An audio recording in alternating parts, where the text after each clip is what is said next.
Podmortem would like to thank Original Cinematic for sponsoring this week's episode. Original Cinematic is an independent production company that has made it their mission to create, produce, and promote films that are inclusive, honor women, promote the LGBTQIA+ community, and provide prominent positions and roles to POC actors and filmmakers, and promote the films of marginalized and underrepresented populations. These are all things that are extremely important to our podcast as well. Original Cinematic is currently accepting scripts and treatments. Both William and Xxena Rush are also available via email or Zoom to discuss writing and provide input and resources to all aspiring writers, free of charge. Their information will be made available in the show notes. There may be delays due to a hectic schedule and all projects being read on a first-come, first-served basis, but everything will be read and responded to.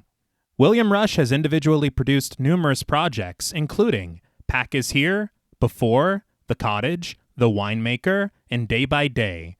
Their multi-award-winning film Group premiered and was celebrated at multiple film festivals as well as screenings, both in person and via Zoom, that were graciously made available to us and our patrons. Original Cinematic has many exciting projects on the horizon. Their next film, Immersion, has been completed. The award-winning Sweetener is in development. Fetish begins shooting in September, and Encore will begin next spring. Their documentary, Women in Conversation, is slated for a September release, and we're looking forward to each and every one of them. It is truly an honor to partner with Original Cinematic, and we can't thank them enough for their contribution to our show. And now, back to our regularly scheduled program.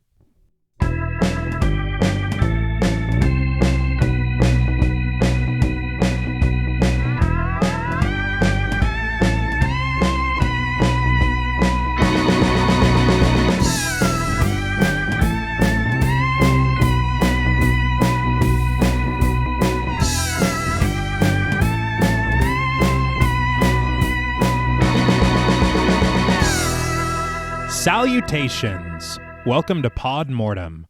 I'm Travis Hunter-Sayapin, joined as always by my co-hosts, my sister and my brother-in-law. Hi, I'm Reneé Hunter-Vasquez. Hi, I'm John Paul Vasquez. This week, we're broadcasting live from Gideon Meatpacking Plant, discussing the 2007 horror film, Saw 4. This film was directed by Darren Lynn Bousman from a screenplay by Patrick Melton and Marcus Dunstan. Following the dramatic conclusion of Saw 3, Saw 4 weaves an interesting narrative with creative use of chronology, providing pertinent pieces of the puzzle to expand upon the characters and lore established in previous entries. Complete with gruesome sequences of gore, inventive implements of torture, and stylistic choices that have become synonymous with the series, Saw 4 would defy its critical reception to become a major hit at the box office and chart a path forward for the future of the franchise. This film was suggested to us by friends of the show, Squared Circle Nostalgia, Hannah, Itzy M, Halisa, and Scarly D. We'd like to thank each and every one of them for their continued support of the show, as well as this suggestion. So, Saw 4. What were your first impressions on the film? I'll be completely honest. I want to say that I think this is a first-time watch for me. Some of the stuff that I was thinking of, it was in the third movie. Mm-hmm. So I'm going to go with this is a first-time watch. All right. It's Saw. I mean, that's just Your favorite. Yes. Sure. That's just kind of what this is. It's a Saw movie. It's what you get. It's what you saw.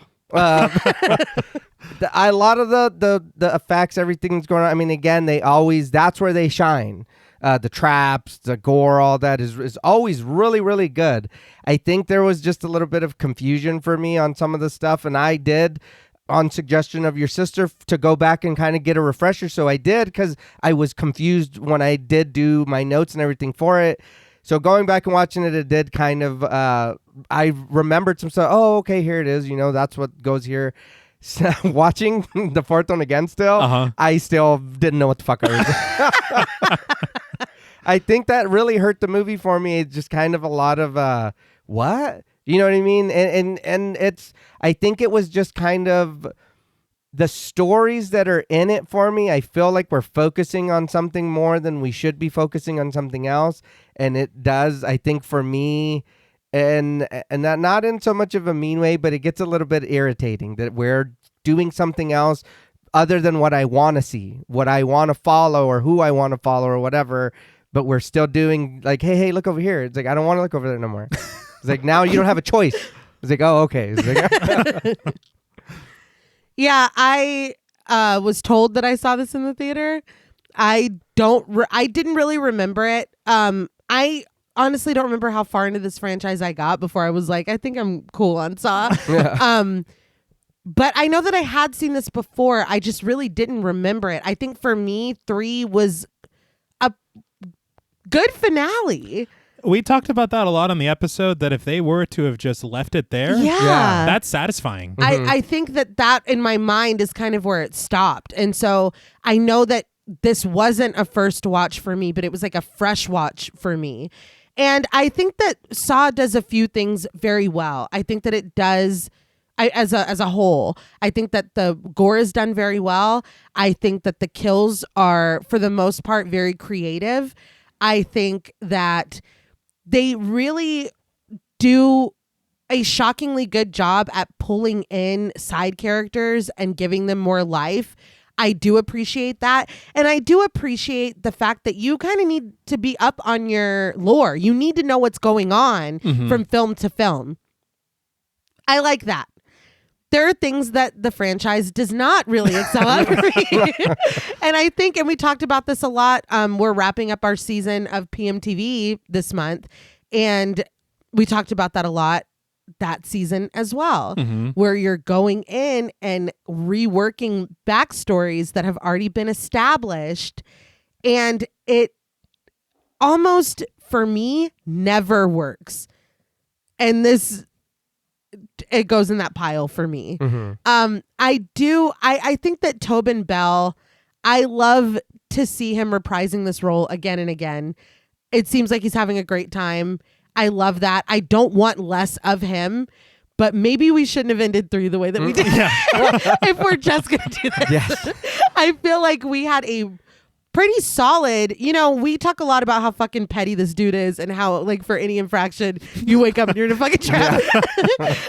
Whatever. He's got his own code. I think that backstory was enough for that. And so it feels, when to me 3 was such a good finale, it does feel like, okay, well, we need to give him more reason to be doing these things. But you don't. Like, if you just stick with the story that you were telling, we don't need to go back and, try to rework this clay into something different, because we all fully accepted what it was. Yeah. You know what? I honestly feel like it's kind of falling into that trap now where, no pun intended. that was a total accident. That was good. Thank you. Where villains just simply cannot be villains anymore. Yeah. I like a villain that I can understand why they're doing what Of they're course. doing. Yeah. But I think that we're kind of going out of our way, and I know this is like fucking like almost 20 years ago. Yeah. But we're going out of our way to really humanize these villains. Yeah. To the point where you're like, are you trying to make us feel like they're a protagonist? Yeah, I'm not doing that. No, this dude's morality is fucked. Yeah. Like, even, from Saw the First. Right. Yeah. Where we're like, you know what? I don't know if that's a trap worthy action or But even infraction. you're right. Even going back to the first one, we're like, well, wasn't he just kind of trying to do his job though? Yeah, he was hired to take pictures, and you're like, you take pictures all the time. It's like, dude, It's my job. he's literally just doing what he's been paid You've to seen do. that ad in the paper. You called me. I didn't. If I had known this was what, I never would have taken But the you gig. know what? You saying that does make me think you're right, because we get that, but then in 3, it's a different story that we get from him, or different morals that we're getting from him, kind of. And then in this one, it goes back to just like, what the fuck? What are we doing? It's like, well, wait, there's more. Yeah. It's like, no, we don't. I don't think we need more. No, and I feel like that is the major issue with this one, is that it was so concrete, and honestly, there were threads to pull from Saw 3 where you're like, you know what, if we want to continue, we can. Right. We literally do not have to. No. It's very satisfying. The people who do not make it out of that film, the way that it concludes, I'm fine with leaving those threads unpulled. Yeah. And so to make this one, it's a difficult choice to make on a creative level. Obviously, a very easy choice to make on a financial level. Yeah. Right. But I remember we did see this in the theater, me and Nay, And I remember even then, I was like, uh-oh. We may have got to I'm like 16 years old, and I'm like, thematically, I don't. But and we'll, of course, get into this a little bit more later as to why, but this really is less Saw 4 and more Saw 3.5. Okay. Yes. Okay. And we were just talking last week about Paranormal Activity 2, where I said basically the same thing. Right. Yeah, and I'll be honest though, I think that as these franchises, and I know that Paranormal Activity 2 was only the second one, but as we cover more of these franchises, and I have to look at it in an analytical way, I think that is my Achilles heel for any of these. Like, it cannot even be a good movie, but at the end it's like, oh shit, that's what, oh my God, you tied it into the one before. I'm on board. Like, See, I'm so easy in that regard. That's like, this got me too. Yeah, as me, I'm the same way. And it kind of pisses me off because you're like, oh, this is just kind of fan service. And it's like, no, that's me. I'm the fan. No, but yeah, I'm the fan they're servicing. I'm watching it. Exactly. And I do. I love the ideas within this franchise. I love the connectedness. I love their adherence to continuity. Right. Yes. To a point, because there are things that they're like, okay, well, this is brand new. Yeah. This is not even close to have been established previously. Yeah. Right. But this is Saw 4 is the beginning, in my view, of the convoluted era of Saw. Okay. Because this is where we really start to struggle with the choice that we made at the end of Saw 3. Right. And we just continue struggling because we have to find ways to bring back this fan favorite character every single entry. Yeah. And expand on the lore that you're like, these timelines aren't timelining. Yeah. And it does get to that point, but this is where it begins. I hate to tell you, if you weren't a fan of how this goes, Saw 5, Saw 6, and God damn, Saw 3D. Really? God damn. They're rewriting as they're rewriting, I feel. What's wrong with me that I'm excited? No, but I'll tell you, it's the same thing. It's like seeing a cameo or something, and you're like, hey, I remember him, and then you feel good again. It's like it's not like once or twice though. We don't get far in. No, and dude, if you thought, just wait. But it's like candy. I mean, it's not meant to be sustaining. It's just a little snack. Yeah. But before we dive into this film, I did want to talk a little bit about the production. Okay. I have a lot of sources for not a lot of information. I love that. So all of my sources, I got information from Fangoria, Bloody Disgusting, IGN, UpcomingHorrorMovies.com, an interview with Marcus Dunstan by Robert V. Galuzzo, and an article with Darren Lynn Bousman in Hollywood Gothic. All right. Okay. So, when it comes to successful horror films, once they have reached a certain level of financial success, what happens next? Sequel. Yeah. Interestingly, according to a few sources, Saw 4 was greenlit before Saw 3 was even released. Huh. What? Yes, and so it was done in a way that I'm not used to seeing. It's usually waiting for the success of this one, but I think that they just already knew. Yeah. Okay, yeah. And so, seeing as Saw 3 was a really decent conclusion for the franchise as a whole, I'm editorializing a little bit. But you make $165 million on a $10 million budget, Yeah. Let's do it again. Exactly. I'm wondering though, why wouldn't they just do these like the Matrix movies?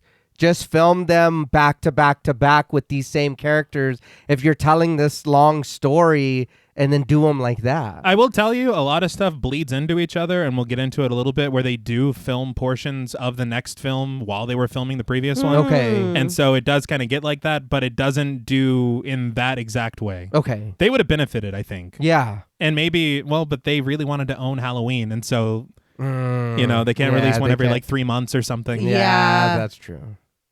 But after it's greenlit, Saw 3 comes out, it makes a ridiculous amount of money, but the very difficult thing is that franchise creators James Wan and Lee Winnell, who regular listeners of the show will know as my very best friend, they were ready to move on to bigger and better things, including Dead Silence, Okay. which actually came out the same year that Saw 4 came out. And I learned very surprisingly they had been working on since the time of Saw 2. Oh, wow. There was a lot of difficulties at Universal that we did talk about on our episode for Dead Silence, but Right. probably didn't go into as much detail as we do now. That's Donnie too, right? It is, yeah. Yeah, it is. Wasn't he shaving in that movie a lot? Yeah. That's right. I said there were difficulties with Universal. But as you may well know, Juan and Winnell, of course, did the first film together. Mm-hmm. Then Winnell wrote 2 off of a script that Bousman started. And then 3, Juan and Winnell have a story credit, and Winnell wrote it. And so they've always been incredibly involved in the franchise all the way up to this point. Okay. So they did stay on as executive producers, and they had a bit of oversight. But as far as the story is concerned and how it progresses, it fell upon the producers to find new screenwriters to continue the franchise for future entries. So this is where Patrick Melton and Marcus Dunstan enter the scene. They were shopping around a screenplay called The Midnight Man, which eventually landed on the desk of an executive at Twisted Pictures who made Saw. Mm-hmm. It is heavy on Saw vibes, and so the executive saw it as almost a potential prequel, if it was reworked a little bit, a prequel to the Saw films. Okay. But Saw producers weren't interested in making a flat-out prequel, but they were very impressed with the tone of the screenplay. And so based on that alone, they gave Melton and Dunstan the gig to write Saw 4. All Wow. And a fun fact, The Midnight Man would eventually be produced, and it would become the film The Collector. Oh, okay. But Melton and Dunstan seized upon really small elements from Saw 3 that remained mysterious or unanswered after the end of that film. Okay. And by doing so, they not only crafted the narrative for Saw 4, but when they turned it in, they also had outlined what would become the trajectory for Saw 5 and 6. I'll be honest. That's what we should be doing. Yes. Yeah. If we know that we're fucking, for lack of a better term, milking this franchise Right, for all it's worth, right. Mm-hmm. please have some forethought. Yes. A gallon of milk, not a pint. Yeah. Not a little milk carton. No, not at all. But with the script written, the new installment, of course, needs a director.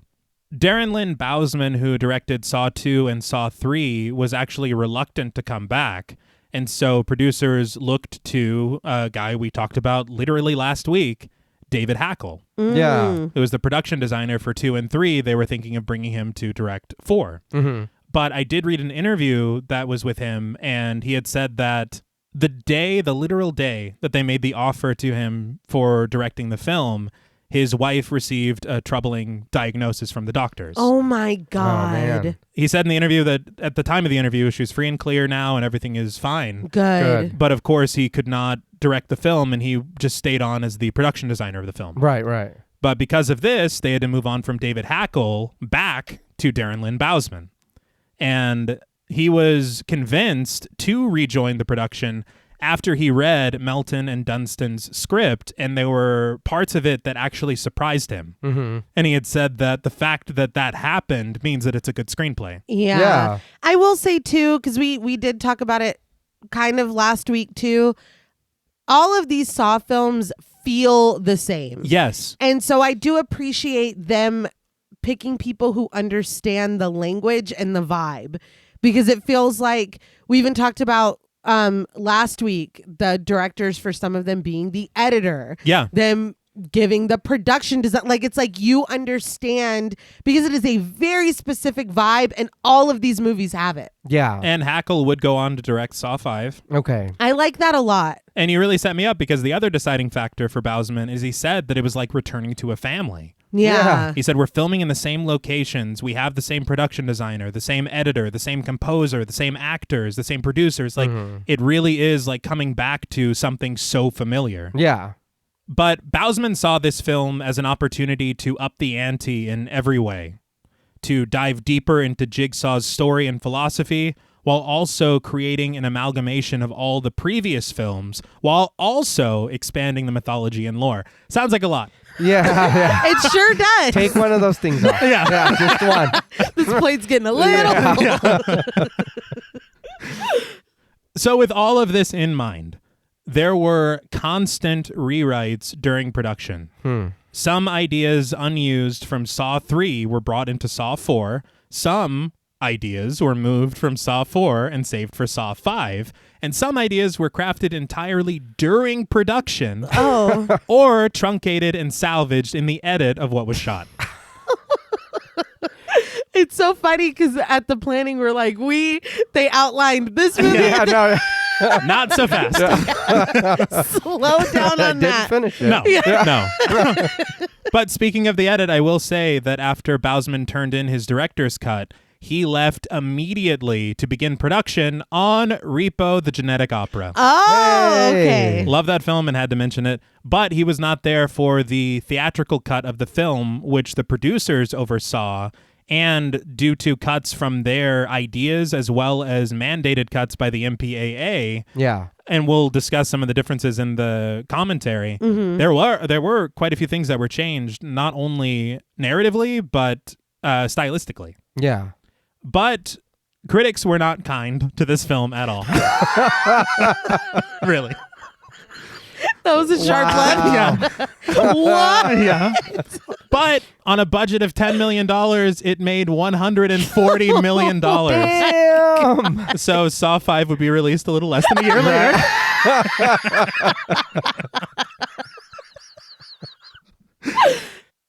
Now, before we put this film into a trap, we would like to issue a warning for spoilers. Pod Mortem is a very in-depth podcast, and in thoroughly discussing horror films, we have no choice but to spoil a thing or two. If you don't wish to be spoiled, please go watch the film, then come back and enjoy the show. If you've already seen the film or don't care about spoilers, let's play a game. Now, this film relies heavily on having already seen Saw, Saw 2, and Saw 3. If you haven't, we recommend you go watch them, or go listen to episodes 29, 113, and 183 of our show as a refresher. So the film begins with the opening credits, light glinting off of white text, the shadow of the letters looming large against a black background. As a low rumble abounds in the score, accompanied by metal scrapes and a slow, cyclical crescendo of strings, we suddenly find ourselves in a lowly lit morgue, panning across a nude, pallid cadaver resting upon the cold steel of an examination table. Intercut with the continuing credits are shots of the white-haired torso of the deceased man, as well as an array of sharp and shining medical tools neatly arranged on a nearby tray. But through the dark, and peering up from the toe tag resting on the left foot of the departed, Dr. Hefner, played by James Van Patten, enters the room, switching on the lights which beam brightly from above. So, firstly, Dr. Hefner is named after the producer Daniel Hefner of the film. Okay. Oh, okay. And on commentary, Bousman mentioned that the light switching on and Jigsaw being in the center of the room is a callback to the first Saw. That's good. Okay. That's good. Yeah. Hefner crosses through the morgue to wash his hands at a sink just below the dingy tiles that line the room.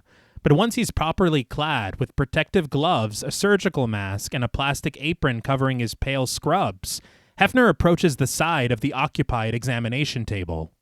As he reaches for a white headrest to prop under the neck of the deceased, the door pushes open again, and Hefner is promptly joined by a pathologist, played by David Boyce, who stands pensive at the entrance before entering the room. Before we start to get into the nitty gritty, Uh-huh. I just wanted to point out you talked about the grimy tiles lining the room. Yeah. There is something about Saw where everything is clearly a set. Yeah. And it's not, I'm not saying that to knock it. I'm not like whatever. It is, like I was saying earlier, such the vibe of the film, and everything is fucking disgusting. Yeah. Like I think I said this when we were at the hospital in 3. This place should be cleaner. Yeah. It's a hospital. This is a morgue. Yeah. Why is the tile grimy?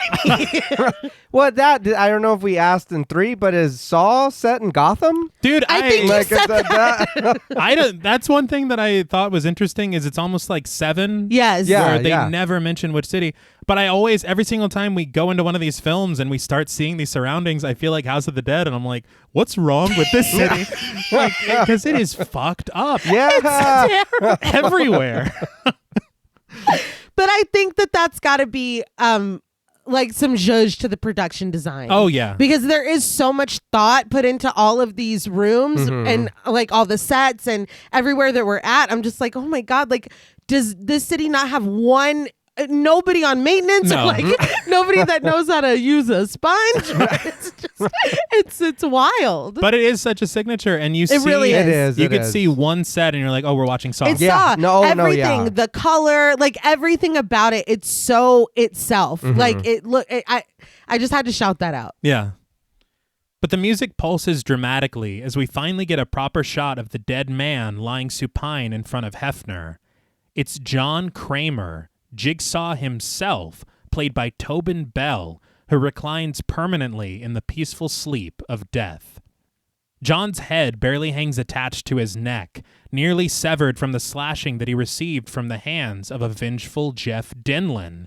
His skull is still exposed at the back of his head, wearing the surgical wounds of the bedside brain surgery attempted by Jeff's estranged wife, Dr. Lynn Denlin, in Saw 3.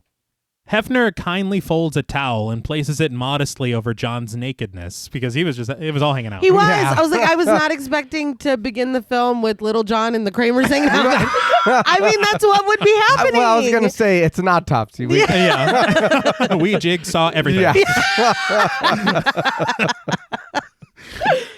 But Hefner snatches up a tape recorder and switches it on. The score rising around him, Hefner announces, "The subject's name is John Kramer, a 52-year-old male, Caucasian." Damn. I will say Tobin Bell was 65 when this came out. Yeah. Okay, that sounds more accurate. Yeah. 85. All right. Oh, God. Not 52. No. Not 52. No.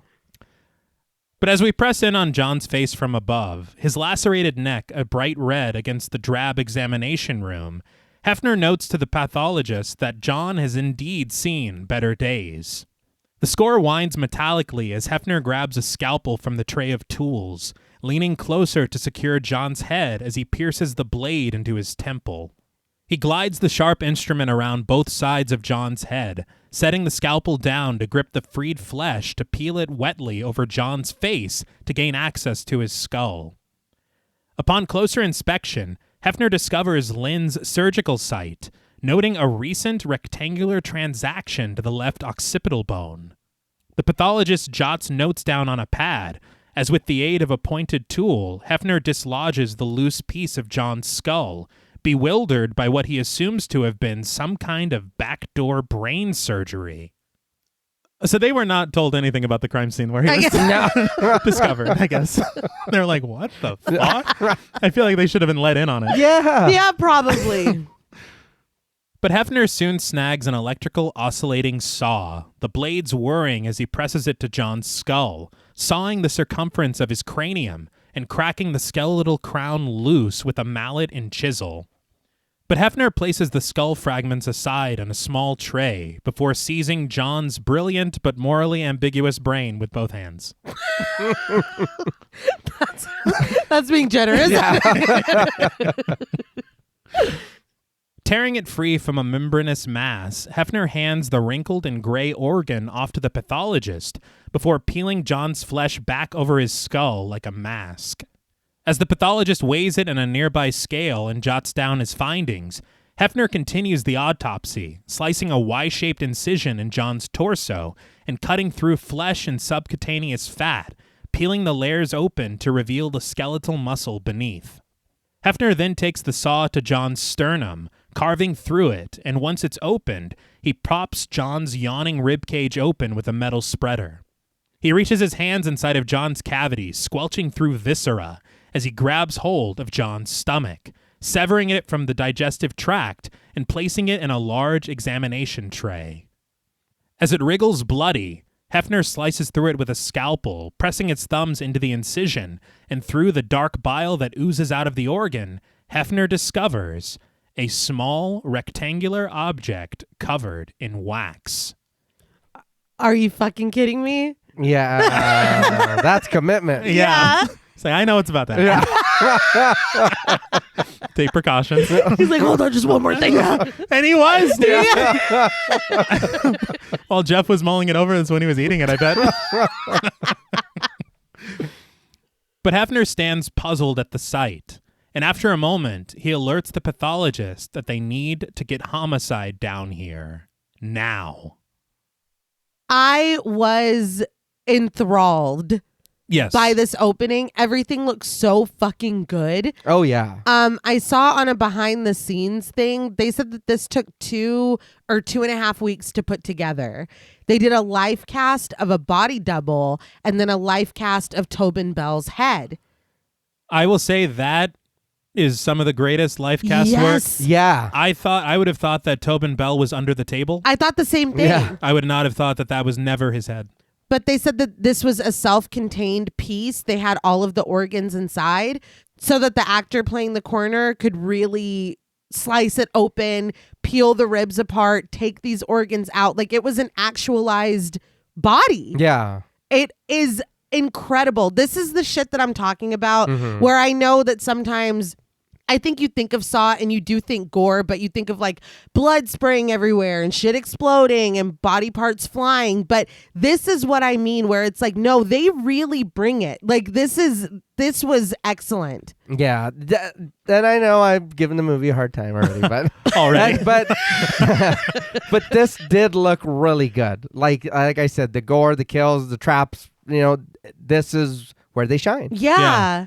I read that they also had a coroner on set to advise Oh, okay. so they could keep it as accurate as possible. I love that. It's another thing we talked about, I think, on Saw 3, where they had really gone through great efforts to make the surgery seem as real as possible, too. Yeah. Right. And you can tell that extra effort that's put into it. Yeah. Because it's not overly like gross or scary. Like that is like, isn't it crazy? That's what we all look like. Yeah. That's what's going on. Because that's what's in there. Oh, shit. What's wild to me, the MPAA had no issues with this. Well, I think it's anatomically accurate. Yeah. It's not over the top. It's not he does the Y incision and shit starts flying. Like it feels very grounded, especially for what you think from a Saw film. Yeah. Right. Like this was very, very well done for me. I really, really liked it. Bousman had said in effect, it's no worse than what you would see on an episode of CSI. Yeah. And I'm like, you know what? Honestly, they were getting pretty graphic on there with stuff like that. Yeah. Okay. And they had people on set too advising them. You can tell. Yeah. Yeah. Why don't we just talk about CSI for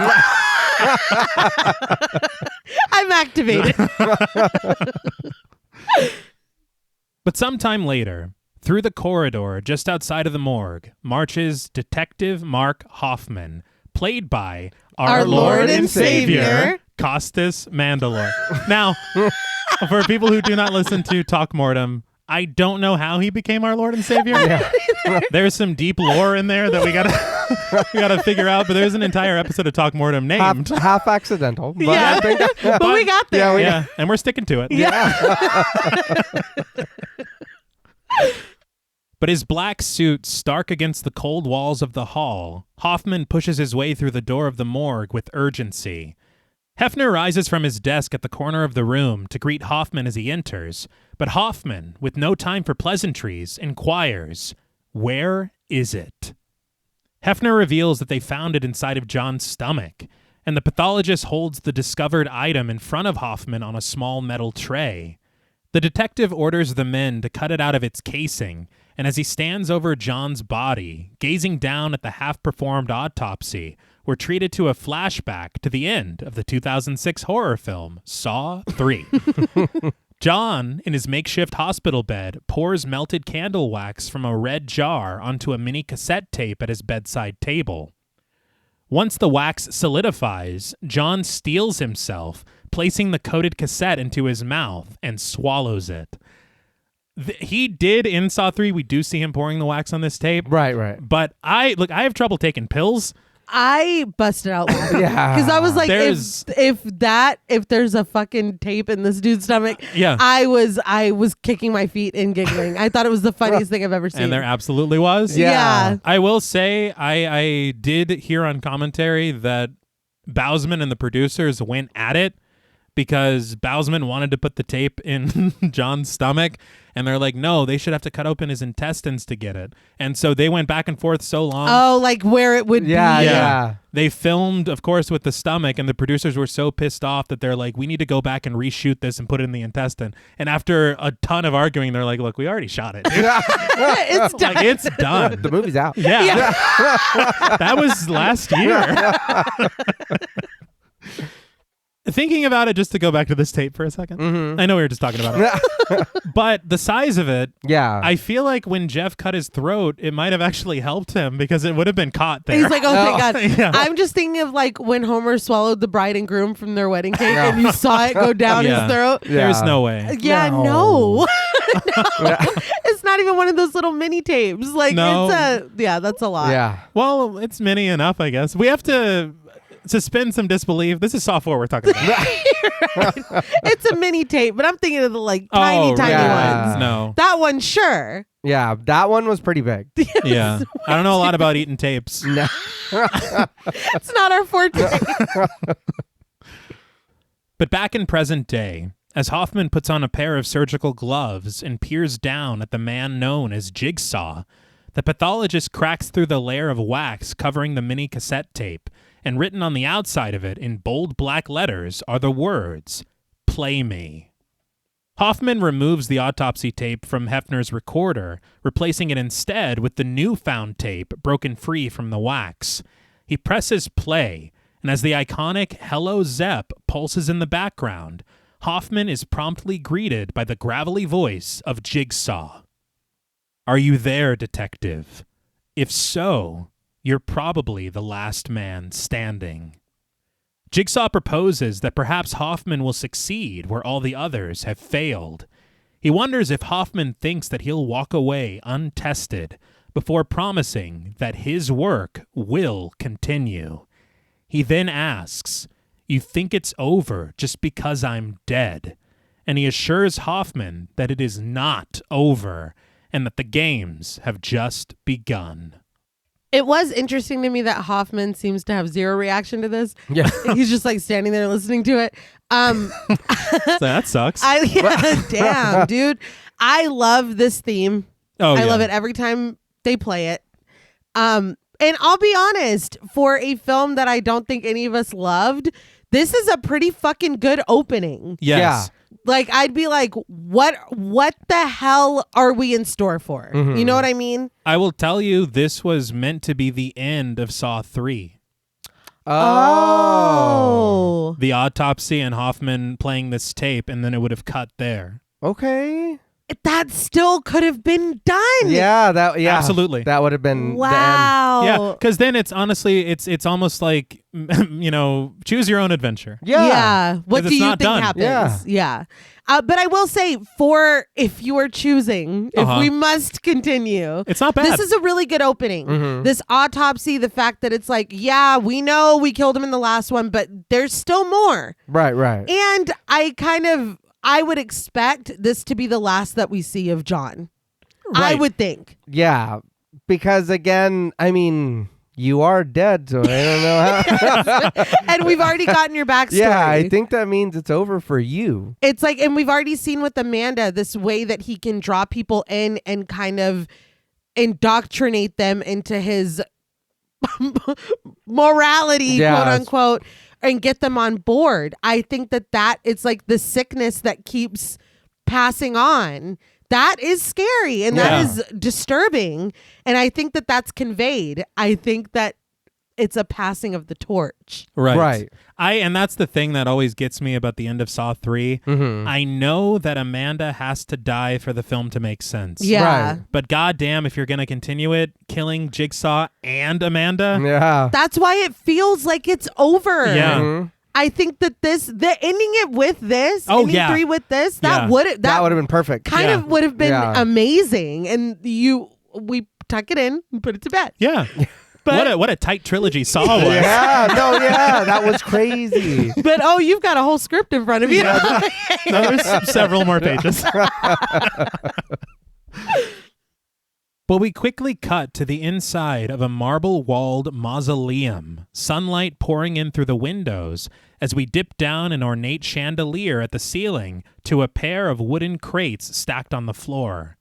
We pan past them to find Trevor, played by Kevin Rushton, parked in the corner of the room with a chain collar attached to his throat with a padlock at its center.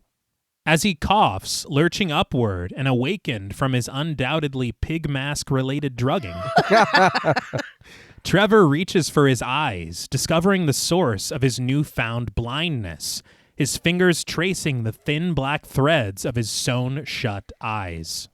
I hate this. Yes. The visual of this is so upsetting. Mm-hmm.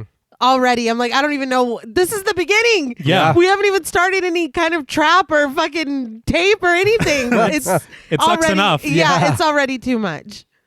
His cries of confusion echo off the walls of the mausoleum as he pulls himself to his feet. His hands then reach for the chain at his neck, and pulling at it, he discovers something weighted at the other end, and the camera pans dramatically to the right, where we find the other end of the chain attached to another collar around the throat of Art, played by Luis Ferreira, who lies unconscious on his back.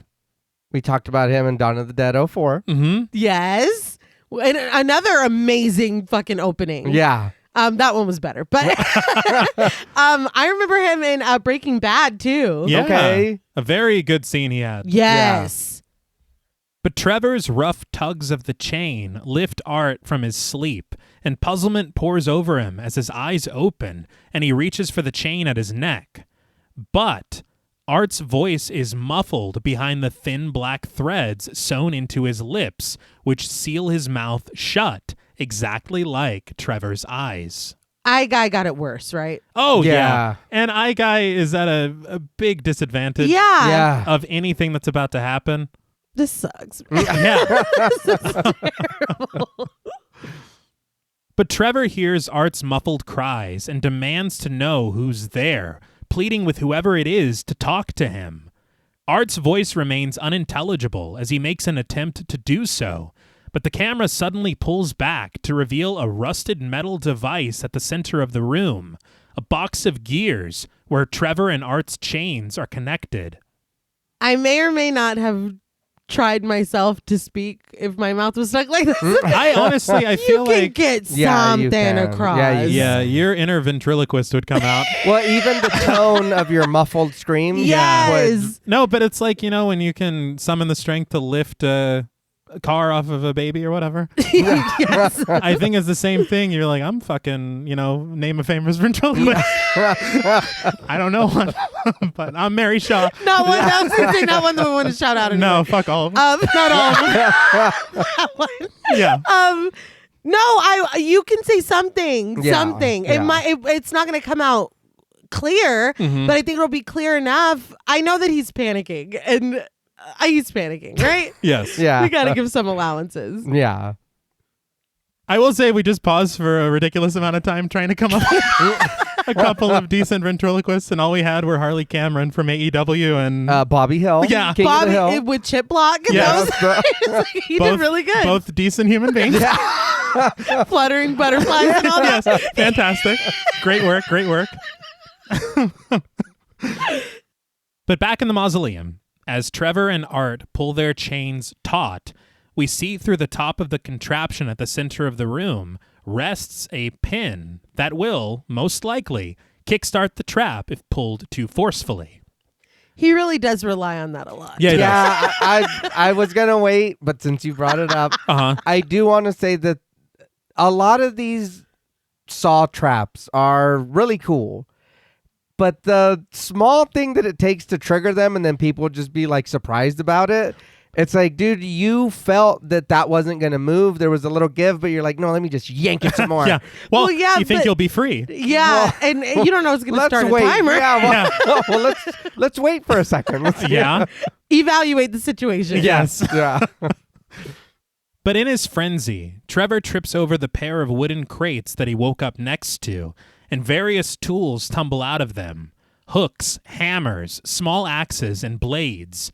He reaches blindly for them, seizing the axe, only to throw it across the room at Art, missing him narrowly. As he continues searching for more items to throw, the palms of his hands acting as his eyes, Art reaches his feet at the other side of the room, clutching the padlock at his neck. With Trevor turned away from him, Art discovers that attached to the back of Trevor's collar is a key. His eyes widen with realization, but his desperate words of explanation are garbled into nothingness behind the black threads at his lips. Before he can even make a proper go at it, the much larger and stronger Trevor pulls his chain tightly, sending Art to the floor and dragging him toward the metal contraption. Just as he reaches it, his shoes planted on either side of the metal, the pin inside the trap is tripped. Lights switch on beneath the machine's center, and it whirs to life, the mechanical winch which connects both chains slowly beginning to turn, with Trevor and Art's chains wrapping around it with each revolution, bringing them closer and closer to the center of the room. Panic firmly seizes Trevor, who begs to know who's doing this to him, seemingly blaming Art, unaware that he's in the exact same predicament. I'm sorry, I hear a muffled voice at the other end of the room. I wouldn't think this is the mastermind doing that. Yeah, no. I would think that it's like my eyes. Yeah. Yes, yeah. But as the men clutch their chains with all their might in a hopeless endeavor, the machine keeps turning, the music rising tensely around them. Trevor gives up, reaching instead for the hook at his feet, swinging it and cutting through the air in front of him to keep whoever has done this to him at bay. But Art retrieves the axe that Trevor threw earlier, and instead of attempting to cut through the thread sealing his mouth closed, which would have been a logical thing to do, Yeah. Oh my God. he slinks around the side of the machine, putting his back to the mausoleum wall as he makes his way over to Trevor quietly. So you're going to ask him a question instead of just asking him a question? Yeah. He hurls the axe at Trevor's spine, the big man's knees buckling as Art rushes for him, grabbing the chain and slamming him against the wall. But just as Art attempts to reach for the key, Trevor swings the hook back, planting it into Art's thigh. Both men clatter to the floor, Art writhing in pain as he wrenches the hook from his leg, blood spurting from his fresh wound. Trevor tries to crawl away on his stomach, but Art mounts him, reaching the hook above his head to bring it down to Trevor's neck. As Trevor bellows a suffering scream, Art unhooks the key from the back of Trevor's collar, and as soon as he does, Trevor's hand finds an axe, swinging it wildly behind him and slashing Art across the jaw with its blunt blade. He tumbles back, with Trevor in a blind pursuit, and before he can force the key into the padlock, Trevor rushes him. As he continues swinging, Art is able to wrap Trevor's arm in the chain, immobilizing it and kicking him in the face as he tumbles over the machine. But just as he reaches his feet again, Trevor lurches over the machine, swinging his weapon at Art. But Art is able to locate a hammer, and with the advantage of his sight, times his attack to smash it right into Trevor's forehead. Dazed, Trevor falls back against the top of the contraption, and Art brings the hammer down again and again, blood spattering against his face and imbruing his white shirt. As Trevor lies lifeless, Art frantically unlocks himself from the chain, the padlock clattering to the floor as he forcefully wrenches his mouth open in agony and screams, blood pouring from his lips and down his chin. We then get the title, light shimmering against its sharp edges against a black background, Saw 4.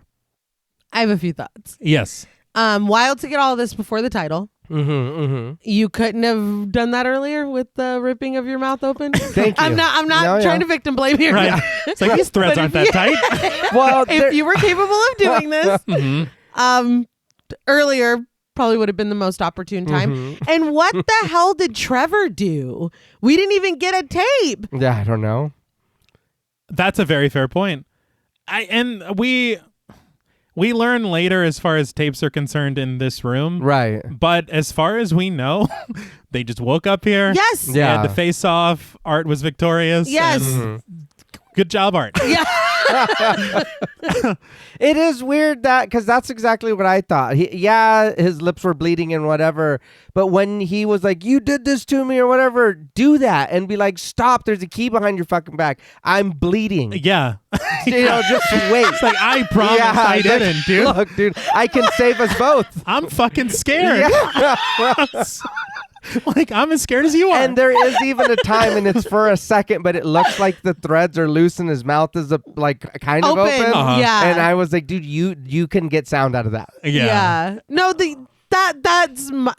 I totally agree. But I'm just like, we have really leaned into how low the bar is to be a captive in these traps. Right. So, I mean, not to go back to Talk Mortem again, but I'm like, did you steal a spot at Trader Joe's? Like, what's been done? We don't know. Right. And I will say, the more that we learn about particular characters, it still remains that you're like, what is it that even was done? Yeah. What crime suits this? What was too far? Exactly. Yeah.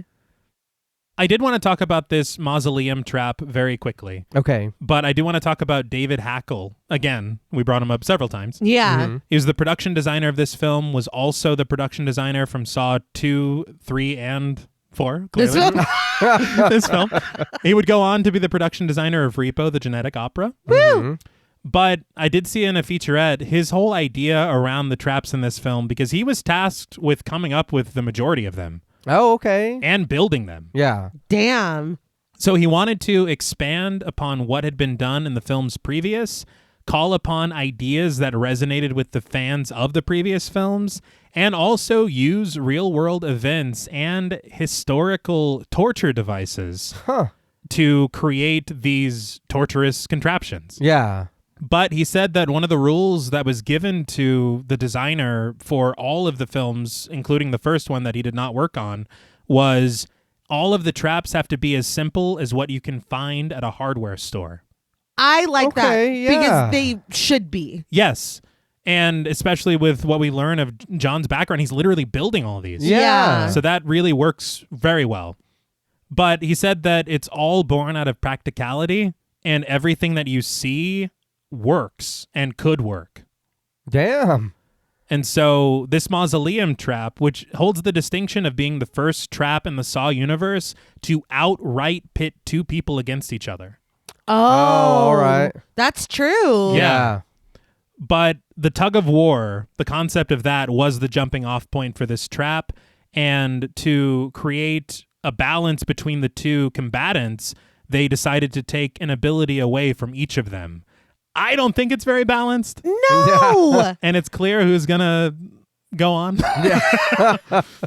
But Kevin Rushton, who played Trevor, he could actually see through the prosthetics over his eyes. So there was like a slit in the prosthetic that they placed, and so he was able to perform what he needed to do. He's also a stuntman, if I'm not mistaken. Yeah, he is. And so he did all of his own stunts for this sequence. And everything that he was doing, it was controlled, and he could see that he's not going to hit dude. But he had mentioned that they took 15 hours to film this trap sequence. Jeez. Fuck. Well, there's a lot that's going on, though. They're supposed to be being pulled to the middle. Yeah. He can't see. He can't talk. Like, a lot of choreography, too. Yeah. They had also mentioned the production designer and the cinematographer really appreciated. This is one of the very few daylight traps. Oh, yeah, that is true. And We're so always in a dingy building. Always.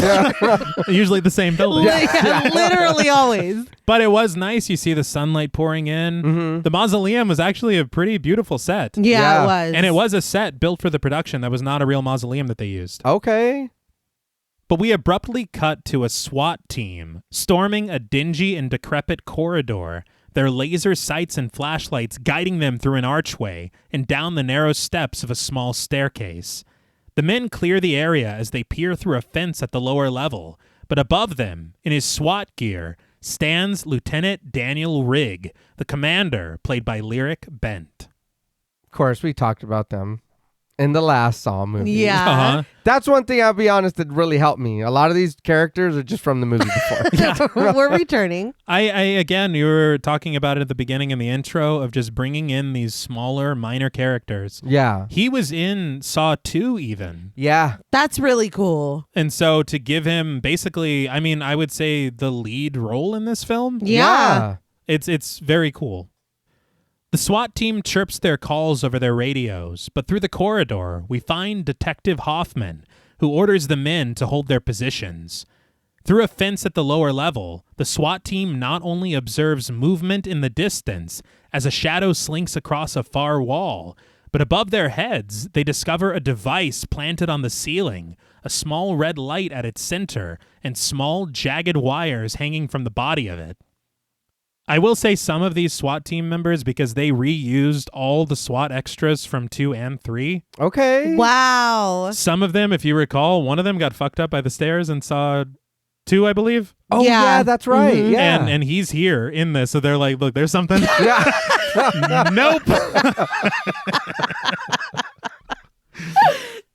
But Hoffman calls into Rigg, ordering him and his men to get eyes on the area before they make their way inside to chase shadows. Rigg does as told, and after the men clip a hole in the fence with bolt cutters, they stand at the top of the staircase, making use of a tactical surveillance robot, which rides down the stairs on tread tires like a miniature tank. And this is an actual bomb squad robot that the production borrowed. Oh, that's okay. cool. Yeah. But Rigg and his men watch on a monitor as through the static of the camera, they follow the robot's journey through fences and dark corridors. But the robot eventually stops when it reaches a pool of dried blood, a pair of bare feet dangling lifelessly at the top of its framed shot. Its camera slowly rises on an attached crane, and once its arm unfolds and reaches the proper height, through the static of black and white, the men discover, to their horror, the face of Detective Allison Carey, played by Dina Meyer. That was wild as fuck to see her again. And Yeah. then I was like, Yeah. oh, shit. Because it's like, oh, that's right. Yeah. And that was so unfair as well. Yeah. Yeah. Not to beat a dead horse, but Jesus Christ. Rigg cries, "It's Carey!" And without hesitation and against the shouted protests of his men and superiors, Rigg bounds down the stairs, through the fence, and into an unsecured corridor. Hoffman screams through the radio at Rigg's brash disobedience to his order, commanding him, "Do not go through that door." But Rigg pays no mind, racing under sickly green light to finally find Carey, who is still suspended in her impossible trap from the previous film, her ribs torn clean from her torso and hanging decoratively at either side of her on metal arms arched above her like macabre angel wings. Rigg crumbles into tears as he faces the horror that befell Carey, his colleague and friend, her eyes staring a soulless and pale blue, rats wriggling through the organs at her opened cavity and jagged strips of flesh. The rats were really insult to injury. Yeah. They were like, we're going to make this so much worse. I did hear on commentary that this is actually another life cast of the actor. And not, wow. Yeah. this is not really Dina Meyer. It looks good. It Yeah. looks great. Yeah. But Rigg sinks to the floor as the score rises solemnly, and Hoffman leads his men downstairs to discover not only their disobedient lieutenant, but what is left of Allison Carey. As Hoffman stands in a stunned silence, Lamanna, a SWAT team member played by Simon Reynolds, calls in the coroner's office, while another member demands that someone get the rats off of Carey's body. We fade to black.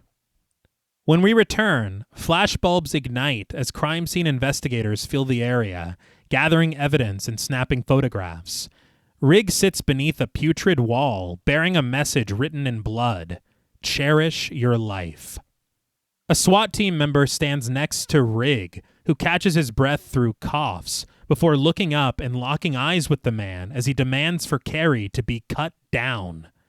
The team member levels with Rigg, who knows that he can't do that, but Rigg clutches the equipment at the man's chest, which Hoffman takes notice of across the room, repeating his order, "Cut her down. Please." Unable to do so, the team member simply vacates the area, walking between Hoffman and Carrie's dangling ribs, which hang roughly from the cruel contraption. But Hoffman crosses over to Rigg, asking sincerely if he's trying to get himself killed. Rigg stares off blankly as Hoffman reminds him, "You never go through an unsecured door. Ever." Might want to keep that in mind. I was like, Rigg? Rigg lowly intones that he thought Carrie was still alive through the monitor and that he could save her. He didn't see what I saw through that monitor. Yeah. No. But Hoffman just nods silently and understanding, and Rigg wonders if the detective ever thought that they would end up here when this first started. Unable to look Rigg in the eyes, Hoffman concurs that he never would have imagined it would happen like this. Who would? Yeah, I know. Who would ever No. think that this would happen? This is the craziest fucking thing. Yeah, I don't think about that. No. No. But there's going to be like 50 more traps. Dude. And we're never going to catch them. It's never going to stop. As pensive piano echoes in the score, Hoffman wonders why the hell they still do it. And Rigg answers that it's in their nature to save people. It's what they do. Hoffman agrees, somewhat sardonically, but he uses the gruesome graffiti above Rigg's head to make a point. We're supposed to cherish our lives. Rigg doesn't know how that's even possible when this is their life. But Hoffman reminds Rigg that he chose this, and he tells him to go home and get some rest. I don't think so, though. Yeah, and I don't know if it was just me, but I didn't feel like you really meant that. No. It's like it was kind of not, I don't want to say flat because his acting's not bad, but it's kind of like, do you really It's want the me to- character. Yeah. Like, yeah, you're fucking weird. I mean, he chose this field, It's but that. Who nobody. The fu- But nobody yeah. would. This is not a logical conclusion of choosing this job. I don't know. They don't mention this in the academy? Yeah. It's going to be about 10 films worth of the most diabolical shit you've ever seen. And it's not going to stop. But suddenly, a call comes over the radio for Hoffman, a voice chirping that 2 agents are here to see him. Hoffman copies, exiting the murder scene and crossing back to the staircase to meet the 2 agents descending it. Special Agent Lindsay Perez, played by Athena Karkanis, and Special Agent Peter Strom, played by Scott Patterson. Scott Patterson. I believe he is Luke from Gilmore Girls. He is. And we are a long way from Stars Hollow. I'll tell you that. I will say, Bousman said on commentary that Athena Karkanis actually auditioned for a much smaller role, and we'll meet the character that she wanted to play early or later. We're not going back in time. We're not Saw 4. Yeah. We only go forward. Yes, only forward. But they were so impressed with her audition that they created the character of Agent Perez. Oh, Okay. that's really cool. Yeah. But Hoffman sighs as he shakes Perez's hand, wondering how he could help the FBI. Perez informs him that they're here about Detective Carey, who just so happened to be their liaison. As Strom swings a small chain in his hand, he recites the words, "Open the door and you will find me." When Hoffman responds in confusion, Strom tosses the chain over to him, and Hoffman discovers that at the end of the chain rests a key. Strom explains that this key came with the last message that they received from Detective Carey, and he asks Hoffman if "open the door and you will find me" means anything to him. Hoffman replies that it doesn't, wrapping the chain up neatly to hand it over to Perez. Rigg walks between the trio and up the staircase to exit the building silently as Hoffman leads the agents to Carey's body. Now, this key is introduced in the theatrical cut of the film, means nothing. Yeah. So I'll tell you the change that was made from the director's cut that actually gives it some weight. Okay. Yeah, because I'll be honest, I forgot about it. Me Yeah. too. And I think that maybe a lot of people did, and the producers were like, fucking get rid of it. Right. Okay. But a crime scene photographer, played by Joanne Boland, who will become very important later,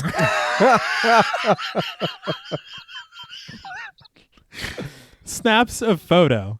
It's flash alerting Detective Fisk, played by Mike Rialba, to a bullet casing on the ground, which he collects in an evidence bag and shows to a returning Hoffman.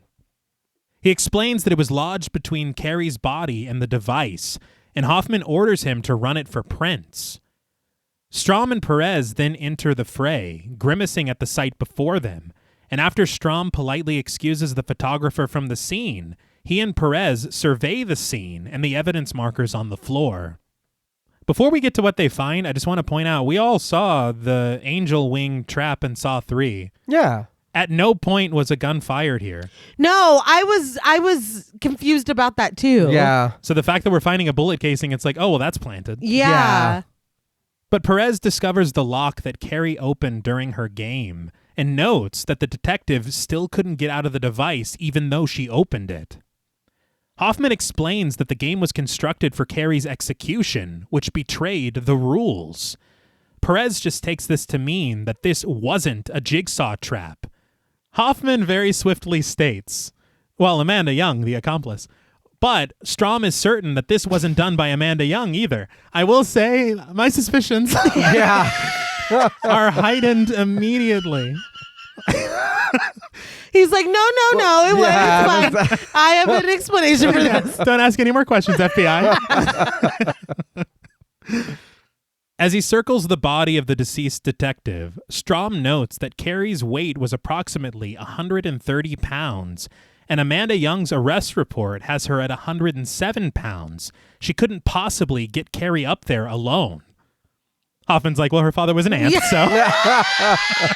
That passes down and passes down. We all know he only had one accomplice. Yeah. So it has to be her and her ant strength. It travels down the line. It does. It's also like, I don't know if it's refreshing or like shocking that we're invoking so much logic right now, because I feel like we really have to let go of a lot of that to enjoy a lot of these films. Mm-hmm. So the fact that he's like, no, like logistically, I'm like, oh yeah, logic. I forgot about that. I forgot about that. It almost seems like you shouldn't think that way when you're watching these. Yes. It's like, wait, but that's real. You can't bring that in this movie. So the introduction of it, I'm like, okay, Strom, like you're injecting a little bit of like reality. Yeah. Into this. It's welcome. It's very welcome. It is. But Hoffman suggests that John Kramer helped her. But Strom recalls that John was a bedridden cancer patient, reminding Hoffman that John was brains, not brawn. But Hoffman counters that John was an engineer and that he possibly could have rigged pulleys or something. So you haven't thought this through. Mm-hmm. Yeah. It's like, but obviously it was definitely the two of them. Strom instead insists that someone else must have helped them. Hoffman puts an immediate stop to this conjecture, asserting that if he and Perez are here for anything other than just to assist. It's like, why are you being so weird? You're like really pushing against this really hard. Strom counters that they're here to find the person in Hoffman's department that he couldn't, the one helping Jigsaw and Amanda Young. But back at the police station, among an array of cluttered desks, Riggs sits in his street clothes in front of a large television. He pops a videotape into a VCR, and through the screen, we're taken to Hoffman's interrogation of Jill Tuck, John Kramer's ex-wife, played by Betsy Russell. Jill, we saw very briefly in Saw 3. Right. It was in a memory that John was going through whenever his brain was wide open. And Amanda very foolishly, because he said, I love you to his wife in his mind. And Amanda very foolishly thought he was talking to Lynn and got very upset about it. But these are the small threads that I was talking about in the intro that Melton and Dunstan seized upon. Okay. And they're like, we saw her for like 2 seconds. What's her story? Yeah. And we're going through it here. Mm-hmm. But on the tape, Hoffman slides a photograph across the desk over to Jill, revealing that they found a Harlequin doll in her possession, asking her what it's all about. Jill scoffs that it's a toy, that kids play with toys, and that's all it is. But Hoffman crosses over to her side of the table, placing another photograph in front of her, asking, "How about the tricycle?" Kids ride tricycles all the time. So you're just going to ask me questions about the interests of children. I think we could do this over the phone. This is ridiculous. But we see the tricycle there in the picture in front of her. Jill explains that it's from John's youth, to which Hoffman asks, "A grown man has a tricycle his whole life?" So I guess you're not sentimental at all. Which that thing's in really good shape for being that old. That's crazy. It is. He took care of it. It meant a lot to him.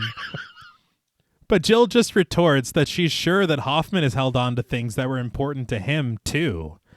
As Rig listens in, he picks up a book from a nearby desk, which is titled, Oh my God. John Kramer, a.k.a. Jigsaw, with the subtitle, "Is he the murderer the police say he is?" No question mark. Yeah. For some reason. The editor just didn't give a shit, I feel. That's the whole... That's the title. Not If I Did It. No. Written by John Kramer. Yeah, that's crazy. Worst title ever. I laughed out loud because I paused it and was like, really? This is the best you got. Yeah. Dude, we're writing these as quick as they're writing the films, really. Yeah. We got to get it out. But underneath this book is the magazine, Modern Cultures, with John on the front cover, a picture that he absolutely would have had to pose for. Yeah. But get past it. It's called Modern Traps. Yeah. Like, man, they knew everything. Nobody deserved it more. Nobody deserved the spotlight more. But the magazine features articles about Jigsaw's killings, his traps, and an article about Detective Eric Matthews. Rig peruses another publication from a better time in John's life, the Journal of Civil Engineering, where John stands casual, proud, and healthy on the cover. I do want to say, I forget, of course, by Saw 2, they already know John Kramer is Jigsaw. Yeah. So all this time in between 2 and 3 and 4, even in Saw 3, when Lynn meets John for the first time, she's like, "I know you from TV." Yeah. So it's all out there. Mhm. Yeah. But back on the interrogation tape, Hoffman asks Jill if there's any reason they should be concerned for her safety, and Jill suggests that Hoffman should actually be more concerned for himself. Why are you saying that? Yeah. We'll learn in Saw 5, I think. I just feel like I would that just raises further questions. Yeah. It does. And Rig should have his interest piqued. Yes. But Hoffman proposes that they start from the top, with Jill telling him everything that she knows about John. Jill retorts that John's life defies chronology and linear description. That's the franchise. We're talking about the man. Yeah. But Rig isn't listening anymore, finding a folder among the scattered evidence, and from within it, discovers a headshot of Detective Eric Matthews, played by Donnie Wahlberg in his police uniform. As he cycles through the folder even more, he finds a similar photograph of Detective Allison Carey. And Rig is so invested in the folder that he doesn't realize that at the opposite end of the door, Hoffman quietly walks in with Strom and Perez following close behind him, told to wait in the hall. The interrogation on the video continues until Jill's lawyer steps in from off-screen, putting an end to Hoffman's line of questioning. But in the present day, Hoffman reaches for the remote control, pausing Rig's viewing, but not breaking his concentration. His eyes stuck on the frozen screen, Rig insists that Jill knows something, but Hoffman just counters that he thought Rig was supposed to be going home. He's like, don't look too much into this. He's like, don't you have vacation time you can use? I'm like, dude, you're just really not wanting right to. now? Yeah. He's trying to tell you something. Right. And if you were interrogating Jill, don't you think that too? Yeah, no shit. But Hoffman suggests that Rigg continue work on the remodel of his apartment or spend time with his wife. And as Rigg nervously twists the wedding ring on his finger, he assures Hoffman that his wife understands his preoccupation, and he postulates that Eric is still out there. But Hoffman bluntly faces reality. Detective Matthews has been missing for 6 months, and Carrie was gone for 4 days. He offers that he can only be as optimistic as the facts allow him to be. But Rigg is unmoved, devoting himself to the endeavor until they find Matthews. And though Hoffman declares that finding Matthews' body won't count as vindication, Rigg insists that finding him alive will. With that, Hoffman shuts off the television in front of Rigg, concluding that Rigg needs to let this go and that it's time for him to go home.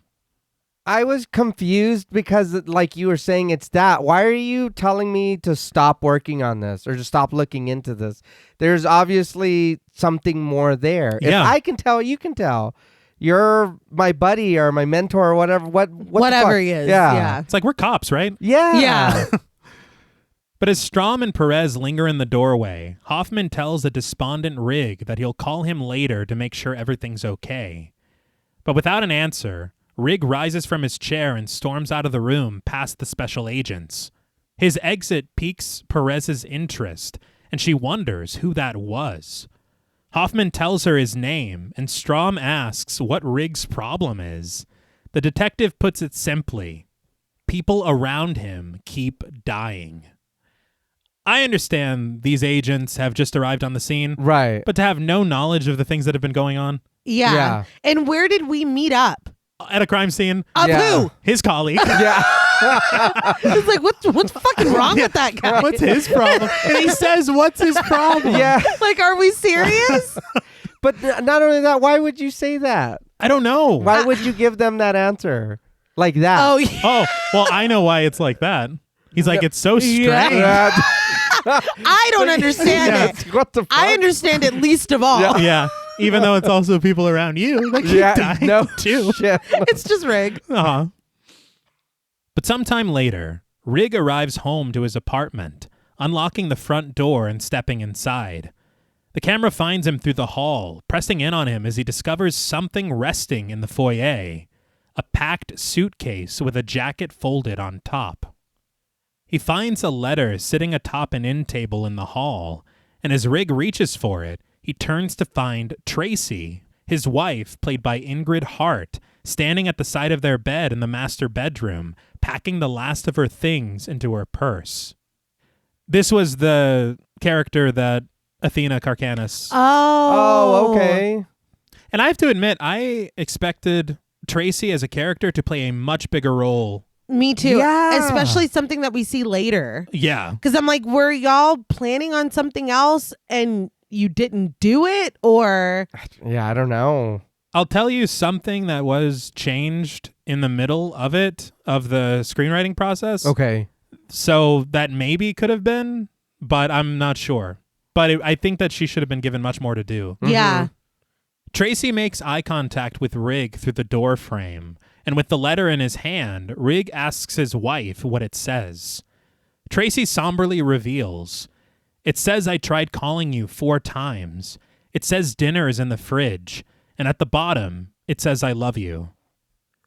She approaches her husband with her purse over her shoulder, sharing that she needs to help her mom for a few days, and she pleads in a whisper for Rigg to come with her. Rigg hangs his head heavily, answering that he can't. Tracy insists that he can, but he won't, warning him that what he can't do is save everyone. A little heavy-handed. Yeah. Very heavy handed. So I feel like choice is such a big theme in this franchise. Mhm. And so her saying, like, you can, but you're not going to. Come with me. I can't. Sure, you can. You're making the choice not to. Right. I was like, okay, well, she's not making it to her mom's. Like, Yeah. Okay. she's not making it. So Right, there's right. going to be a pig waiting in the hallway. He's their next door neighbor.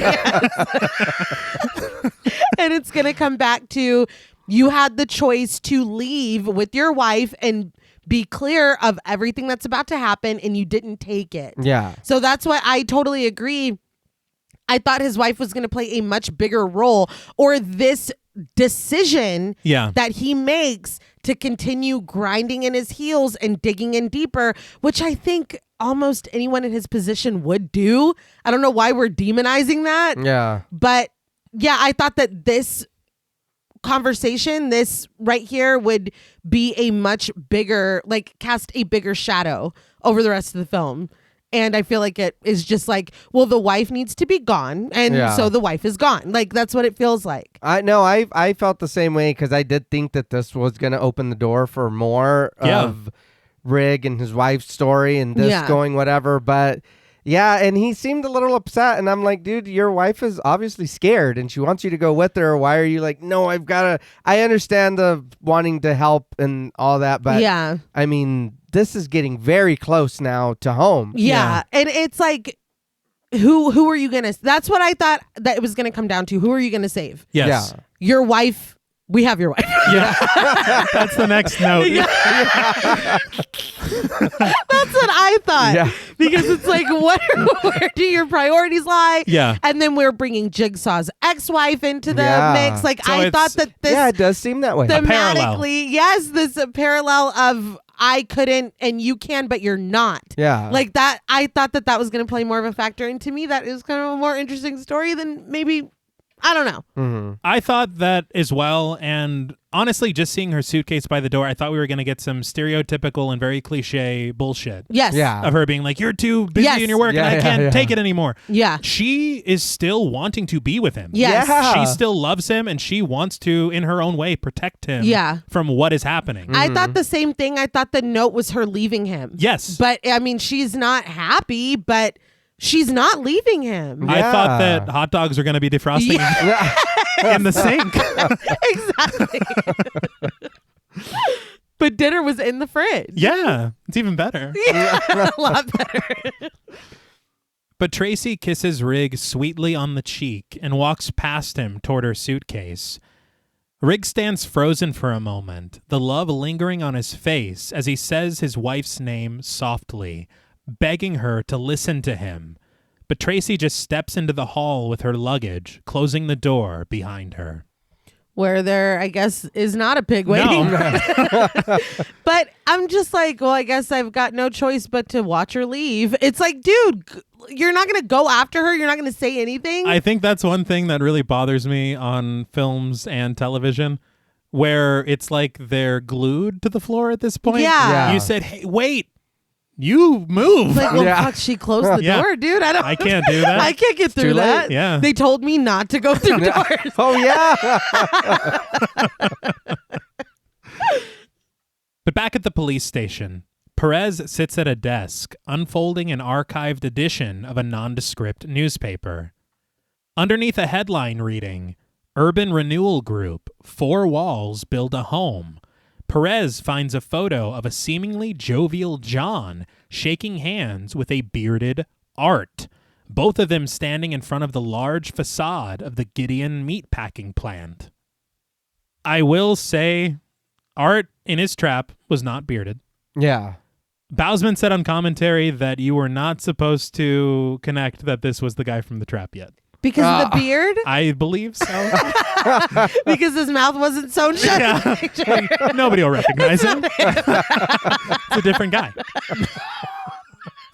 The guy I saw had black dirt on his mouth, so it kind of looked like him for a second, but I guess it's not him. No. But Perez stands from her chair, her eyes not leaving the newsprint as she recounts that John Kramer owned a company called the Urban Renewal Group, joking, "No irony in that, huh?" No. It's not. It's very much in line with his mission with the traps. One thing I will say about this wrinkle in detail, it is a really good explanation because there are a lot of really decrepit buildings that we keep finding John's victims and traps and everything. Right. So it is like, how is he gaining access? Is he really breaking into all these places? True. But to know that he owns these buildings, Right. at least in part, you're like, okay, we're starting to explain a little bit. I will say it is very poor detective work that these people keep ending up dead in all these buildings that John Kramer owns. Yeah. I think that's the only problem. Yeah. Yeah, Took you 4 movies to figure that out? God damn. it's pretty embarrassing. But Strom is parked in the chair where Riggs sat hours earlier, staring at the frozen frame of Jill Tuck's interrogation tape. As he nervously flicks the top of a pin in his hand, he wonders why a SWAT captain would be watching an old interrogation tape of John Kramer's ex-wife. But Perez hands off the paper for Strom to peruse, taking a seat at the edge of the desk next to him. She levels with her partner, suggesting that they should tell Hoffman what Detective Carey said in her last message. Strom, seemingly perturbed at this request, dryly informs his partner that Carey said 2 officers might be in danger, but until they know who, they're not going to cause a panic. Until we know what 2 officers, we're not going to do a damn thing about it. Yeah. What is the logic here? If we don't like them, we don't help. I Yeah, don't no, know. What the I fuck? hate Yeah. that. I hated that guy Yeah, I anyway. don't It's know. fine. I just want to say every single thing that we learned from Jigsaw, it becomes too late every single time. Yes. So why the hell would we not say a word? Yeah. It's like, here's an idea. Let's wait. Yeah. Like we have been. Let's give Yeah. him more time to get more steps ahead of us. Uh-huh. And I will say, they're like, why was Rig watching this? Rig, his colleagues are dead. Yeah. He's trying to solve this. Yeah, he's trying to help. Yes. I think that that's a major issue I have with this movie is that is framed as a negative. Yeah. Yeah. That he doesn't want more people to die. Mhm. That he's trying to save lives. Mhm. That's a crime. That's bad. Yeah. But Perez counters that if Hoffman or anyone else in the precinct is in danger, they have the right to know about it. Strom just smirks upward at Perez, simply stating that it's not her call. Perez reluctantly accepts this, and we get an odd lingering shot of Strom still smirking. I don't know why that's... Yeah. It's like, we got it. The point's made. He was really proud of himself. But the special agents are interrupted when Hoffman appears in the doorway, clutching a stuffed animal in his arm and asking if they're making any progress on their investigation. Perez politely and succinctly answers that they're fine, and before Hoffman can ask a follow-up question, Fisk appears at his side. He alerts Hoffman that it appears another doctor has gone missing from the hospital, and he asks if he thinks that it's... But Hoffman cuts him off, thanking him, and he assures him that he'll check it out. I'm just realizing how good that is. Yeah. Mhm. I'm not going to lie. That's Yeah. really good. As Fisk departs, Hoffman addresses the agents, suggesting that they call him if they need anything, and reminding them that there's a coffee machine right around the corner. Perez smiles sweetly at the stuffed animal under Hoffman's arm, asking, "Boy or girl?" Hoffman answers, "Girl." Perez is surprised, noting that she wasn't aware that Hoffman was married, and Hoffman tells her that he isn't, adding that it's a short story. He immediately walks away. So that too. Yeah. Well, Yeah. okay, because I was like, what the fuck was that? It's like Hoffman has his own life too. Yeah. But as Hoffman turns to walk away, accompanied by an eerie sound in the score, we transition to Rig in his apartment, taking off his shirt. But for a moment, in the overlap, it almost appears as if Hoffman is whipping a cape behind him as he exits. Here's the thing, folks. I'm a big fan of unique transitional shots in films. Yeah. We just talked about all the cool technical work that went into Bram Stoker's Dracula. Yeah. Yeah. And there's a lot of really cool technical work that goes into these in this film, too. Yeah. But some of these, it's just like, why? There's I don't know. one transition Oh, my God. I fucking cackled because why are we doing this? One goes entirely too far. Right. Yeah. Usually I like these. I remember there was one, I think in 3, where we're in a room and then we pan over and we're in somebody's hotel room. Like that stuff I really enjoy. I really like that.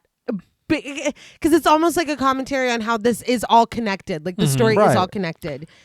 But there's one in this, dude. First of all, this one was funny. Yeah. Secondly, there's one later that I was like, what is wrong with you?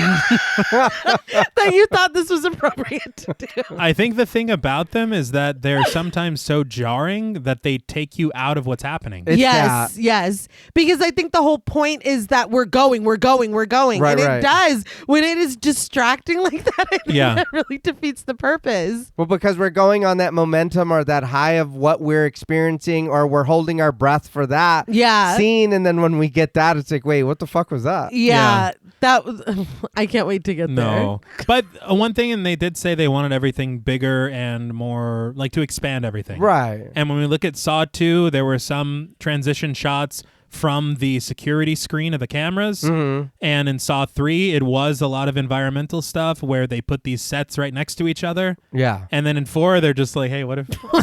God. And I will say, Bousman said on commentary that whenever he did finally get a hold of the theatrical cut and he watched it, which he did not take part in, Mm-hmm. more than half of the transition shots that he filmed were cut from the film. Oh, wow. Wow. So the ones that they decided to keep are kind of staggering. Yeah. Yeah.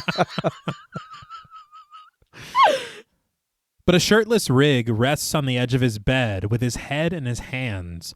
A photograph of Tracy watching him from the bedside table, a stark reminder of the decision that he made mere hours ago. We quickly cut to the dark of the evening, Rig resting in bed atop his blankets, attempting to get some much-needed sleep. But before he can slip into a dream, a creaking noise is heard through the crack in his ajar bedroom door. Rig calls out, assuming it to be Tracy, but when he hears the sound of footsteps creeping down the hall, he switches on the lamp at his bedside table and climbs to his feet to investigate. The score chimes rhythmically as Rig walks cautiously through the hallway and into the living room, where nothing seems to be amiss, but he peers through plastic sheets hanging over an archway, denoting his apartment renovation area. He pushes his way through, skulking past ladders, bare walls, and framed pictures covered protectively in sheets, until he reaches the window at the opposite wall, which is raised open, the night breeze billowing the surrounding curtains. Unbothered, Rig retreats toward the plastic curtains, but before he can make it through, a shadowy figure emerges, fiercely seizing him from the other side of the partition. Sometimes it's like, are you in the movie that I'm watching right now? The universe. Yeah. Like, this is exactly what happens before a pig shows up. Yeah. And you know that. Yeah.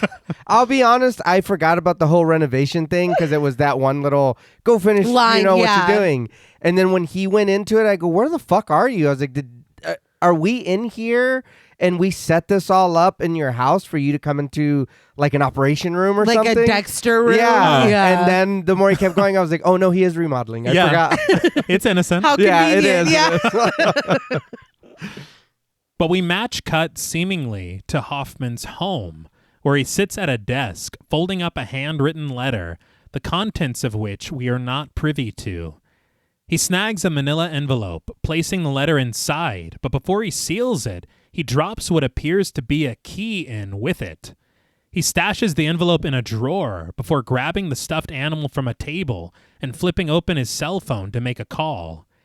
As he stands and takes a step back, we see that just behind him is a very familiar facade. Rough black hair frames the pointed ears, blood-smeared eyes, and long snout of Jigsaw's signature pig mask. Through jittery movements, bright flashes of light, and animalistic shrieks, we press into it sharply before quickly cutting away. What we learn later about this moment, you got to give it to him. You do. Yeah, You do. okay. That's some good shit. Yeah. But back at the police station, a lab technician, played by Zoe Heath, brings her report to Detective Fisk in his office, a fingerprint that they lifted off of the bullet casing that he found at Carrie's crime scene. They've got a match.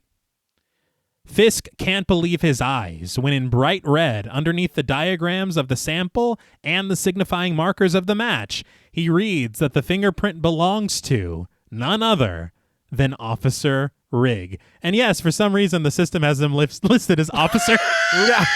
Officer Rigg. No first name. No first name. This is all you are to us. Yeah, that's That's amazing. that's fucking wild. That's my new favorite thing. That's fucking great. But Fisk demands to know if the tech is certain, and she assures him that she even ran it twice. Oh, wow. But we find Rigg unconscious in his bathtub, cold water spraying from the shower head above and directly into his face. He awakens, swiping at the steady stream of water and pushing through the shower curtain to tumble out of the tub and onto the bathroom floor.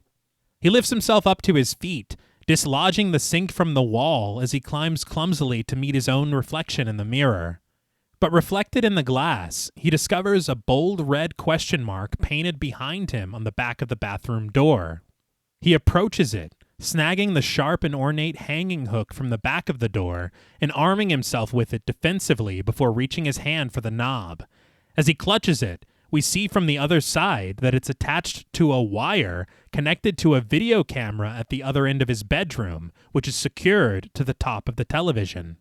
Rigg pulls the door open, and the wire snaps free from the camera, the television giving way to static until Rigg creeps out into the bedroom and comes face to face with none other than Billy the Puppet, turning his head on screen to greet him. "Hello, Officer Rigg. Welcome to your rebirth." Rigg reaches for the landline at his bedside table, only to find it smashed, and an accompanying note written in red paint just beside it. No phone. I see that. Only you can save them. It's like you. And also, Rigg, you thought the phone would still be there. Yeah, no shit. Yeah, it's the puppet. No. Hello, police. You're Officer Rigg. Yes. We've learned. Jigsaw's voice continues through the puppet on the screen, telling Rigg that for years he stood by and witnessed as his colleagues have fallen. He has remained untouched, while Eric Matthews has disappeared. But with Rigg's survival came his obsession. Obsession to stop those around him from making the wrong choices, thus preventing Rigg from making the right ones. Rigg wanted to save everyone. How fucking dare he? As a cop. Yeah, want to save people. This is what I'm saying. Like, I know that we've talked a lot about how a lot of this does not make sense. Mm-hmm. Why people are being put through these things. Mm-hmm. Like, we've seen people be like in 3, he was being punished for grieving. Yeah. Like, yeah. I don't know why we're calling these things an obsession when it is. They're being human. Mm-hmm. So I don't know if that's commentary on John or I don't know, but I'm just like, this one was pretty egregious to me because what are we saying he's being punished for? Yeah. For wanting to save everyone. Well, I mean, and that is that not what we always say about our people in blue? They're here to protect and serve their communities. He's trying to save people because that's what he feels. That's his job. That's what he feels strongly about. I need to help my community, people around me, my friends, my whatever. And Jigsaw's like, oh, fuck, hell no. Yeah, and not on my watch, pal. I think that's the thing is it's not like he's just fucking roughing people up to get information. No. Yes. He's not like he's actually trying to do good work. Yes. Yeah. Like, I feel like with Matthews, he was a piece of shit. He was, that's he was a piece different. of shit. Yeah. He was a scumbag piece of shit. Yeah. And yeah, sure, whatever. Like, there's I think it works if like, yeah, you were trying to do the right thing, but look at how you were doing it. Right. Rig hasn't he hasn't done anything. He ran into a room that he wasn't supposed to run into. Yeah. Like he's being reckless with himself. You know what? Honestly, and I know that that's a trigger for Jigsaw, but I Right. feel like this is above and beyond. I feel like the only person that would get mad at the way that Rig is doing it is maybe a superior of Rig. Maybe. Perhaps. But as Rig rushes to put on a pair of jeans and a shirt and arms himself with a pistol that he finds in his nightstand, Jigsaw proposes that tonight he will give Rig the opportunity to face his obsession, directing his attention to the screen and urging him to look closely. Through the grainy footage in what appears to be a cluttered room of a warehouse, we see Detective Eric Matthews, alive, but worse for wear, disheveled and clad in an orange jumpsuit as he hangs from a chain with his hands cuffed in front of him.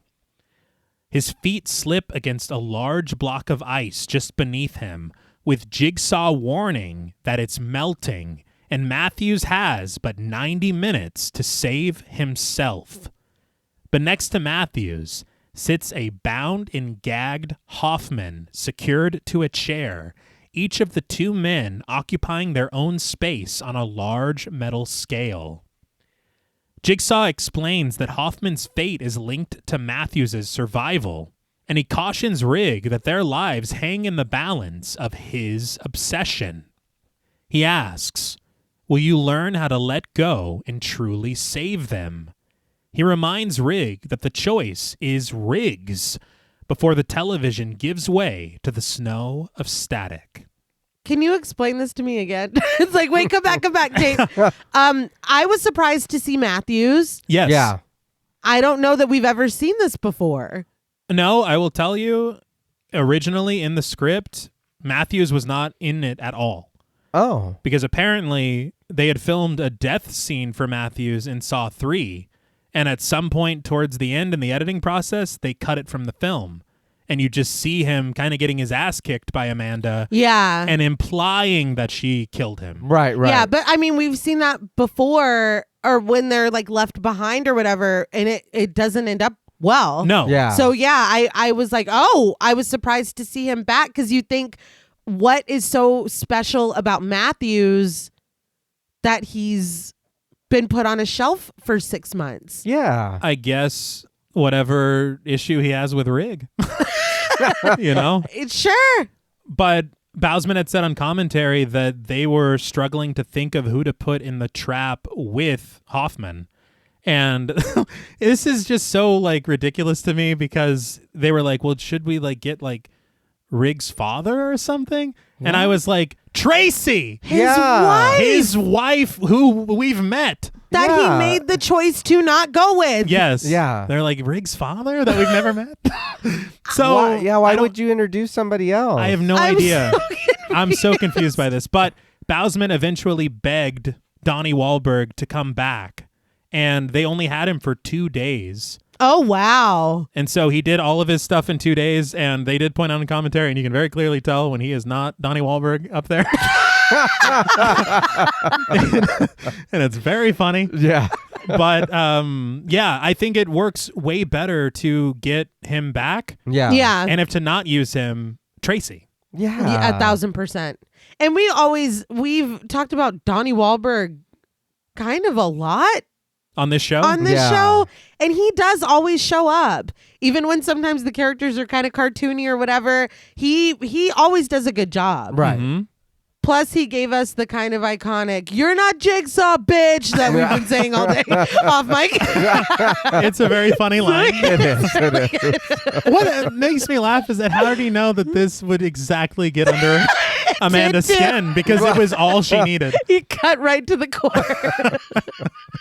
Well, he was seeing what she was trying to do. I guess. He put it together. Nobody else can put it together. He put it together.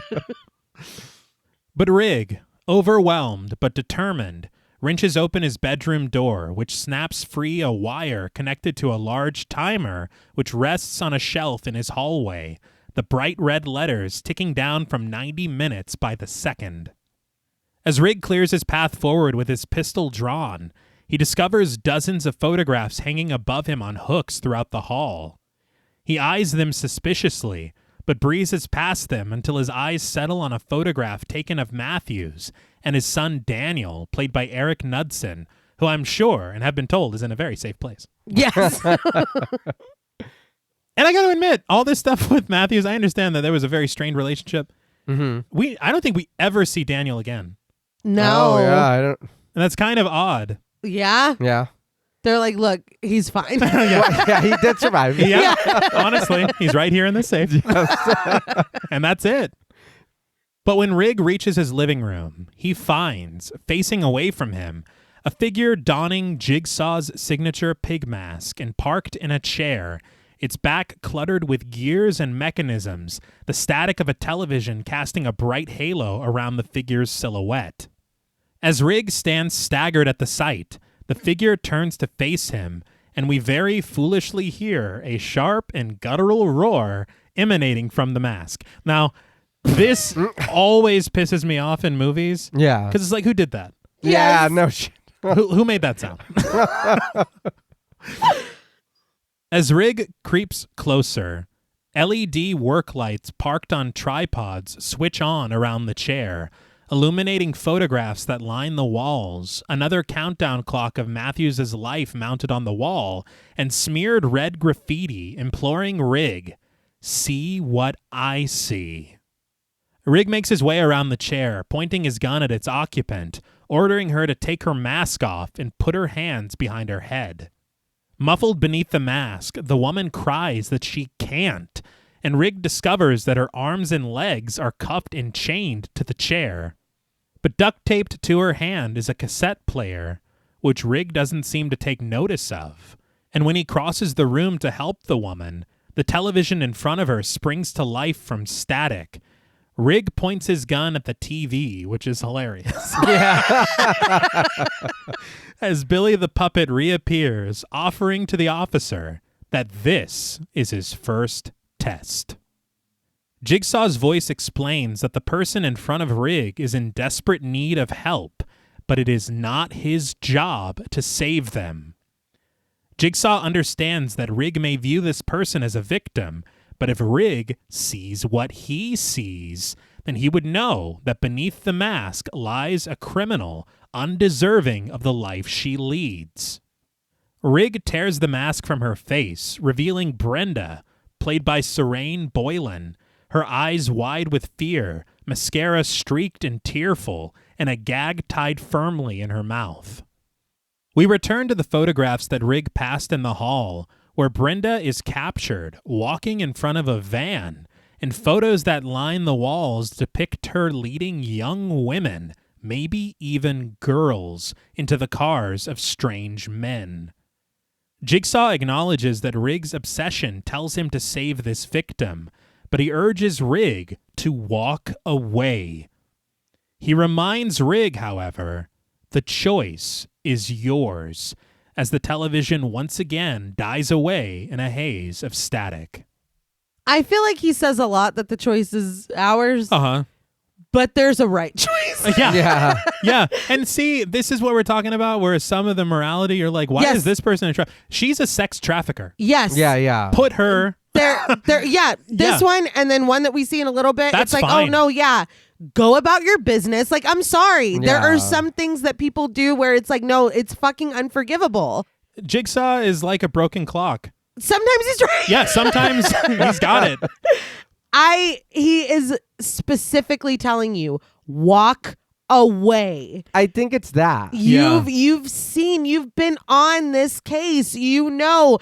Your son is in a safe place. The motherfucker was in a safe when he's flat out telling That's you. what I'm saying. It's that. And I do want to point out, Rigg was in the room for that. He sure when was. he's flat out telling you what to do, and he's shown you the heinous, fucking disgusting things that these people have done and gotten away with it. Maybe do what the fuck he's telling you to do. I mean, were him and Matthews that close? Like, They had a scene. They had a scene together. You have to save Matthews. It is that too for me, because hearing him say that, it is a little different than him giving you the rules and being like, okay, make the decision. Do what you're it's gonna like, do. walk away from this. Yeah, but no. that's up to you. This Why'd woman, you say it that way? Yeah. I love like literally the entire tape. He says, you will want to, Yeah. but don't. Yeah. So again, I understand that it's the serial killers telling us what to do. Yeah. but this is not a Trader Joe's parking lot situation. No. This woman hurt people. She hurt children. Yeah. She, supplied people to this fucking disgusting situation. Mm-hmm. I'm sorry. I don't give a fuck. Like, I'm leaving. Yeah. And I think that maybe that's why it needed to be somebody like Matthews and not his wife, not his father, whatever. Because if he still chose to try to help this woman when he knows that his wife's life is on the line, that's too much. Yeah. So maybe Okay. somebody that I do know and I do care about to a degree, but I just really want to save everybody. Yeah. I don't know. Dude, But seriously, you're right. If it's my partner, it's like, are you fucking joking? I'm like, hey, lady in the chair, you're cool, right? I'm gonna get the fuck out of here. Lady in the chair, put the mask back on. Yeah, you can roar at the TV or whatever. Whatever you were doing before I came in here. Yeah, so a much important person for me to save. But again, this one and one that we see in a little bit, I am glad to see Jigsaw finally, or whoever is involved in this, Right. finally punishing the right people Right. again. Because I feel like Goddamn. it's been a really long time. But Rig promptly removes the gag from Brenda's mouth, and she demands to know if he's a cop. Very interesting. Yes. And I even clocked it here. Yeah. Why is that the first thing that she asked? Mm-hmm. He confirms that he is, but as he fully removes the pig mask from the back of her head, Rig trips a pin attached to the mechanism inside the chair. All these triggers are triggering me. I'm like, how many, again, with the, if you just didn't touch it, then what? You're already talking to me. The time's never going to start. And I'm sorry as well, we don't need to move the mask that much. No. Like, it's fine to figure it out and talk for a second. Yeah. But the gears within the chair begin to cycle, ticking as they revolve, and we discover that through a light at the chair's center, Brenda's ponytail is tied to the metal inside, and with each revolution of the gears, her hair is pulled tighter and tighter into the machine. Brenda screams painfully for Rig's help as he crouches down to inspect the mechanisms, alerting him to the fact that the combination to set her free is inside of the gears. I know it's a tense situation. If I'm Rig, how do you know that? Yeah. Yeah. We watched the same tape and he did not mention that. Yeah. Rig peers into the gears, Brenda pleading with him to just cut her hair. So Rig rushes for a nearby drawer for a pair of scissors, but his search proves fruitless. And as Brenda's hair cinches tighter into the machine, Rig races for the kitchen, wrenching the drawers open to find them empty, save for a small note which reads, "Time is wasted." What I love is that Jigsaw set this up. He'll probably check the drawers too. Yeah. He went to the knife drawer. Yeah. I know where Rig keeps his knives. In swirling shots, quick cuts, and flashes, Brenda cries for Rig's help, begging for him to come back, which he does, marching into the living room and opening fire, releasing several rounds into the back of the chair. The gears cease their motion, only for a moment, before revving to a renewed life, ratcheting even more rapidly. Rig continues his search for the combination, but we watch as the blonde strands at Brenda's hairline tear free from her scalp, blood spurting from her forehead.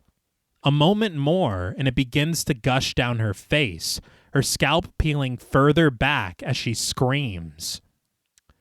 As the gears rotate, a number finally comes into view for Rig. 6.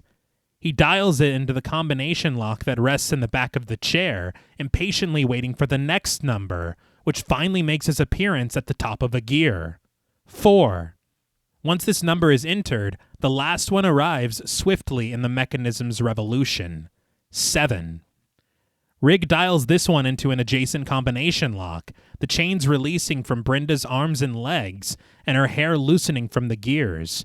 She clatters to the floor in freedom, her scalp torn, and a veil of blood covering her face. So, how Rig knew to enter which number where and what order, not established. Yeah. On commentary, they mentioned that what the point of it was meant to be is that these numbers are Rig's badge number.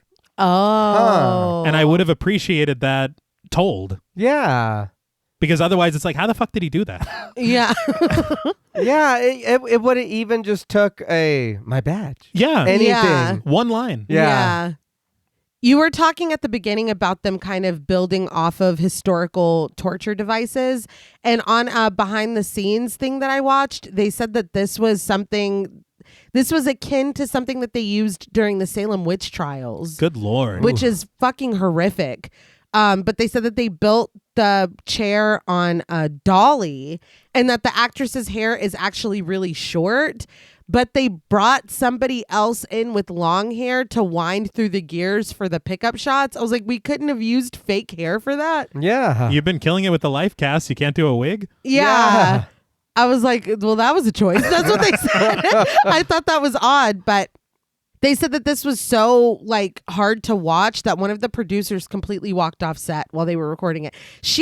Her performance is really fucking great. Yeah. That's what sells it completely. Yes. So what they did was they did a cast of her forehead and then kind of flipped that up and filled it with blood packs and gore. And then they used a prosthetic to kind of make it seamless between the cast and her actual forehead. Mm-hmm. So when it's being pulled back, that's what's ripping is that connective prosthetic. And so okay. it looks like it's her scalp peeling away. Again, really, really fucking well done. Yeah. You can tell that some of the blood at some points is digital. When it I think that first rip. And I Yeah. kind of was like, damn, I wish they hadn't have added that. But literally everything else is really well done. Yeah. But Rig races to Brenda's side to assess the damage before running back to the kitchen to grab some towels for her wounds. But as soon as Rig departs, Brenda winces in pain as she reaches for a cabinet just beneath the television. She opens it, reaching inside to find a long blade attached to a curved yellow handle. She quiets her cries with the knife in her grasp, and by the time Rig returns to the living room, Brenda is nowhere in sight. The knife was also filthy. Oh, yeah. Yeah. Everything's dirty as hell. Oh, yeah. The clock ticking away above his head, down to 87 minutes and 32 seconds, Brenda suddenly makes her presence known, charging for Rig, who defends himself against her attack. Brenda crumbles into tears as she slashes in his direction, Rig pleading with her to put the knife down and reminding her that he just saved her life. But Brenda lurches at him again, which Rig parries and is able to grab hold of her, putting himself behind her and sinking his fingers into the exposed flesh at her scalp, wrenching it back further in a squelch as he hurls her into a mirror that rests on the wall in the living room.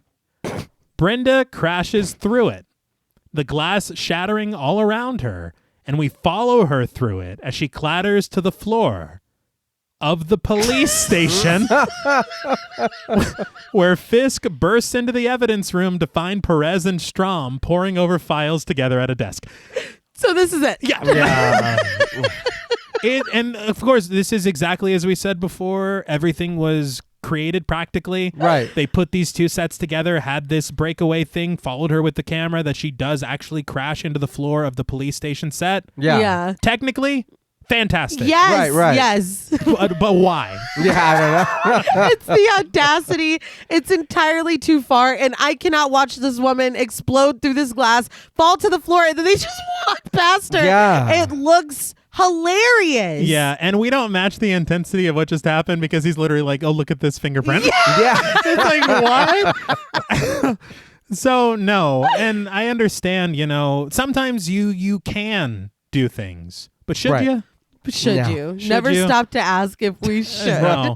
I did laugh too because at some point I think it's when she is coming at him with the knife. We see the countdown clock on the wall, and it's only been like 3 minutes since it started. Yeah. Yeah. Yeah. This is Like, going these are fast. moving Yeah. fast. We have to. Yeah. I will say on commentary, Lyric Bent, it was the first time that he had watched the film in its entirety. Yeah. And he was like, why didn't I just shoot her hair? I have a gun. And Bousman's like, you're not supposed to. It's like, Be quiet. Be yeah. quiet. Yeah. But it is honestly kind of wild that Jigsaw left him with a gun, Yeah. a loaded gun in his Yeah. bedside. Yeah. It is weird. But Fisk hands the results from the lab technician over to the special agents, revealing that the fingerprints were matched to Rig. As they look over the paperwork, they're interrupted by an uncredited officer who appears in the doorway, alerting them that officers just got a call of shots fired from 23 Park Place. So maybe this is the city where Monopoly takes place as well. But Fisk recognizes this address as Rig's apartment. As Perez and Strom lock eyes for a moment, the wheels in their heads beginning to turn, we return to Rig's apartment, where Brenda lies bleeding on the floor. Rig tears loose the tape player secured to her palm and switches it on. Jigsaw's voice emanates from the small speaker. "Hello, Brenda. I want to play a game."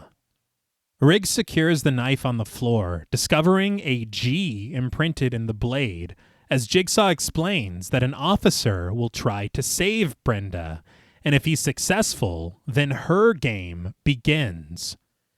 In quick flashes of the photographs lining the walls, Jigsaw continues that the officer will use these pictures to sentence Brenda for her crimes, and the only way to stop him is taped underneath the television.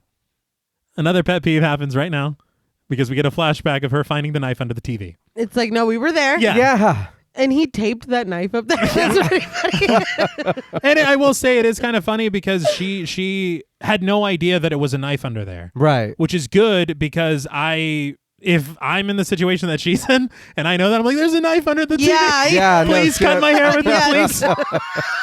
Oh, yeah. You know? So it's good to know that she didn't know. Right. Yeah. But Jigsaw urges Brenda to let the officer save her life and accept her fate to rot in prison, or kill him and guarantee her freedom.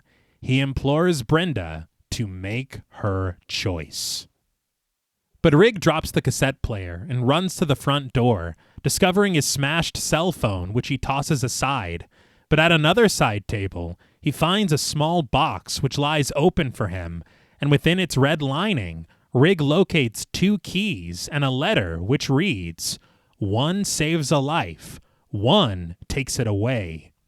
The first key is attached to a tag from the Alexander Motel, room 261, while the other key is nondescript, secured to a long chain. Rig collects them both before exiting his apartment. But we then cut to the expansive room where Matthews still dangles above a rapidly melting block of ice, suspended next to a dazed Hoffman, still secured to his chair. Slices of light pour in through an industrial fan in the wall, its rotations illuminating the grim green environment that surrounds both of them. But suddenly, bright lights switch on around them, and the red heat lamps at the sides of the ice block radiate a glowing red. Matthews' shattered ankle is encased in a makeshift metal leg brace, which slips against the ice.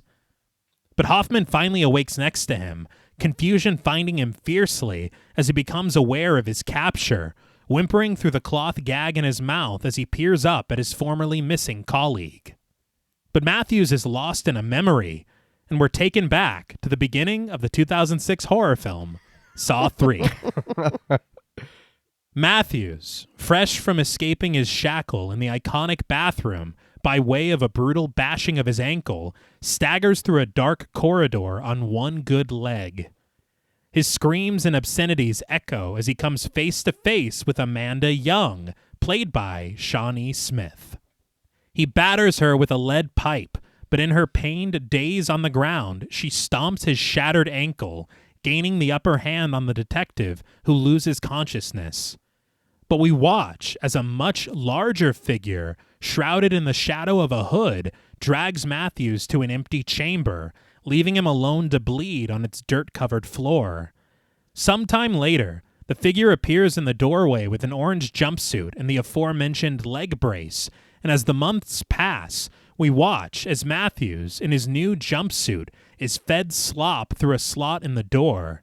In quick flashes, we see rats crawling the walls of his chambers, and he seemingly makes friends Yeah. with one of the rats. He becomes king of the rats. Yeah, I guess. Maybe we'll explore that in Saw He's 5. Willard or some shit. That was a side quest. Yeah. But his hair and beard grow unkempt. I do have something about that because I guess in the process of filming this, Yeah. this is just something that Donnie Wahlberg did. And whenever it was done, he tells Bousman, he's like, hey, don't put me being friends with that rat in the edit. And So he was like joking? yeah, Oh, my that's God. funny. and here we are. Yeah.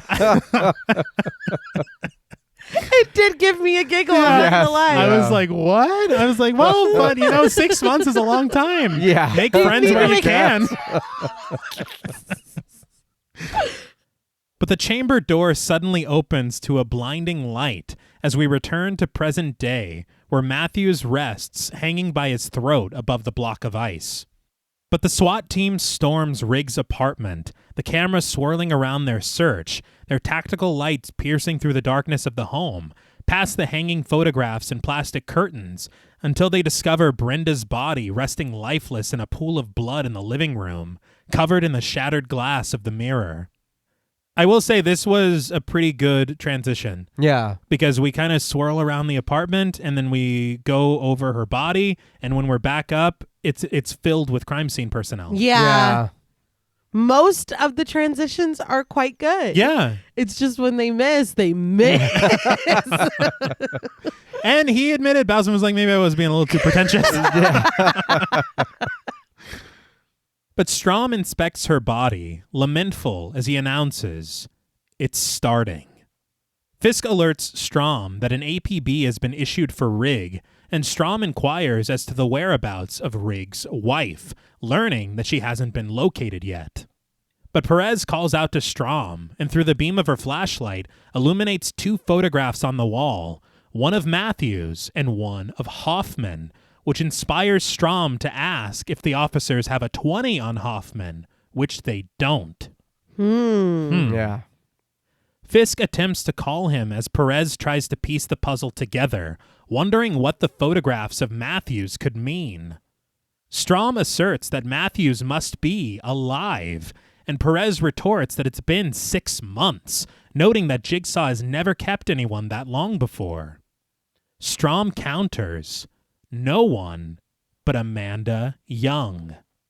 Perez wonders if Matthews has been fixed, but Strom is more concerned by the total of 6 individuals who appear in the photographs that decorate Rigg's apartment. We get quick flashes of the pictures of Hoffman, Matthews, Brenda, and 3 unfortunate folks that we have yet to meet. But Perez notes that as a decorated lieutenant, Hoffman doesn't fit the profile. Strom, however, making use of the graffiti on the wall, reminds Perez that that's what she sees, but what does he see? Perez posits, Rigg trying to save his 2 friends? And Strom supposes that it's a possibility, but he returns his attention to Fisk and the SWAT team, asking if they have names and locations on any of the other people in the photographs. Perez calls this overkill, a setup to announce Rigg as the accomplice, and Strom counters that it could instead be a setup for Rigg's alibi, considering that everyone around him keeps dying. But he asks, where is Rigg to tell them that he's innocent, or what these photos are doing in his apartment at all? The black light of a crime scene investigator arcs over the photos, and Strom notices something within its beam, taking the device from the officer wielding it and casting it at the wall above the photos, illuminating a message written in glow-in-the-dark paint. 4 walls build a home. Somehow, Strom gleans from this message that one of the pictures on the wall doesn't belong, and from each of the walls, he plucks a photo of none other than Jill Tuck, alerting Perez that this is who they're looking for. That's fine detective work, or what? You figured that out quick. Yeah. I was like, I don't know how he's doing this. I was like, is it Christmas because we are 10 lords a leaping? Like, I feel like we jumped to this conclusion with I'm like, are you part of this? Yeah. Yes. Look, four walls build a home. I get how you can connect it to Jigsaw. Right. In the newspaper article, or maybe to Art Blank, who was also in the newspaper article. Mm-hmm. But I don't know how you're like, one of these pictures is involved. No. It's that. What? But Strahm and Perez arrive at a clinic, flanked by officers inquiring about the whereabouts of Jill Tuck. But there, at a nearby counter, stands Jill, wearing a white coat, seemingly puzzled at the presence of law enforcement. And I don't know why, because they've been on your ass for for quite a while. But we promptly cut to agents Strahm and Perez peering in at Jill through the one-way glass of an interrogation room, where she sits alone at a table across from an empty chair. Strahm removes the magazine from his service weapon, handing it off to Perez, and instructing officers to have the air turned off in the interrogation room. He doesn't say it, but they're turning up the heat. Yeah. I'm not going to lie. If it gets too hot in there, they might give me. I'll tell y'all whatever you want. Just please turn the AC on. So, well, the first person he ever trapped was? I did it. I'm Jigsaw. Yeah. Please. Air, Let please. me go. Jill looks up from her cup of coffee as Strahm and Perez enter the room, with Perez taking the seat in front of Jill, introducing herself and her partner, and apologizing for pulling Jill out of work for this interview. Jill wonders what more she could possibly offer them, skeptical that her 100 hours of interrogation tapes and the volumes of evidence taken from her home weren't enough for them to understand John. But Perez answers that it isn't John they want to talk about today, but rather Jill. Jill considers herself an unnecessary topic of discussion and demands to know the real reason why they brought her here. Strahm then takes it upon himself to switch places with Perez, tapping her on the shoulder. And as Perez leaves the room, Strahm stands in front of Jill, a folder clasped in his hand as he raises both arms from his sides in a gesture I didn't quite understand. But we return to the warehouse, the ice block melting swiftly under the slick movements of Matthews's feet, the resulting pool of water collecting under Hoffman's side of the scale. From a new angle beneath his chair, we discover electrical wires lining the chair that he's secured to, and the balance that Jigsaw mentioned on Riggs' tape suddenly begins to make sense. But Hoffman glances across the room, where through the opaque windows lining the walls, he notices a figure lurking on the other side of the door. The figure lingers in front of the glass of the door, a black and blurred shape peering up at a message written in red, and backwards from Hoffman's perspective that says, "Final Test." But the door opens and the figure enters, his identity hidden by selective angles and editing, as Hoffman calls out to him and demands to be set free. But the man ignores the detective's plea, instead flipping a switch on the wall near the door, which pulls a chain taut at the ceiling, a resulting red light burning brightly. The man crosses the room, a revolver and a leather duffel bag in his hand, as he makes his way over to a desk that rests in the corner of the room, lined with computer screens. Matthews is far too weak to do anything other than watch, but through his gag, Hoffman continues to shout, "You fucking hear me? You fucking motherfucker!" I understand. Yeah. Yeah. But the man just drops the bag, sets down his revolver, and takes a seat at the desk. He eyes the screens, which we now see are receiving the live feeds of surveillance cameras. As Hoffman seethes and Matthews drools in his stupor, the clock ticks away above the mystery man, down to 52 minutes and 49 seconds. I do want to just point out very quickly, we return to Rigg, who arrives at the Alexander Motel. Right. This implies that Rigg has his run of the city and yet has alerted none of his colleagues of anything. That's true. Yeah. I didn't even think about that. Well, my thought was like, did we factor in travel time? Yeah. The thing is, we're on a scavenger hunt. Honestly, he's like, damn, the Alexander Motel's 30 minutes away. Yeah. And it was. But yeah, I was thinking about that. I know they crushed his cell phone or whatever. Right. There's a lot of fucking phones in the city. Yeah. There's Well- even one probably at the front desk of this here hotel. Yeah. Or even at that, you can pass by and say that. Call law enforcement. I'm headed this way. Please, I'm Officer Rigg. I need whatever, because we don't get his first name out. Yeah. They know me by Officer Rick. Even his neighbors. Right. Don't say Daniel. No, Officer. don't do it. But Rigg steps inside the lobby, only to be greeted harshly by a vagrant, played by Julian Richings, who sits parked by the door.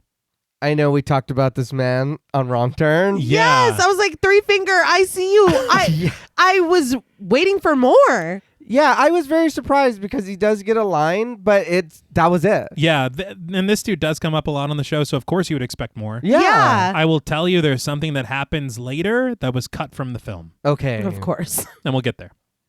But the vagrant barks, "What the fuck are you looking at?" And he continues to shout at Rigg, who doesn't answer and just breezes right past him.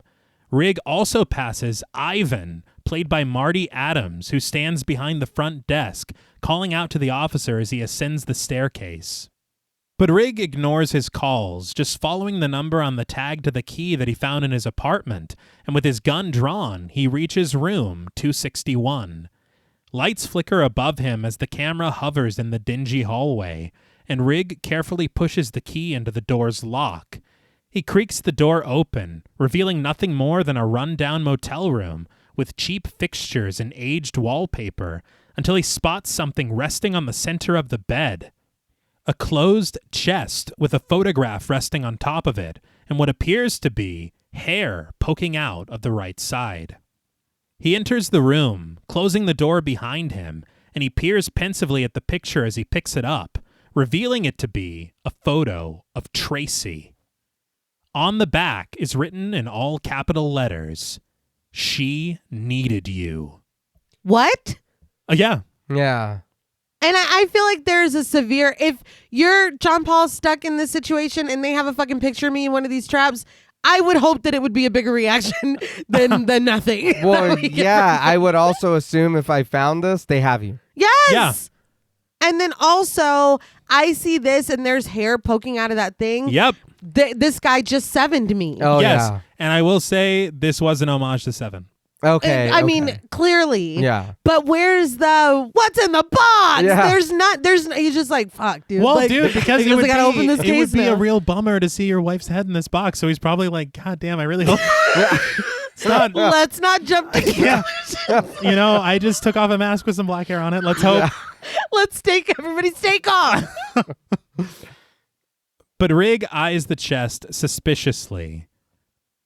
And, you know, honestly, if it was her head in there, that would be a bit far even for Jigsaw. It was. Because she didn't even stand a chance. She didn't even get a chance to do anything. No. Yeah, she didn't get a trap. Like, he takes her, cuts her head off, and puts it in. That'd be fucking...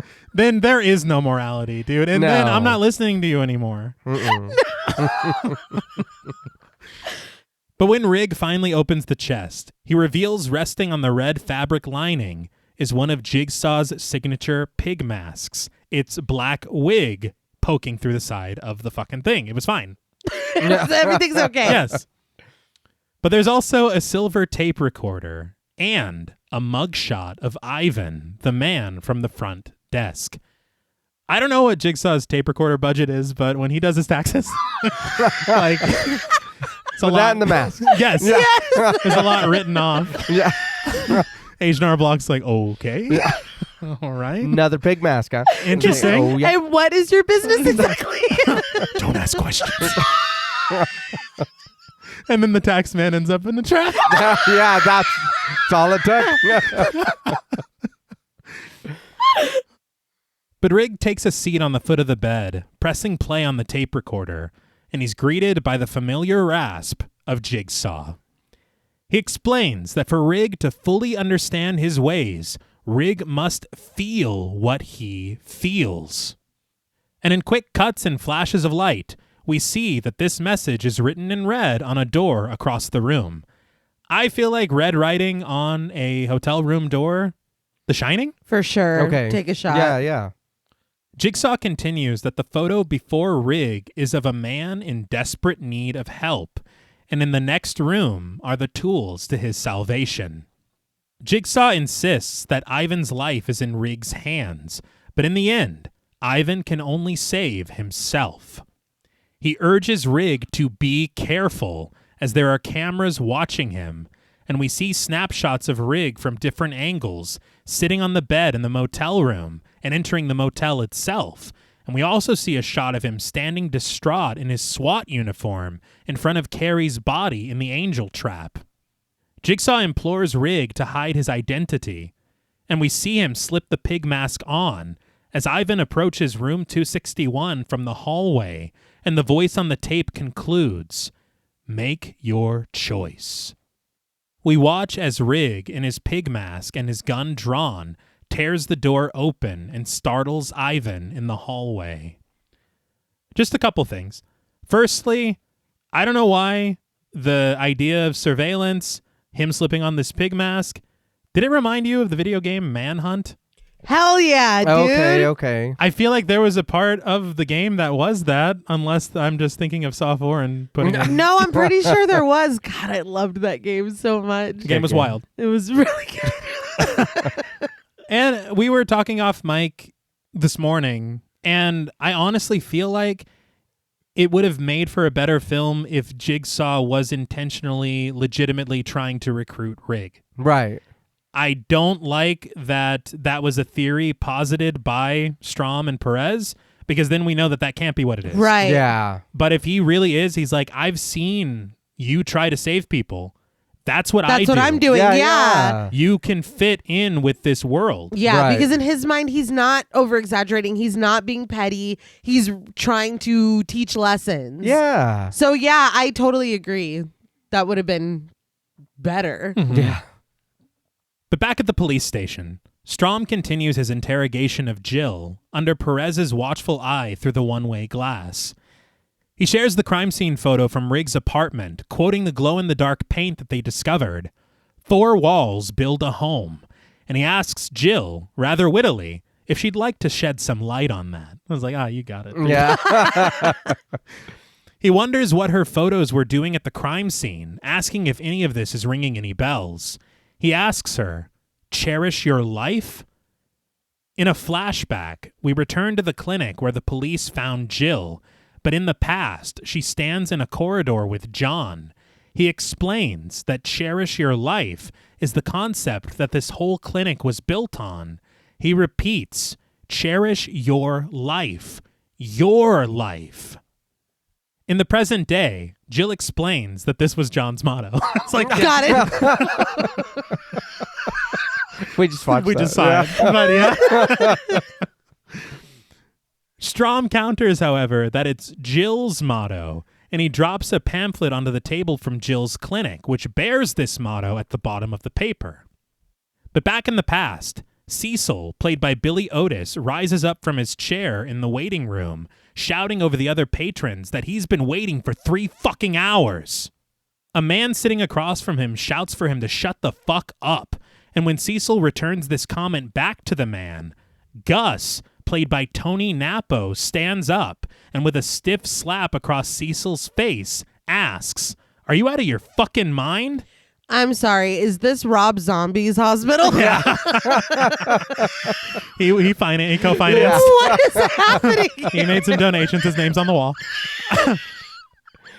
I do want to say this guy that slaps Cecil, Right. Gus, he was the guy in Saw 2 who had his eye on the peephole that got his brains blown out. Oh, okay. That's very cool. Cecil crumbles into the chairs behind him, only to leap across the waiting room to attack Gus. As the pair tumbles to the floor and Cecil eats a few shots to the gut, a very pregnant Jill rushes over, imploring the men through the frenzy and the gathered crowd to knock it off. John, though, watches from a distance, the gears seemingly turning in his mind. And I do want to point out that in the crowd is Troy, played by Jay LaRose, who was in the hook trap in Saw 3. Oh, that is... I didn't even notice. No. Oh, that trap. Ooh. Oh, yeah. Yeah. There's no way. No. But sometime later, still in the flashback, Cecil stands unsheathing a blade, only for John to appear in front of him like a phantom, warning, "You don't want to do that." Cecil asks what John's problem is, only for John to answer that Cecil is his problem, and he's becoming a problem here for everyone else too. Cecil thinks better of escalating the situation, and instead pockets the blade and heads for the exit.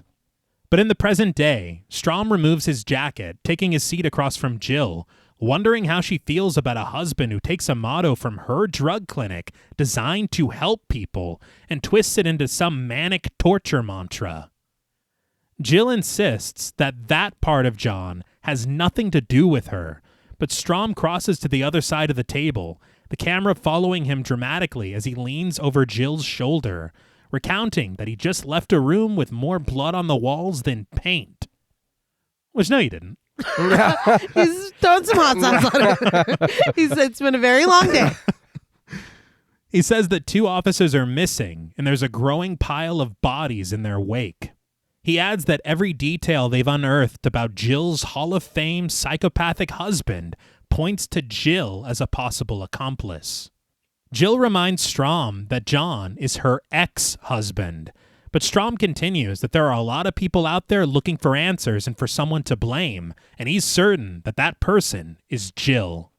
Is it funny to anybody else to think about them going through divorce proceedings? She's like, I'm ex, actually. Yeah. But we do learn, as far as, a certain person's occupation, that it probably could have made that easier. True. But Strom says that the best part of it is that he doesn't have to convince everybody, just 12 people. Returning to his seat, he suggests that Jill tell him about John's workshop.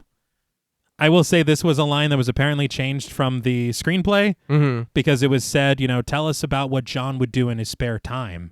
And I guess it was Tobin Bell. He's like, Jigsaw wouldn't have spare time. Get the fuck out of here. He's like, a very busy man. It's a workshop. Even in his spare time, he's working. Yes. But in yet another flashback, we find John leading Jill into his workshop at the Gideon meatpacking plant, a large room with sparse equipment, a couple of tables, tools strewn about, as well as a saw and a couple of workbenches. Once John switches on the light, Jill can't hide how impressed she is, marveling at the size of the space and noting that it's exactly what John has been looking for. But John draws Jill's attention to a small antique wooden clock resting atop one of the workbenches. Jill asks, "So this is the clock?" And as its pendulum swings, she struggles to grasp what's so special about it. John comments that the whole deal hung on this clock, and he reveals that the mechanism inside of it is 300 years old and still ticking. It withstood the test of time. He touches her face gingerly before leading her into an adjacent area of the expansive space, where Jill discovers a partially built bassinet, its wood sanded and tools resting inside the base of a work in progress. Is that a trap too? Yeah. Well, it keeps the baby where he needs to be. You were up all night last night. Yeah. I will say this was also Tobin Bell's idea because he said we need to see that Jigsaw did work on other things. No. That's true though. Yeah. Because he is building all this shit. I know. We need to know that he was capable of building stuff. Okay. Because honestly, when we see how this project begins, he doesn't do a great job. No. But John smiles that he has a surprise for Jill, and from a nearby shelf and behind a few errant supplies, John lifts up what appears to be the scariest fucking doll I've ever seen in my entire life. Yeah. Its small body and thin limbs clad in a black suit, a large red bow tie at its neck, and red spirals painted on the cheeks of its pale face, we see a prototype of what would become Billy the Puppet. Billy's hair was laid though. Yeah. It looked hilarious. It did. She's like, I'm still figuring it out. Time seems to slow down as we return to the interrogation room, and Strom appears unimpressed with this portion of Jill's story. And you know what? I am too. Yeah. Oh, yeah. That's your surprise? I guess. And I guess the doll is supposed to be for their son? Yeah. I would be like, get this shit out of my face. Yeah. So you hate our child. Yeah. I'm going to be honest. I don't like this. Stop trying to humanize him. Yeah. He's like, this for me did not work one bit. I don't like this little section. I just don't. I don't. It's too late. Yes. We've done too much. We've seen too much. We've watched whatever the fuck experiment, whatever he's doing has become. It's just too late. And I think it is just that. And not only that, why we're sitting here talking and thinking about it, and they're trying to give him this different backstory, and we're supposed to whatever, and Jigsaw was trying to help or whatever. I go back to him cutting puzzle pieces out of people, and let's stick with that. I'm like, come on, dude. Where's that here? I do want to ask that because I feel like maybe at some point during Saw 3, they just gave up on the whole puzzle piece thing. That's true. Yeah. I forgot that until you just said that. He's literally the Jigsaw killer. Yes, that was his motive. That's why was there. Why do you need to give him this? He's like, look, I just wanted the name. You gave it to me. I'm done. Hey, look, I got to say, as far as killers' names are concerned, it's a pretty goddamn good one. It's really good. To fit with that. Yeah. Yes. But To once he stops doing it. Yeah, once he becomes the trapster or whatever, it's Like, that's not yeah, as cool. you're not Jigsaw anymore, dude. But at the Alexander Motel, Rigg has forced Ivan into room 261, parking him at the edge of the bed. He paces in front of him without the pig mask on for some reason. He was like, they know it's me. Yeah, it's too late. Ivan trembles. Why are you doing this? And without a word, Rigg just hands Ivan his mugshot that he found inside of the chest. Ivan grows defensive, whining that it was a mistake that happened a long time ago and that he already paid for this. He begs for Rigg to let him go, but Rigg is preoccupied in his own thoughts as he paces, raising his hands to his face and pointing with his gun to the paint-smeared door bearing Jigsaw's message, asking Ivan what's behind it. He returns to the note that he found in his apartment. One saves a life, one takes it away. He tosses a key to Ivan, ordering him to try it on the door, which Ivan does without hesitation. But the moment the door opens, Ivan peers inside, and his face is filled with fear as he turns away from whatever he sees. He races back toward Rigg, who commands him to get back, and forces him through the door. The pair enter the room, bathed in red light, surrounded by chains, and clothespin photographs hanging from the ceiling. I didn't know that one of the Saws was a Giallo film. So I guess at least T needs to give it its flowers for that. An extra point. Yeah. Well, no one saw that coming. Yeah, no one. No one saw that coming. In the photos, Rigg discovers the bodies of women wearing wounds of abuse, bound, gagged, beaten, tearful, scantily clad. They line the walls, bursting in quick flashes as Ivan faces the evidence of his horrific crimes.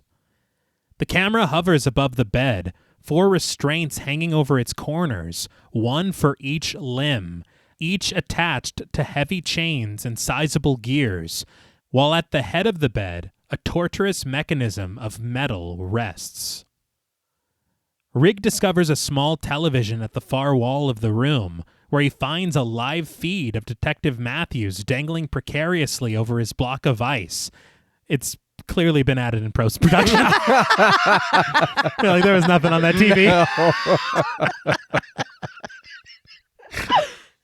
Ivan wrenches the knob of a door at the other end of the room, begging for help, but Rigg just tosses him to the floor, demanding to know what he knows about Detective Matthews, the guy that's on the television.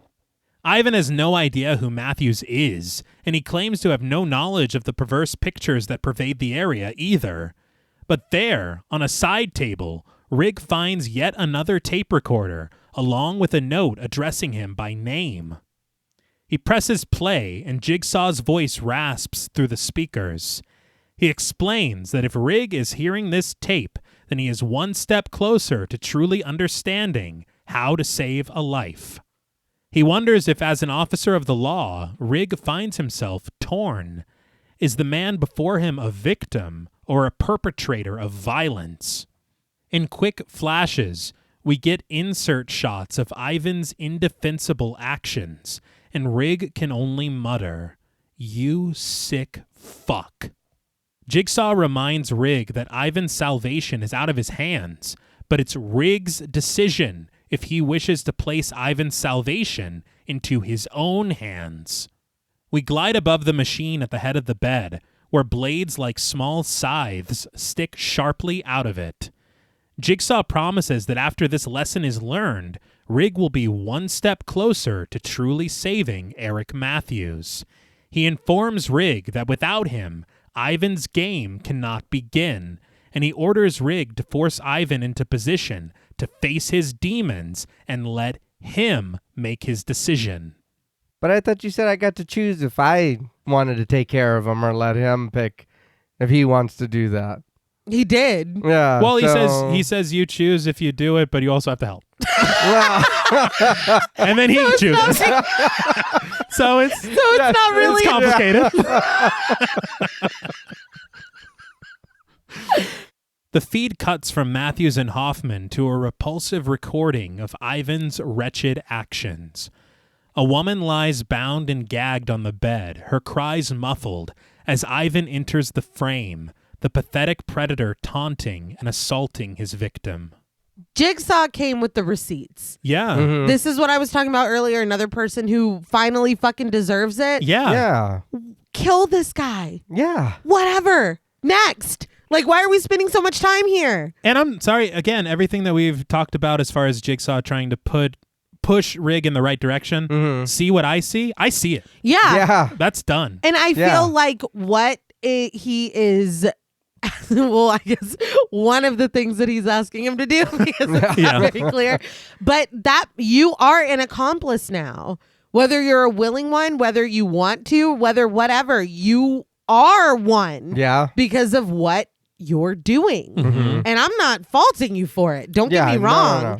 But I feel like that's the arc, what you said earlier about Rig being I keep almost saying Rig being recruited. Dude, I'm sure I said Riggs millions of times already today. This makes more sense. This lends itself to that because Jigsaw is finally bringing in people that deserve to be punished. Yeah. And Rig is like, you know what? Hell yeah. Yeah. They do deserve to be punished. Yeah. And the thing about it is, like, when it comes to Amanda, we saw bits and pieces and flashbacks of Saw 3 of her kind of becoming the accomplice. Right. But we never saw it to this level. No. Right. And so that would be cool as hell if we have a film where it's like, look, I'm dead, Amanda's dead, I need someone to carry this on. Right. Yeah. And let me show you why and how all of this happens. And we've taken Yeah. a good guy with a good moral code. Yeah. Yeah. That has been established. And it shows like how dark things can be to make a person like that be like, you know what? Yeah. Maybe some of these people do deserve it. Yeah. So yeah, it's just a more compelling story. It just is. Maybe when you have more than a year to write something. Yeah. Imagine. A little more time. Yeah. But Rig has seen more than enough, ordering Ivan to get onto the fucking bed and strap himself in. Ivan does so fearfully and reluctantly, a slick sheen of sweat shimmering on the sick bastard's scalp as he begs Rig not to make him do this, admitting what he did was wrong. Rig helps him with the last of the straps and forces his head into the mechanical vise at the headboard. The lieutenant locates another card at the bedside table, more instructions from Jigsaw. Hand him the tools that will save his life. Ivan cries, demanding to know what the card says, but Rig just hands Ivan 2 buttons to hold in each of his subdued hands before switching the play button on yet another cassette player found on the nightstand. I told you, dude. Yeah. It's wild. You'd think that it would just be tapes and he has the cassette No. player. Yeah. He's like, what if he loses it along the way? 50 players, I think. How to do it. Wow. He orders them in bulk. Yeah. He has to. Well, that way there's no way. It's like, how am I supposed to play this tape? It's like, no, like, yeah, here. no, you Yeah. heard what I Yeah. said. You got it. But through the tape, Jigsaw intones, "Hello, Ivan."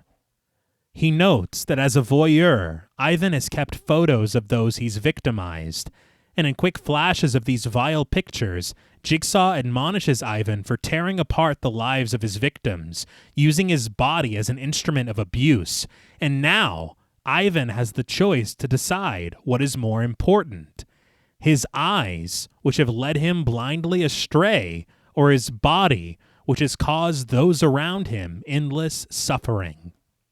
Jigsaw instructs Ivan that he's been handed the tools which can save his life, but he urges him to decide quickly, as in 60 seconds, the choice will be made for him. While Ivan is receiving the rules of his game, Rig finds a small chest in the drawer of the nightstand, along with another note written for him. He snags it, tossing the tape recorder onto Ivan's chest before making his exit and leaving him to make his choice in private. I feel like I understand Jigsaw's point and intention with this trap, which we will see just how gruesome it can get. I feel there is another part of Ivan that should be damaged. Agreed. He even said the word tool a couple times in his fucking He did. thing. Like Yeah. he could have really played into that. The way that these tapes or this tape for Ivan sounds, like this dude works in a hotel. You would think that he has like secret recording devices or something, and he's unknowingly keeping videos of people or Right. taking pictures of people. Like we saw you had a videotape Yeah. Yeah. of what this man was doing. Yeah, cut it off. Yeah. Smash it. I mean, whatever. I was just hoping that the things that's holding his head in place would just close. Like it was like, oh well, you're Choice not is gonna made. survive. Yeah. Yeah, let's crush both heads then. Yeah.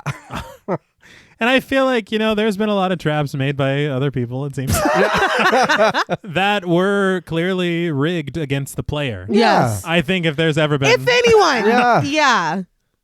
But Ivan does make his choice, plunging the button in his right hand and sinking the small scythe slowly into his right eye. Ivan screams, psyching himself up and gathering the strength to press the left plunger. But before he can, his time is already up somehow, and the strong gears at the four corners of the bed tear him limb from limb, savagely ripping his arms and legs from his torso and spattering blood across the photos plastered on the motel walls. Rest in piss. Yeah. It's like, well, that's fine, isn't it? I don't see a problem with any of that. No, one thing I will say, though, as far as, like, if you're in this trap, dude... You're not getting out until you blow both plungers. Yeah. I don't know why he does just the one. Yeah, that was He's weird. like, He's like, maybe it's "Can not I that handle bad. It's just weird. It's stupid. It is. Yeah. But I'm glad that he didn't pull both, because then he would have been let out. Oh no. Yeah. Or would he have? I don't know. I wonder. Oh. Because this was irrefutable. Like, right. this was beyond. And his time was up real fast. Yeah. Yeah. I saw in the behind the scenes that they casted this actor's entire body. They did his head, the back of his head. He was like, and they made me a lot balder than I really am. But his arms and his legs. And so they had the actor inside of the bed. There were cutouts in the bed. And so the arms and legs and the belly, everything was completely false. Wow. Oh, wow. And so when that trap went off, it just ripped off the prosthetic arms and legs. And they showed like a heap of the casting that they took.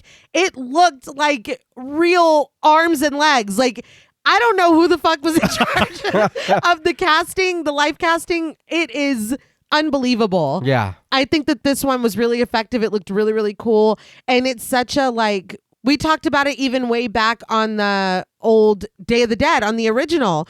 Just the simplicity of putting because they still wanted Ivan's face. They wanted him screaming and moving and looking like everything belonged to him. So simple to just hide the rest of his body. Yeah. And use it's brilliant and so effective, but on paper so simple. It looks really good. It's astounding to me to discover how much of it was life casts. Yes. Because so often you can kind of tell when a body part in a horror film doesn't have the right weight or whatever. Right. But every single thing that they've done, everything with each person, it's like I would have guessed at least part of this was, Yeah. Literally. you know? Because even a lot of times when it's good, like really good work, it's not all the way totally convincing. Right. But here, like you said, T, I never would have known. I go back to fucking John's head at the autopsy. Yeah. Yeah. Carrie. It's really, really impressive. But in room 261, Rigg reads the note he collected from the bedside table. Become the teacher and save a life. Go back to where it all began. And by this point, the fray is in my head pretty good. Yeah. And it will remain that way for the rest of the week. I guarantee someone's made a fake music video. Oh, yeah. They had to have.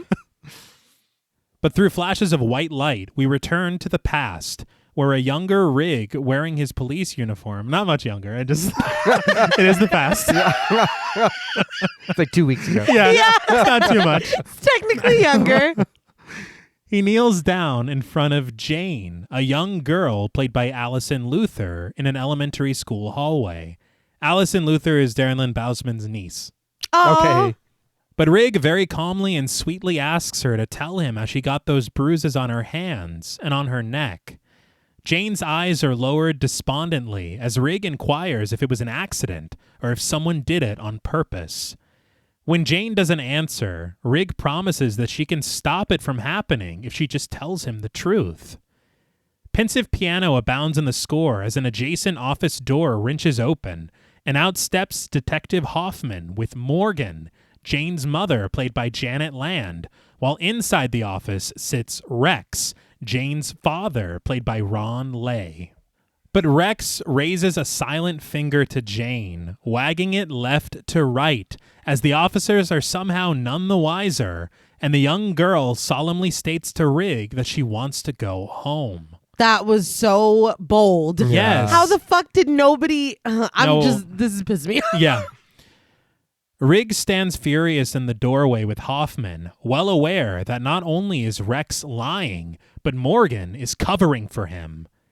As Rex outright shushes Jane from across the way, Hoffman laments that Jane's story doesn't corroborate and that there's nothing they can do. Unable to send Jane home, Hoffman tells her to go back to class instead, which she does. Rex, having slipped through the cracks of justice, confidently creeps up behind Rigg, offering, "I told you, officer, sometimes these kids just get out of control." He slaps a hand on Rigg's shoulder, which was clearly not the move, as it sets Rigg off, and unable to control his rage, he delivers his own brand of justice in the form of an ass beating.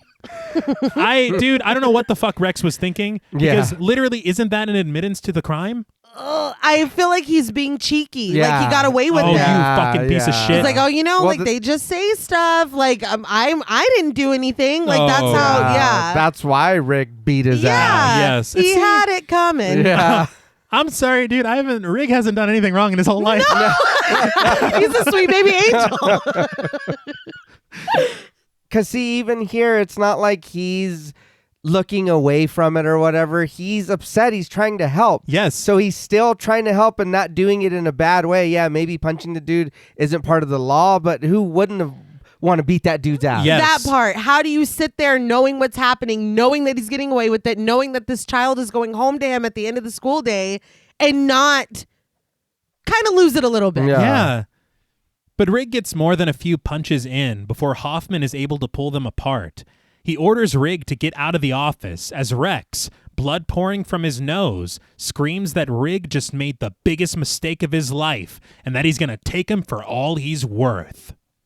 But we rise above the table in the interrogation room, Jill stirring another cup of coffee as Strom pours through evidence and police reports. The agent wonders if she loved John so much, why did she leave him? Which is like, what the fuck? If you love him. What the hell is that? Jill counters that John left her long before she ever left him.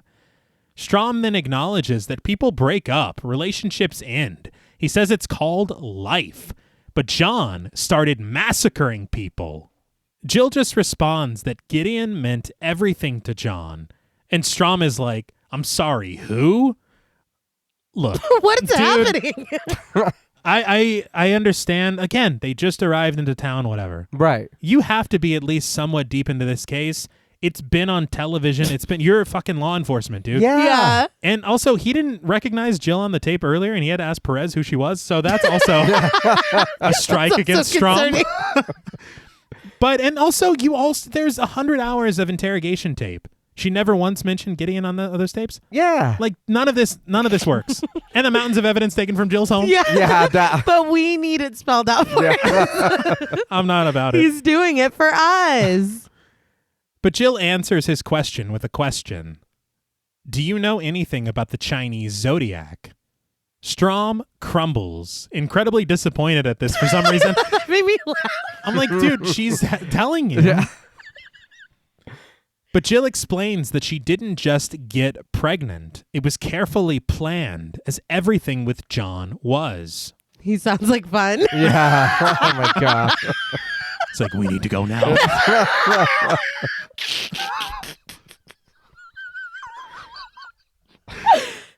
But we flash back to a late night at the clinic, where a pregnant Jill ushers out the last of the patrons before closing up shop and locking the doors. I will say, leaving the clinic, we find Oren Koulis and Mike Butters. These actors, firstly, Oren Koulis is one of the producers of the film. Okay. But he also played the victim in the first Saw that had his stomach cut open by Amanda. Oh, okay. And Mike Butters is the man who was found in the razor wire trap in the first Saw. See, this I love. Yeah. Because that's so quick. It is. You barely even see them. Yeah. I didn't notice them at all. Or at least who they were. Yeah. Right. But John waits in his car in the back alley, jotting down notes in a textbook, where he's met by Addison, played by Emmanuel Vaugier, who leans into his window asking if he wants some company. Addison was featured in Saw 2. She was the one with her wrists caught in that trap above her head. Yeah. That was her? She Yeah. volunteered for that, though. That was crazy. foolish. We were all pissed off I'm about that. still mad about that, really. Yeah. I didn't notice that was her. Yeah. I love that. John asks her what she's doing and points out that they're in front of a health clinic. He tells her that she's a beautiful girl and that she should just go home. Before we dive into the next scene, just want to say that there is some rough stuff about to happen pertaining to pregnancy, so if you are not in the space to receive that, please protect your mental health and skip ahead a little while. But inside, as Jill heads for the exit, Cecil suddenly lurches up from behind the locked door, pounding on the glass and startling Jill. He claims that he forgot his jacket when he was here earlier, begging her to grab it for him and noting that she can even see it through the window. I do want to say when Cecil left the clinic earlier, he was wearing his jacket, but we do see that his jacket is inside. Huh. So I don't know if this is supposed to be a different day and they're letting this motherfucker just come back. Yeah, that's what it is. I mean, I guess it speaks to Jill not wanting to turn anybody away or her being I don't know, but yeah, no, Cecil, you can find somebody somewhere else. Yeah. Jill politely doubles back, snagging Cecil's jacket from a chair in the waiting room. But as she opens the door to return it to him, he forces his way inside, his knife at the ready, and holding the pointed end of it to her throat, he demands that she let him back inside.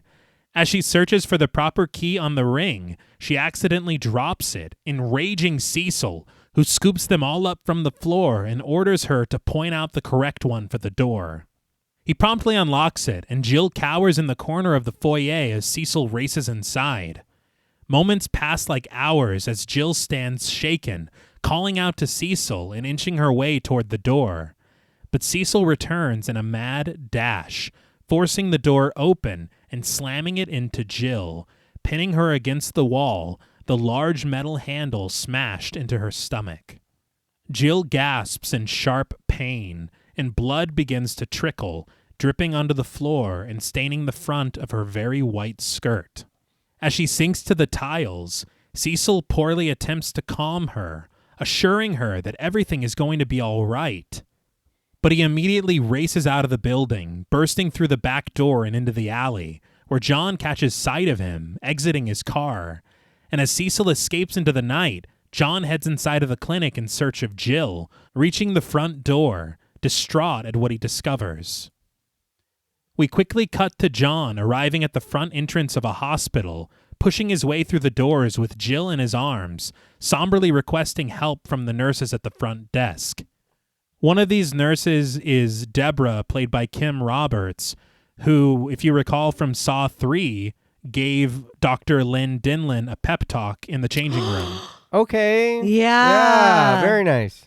As the nurses tend to Jill and she's placed on a gurney, John tells the nurses that she's 7 months pregnant. Medical personnel tend to Jill in the emergency room as John paces the halls outside in fearful anticipation, and sometime later, a gray-haired doctor meets with him, delivering dreadful news that leaves John crumbling to tears against the hospital wall. He then stands stoic, eventually joining his wife at her bedside as she recovers. John holds her hand as he watches time tick away on a watch that rests on his thigh. Jill tearfully tells him that all she wanted to do was help them. But John finally realizes, as the music rises dramatically, you can't help them. They have to help themselves. He rises to his feet, clutching the watch in his hand before throwing it in the trash. He turns to face the doorway, but in yet another transition, finds himself facing the one-way glass of the interrogation room in present day, where inside, Strom stands, still continuing his questioning of Jill. Just on a technical thing, this was all done in one shot.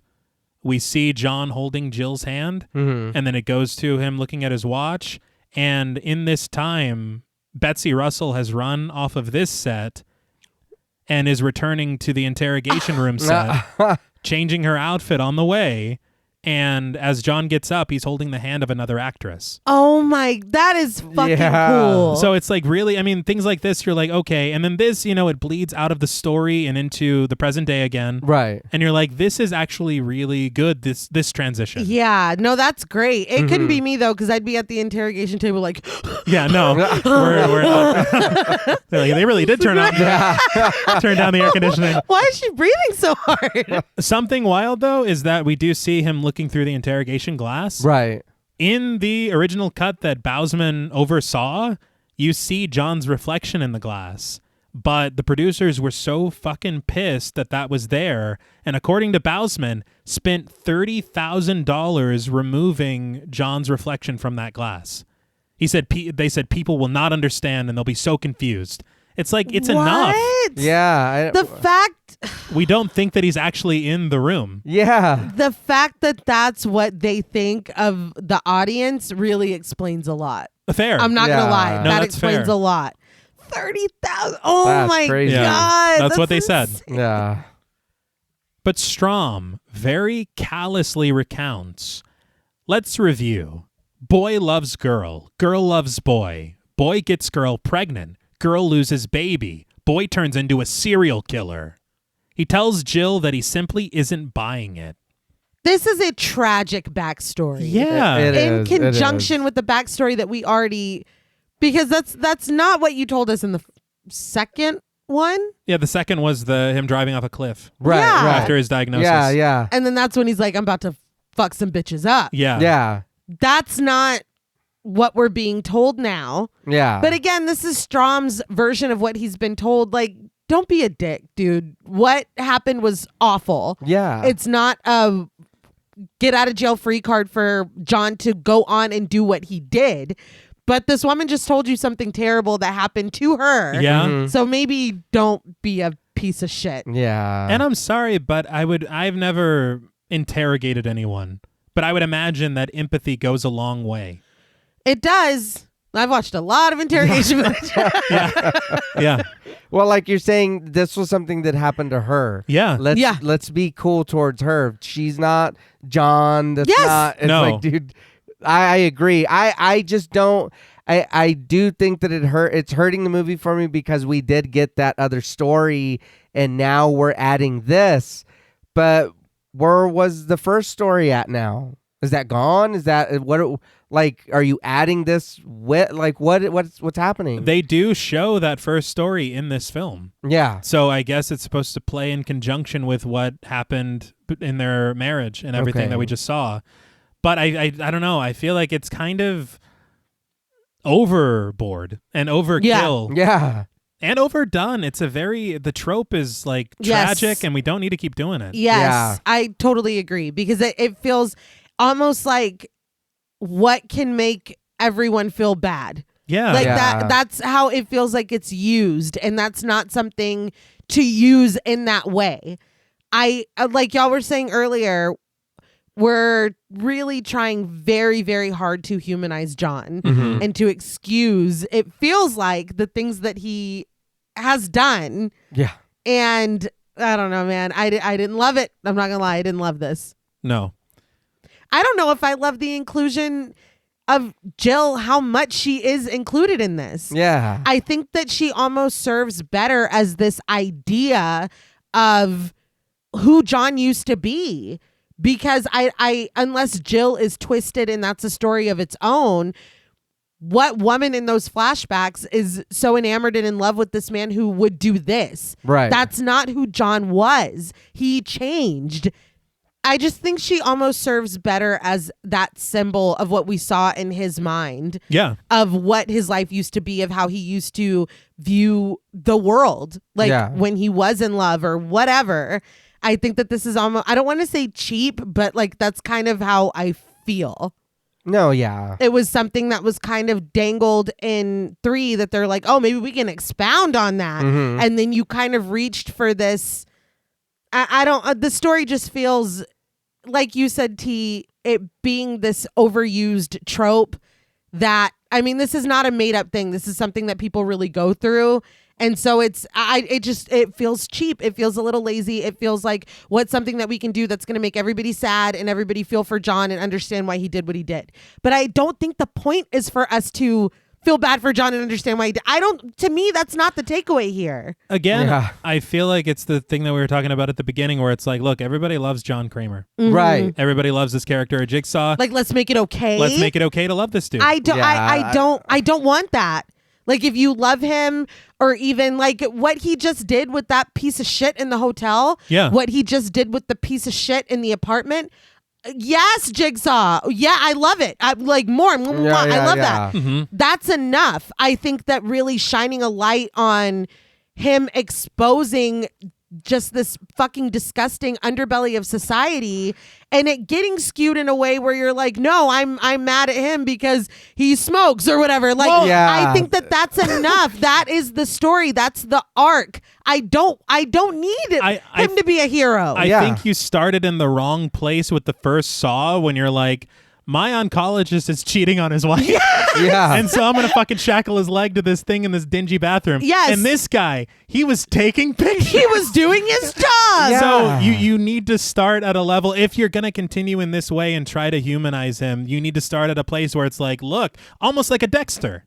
Yes. Yeah, Yes. yeah, yeah. Yeah. You know, where it's Yeah. like, no, goddamn, dude. Where you're like, thank you, Dexter, for Yeah. but no, I don't know. Maybe it is that. Maybe it's just the way that they've told the story, but the trajectory just does not work for me, and it kind of makes me annoyed with the film for taking it here for what feels like for me no reason for me. Yeah. No. I think it is just that. It's the too much. And It it's is. like we don't need that, and we did. I don't want to like him. Like we're saying, we don't need that. Just have him do what he's doing. That's Yeah. fine. And I mean, I think there's reason enough with a lot of villains where you can understand from their perspective why. Yeah. And I think that's enough to make a really good villain. It Yeah. really is, because no villain thinks they're the villain. No, and that makes a good villain. Exactly. And we got there already. Yeah. Yeah. But the pair are interrupted by a knock at the door, with Fisk letting himself inside and alerting Strom to something that requires his attention. Strahm exits with Fisk, ordering Jill to stay right where she is. We then promptly cut to a crime scene at the Alexander Motel, where Ivan was torn limb from limb, and his torso is somehow resting on the floor and leaning against the foot of the bed. This should not be. On the producer's commentary track, one of the producers was like, sometimes we leave things into the film to kind of lend to an air of mystery. Be like, who did move Ivan's body? And then another producer goes, yeah, and sometimes we make a mistake. Thank you. I'm like, thank you for being honest. Yeah. It did make me laugh because Strahm just keeps leaving Jill in that Yeah. Yeah, dude. Just burning up. I was going to say for hours, but I guess not because all of this is happening within an hour and a half. Yeah, we only have 90 minutes. Dude, how the fuck How close? are you? How close It's that. is the motel? You're out of time. This is falling apart. But Strahm stands over Ivan's corpse, peering at him pensively as CSI swarm around the scene, gathering evidence. Perez joins her partner as Strahm shares that the victim has been identified as Ivan Landis, acquitted of rape 3 times, noting that he had to gouge out his own eyes to release himself from his trap. Acquitted 3 times? Yeah, that's crazy. I don't know what this city is. Shit. Yeah. Yeah.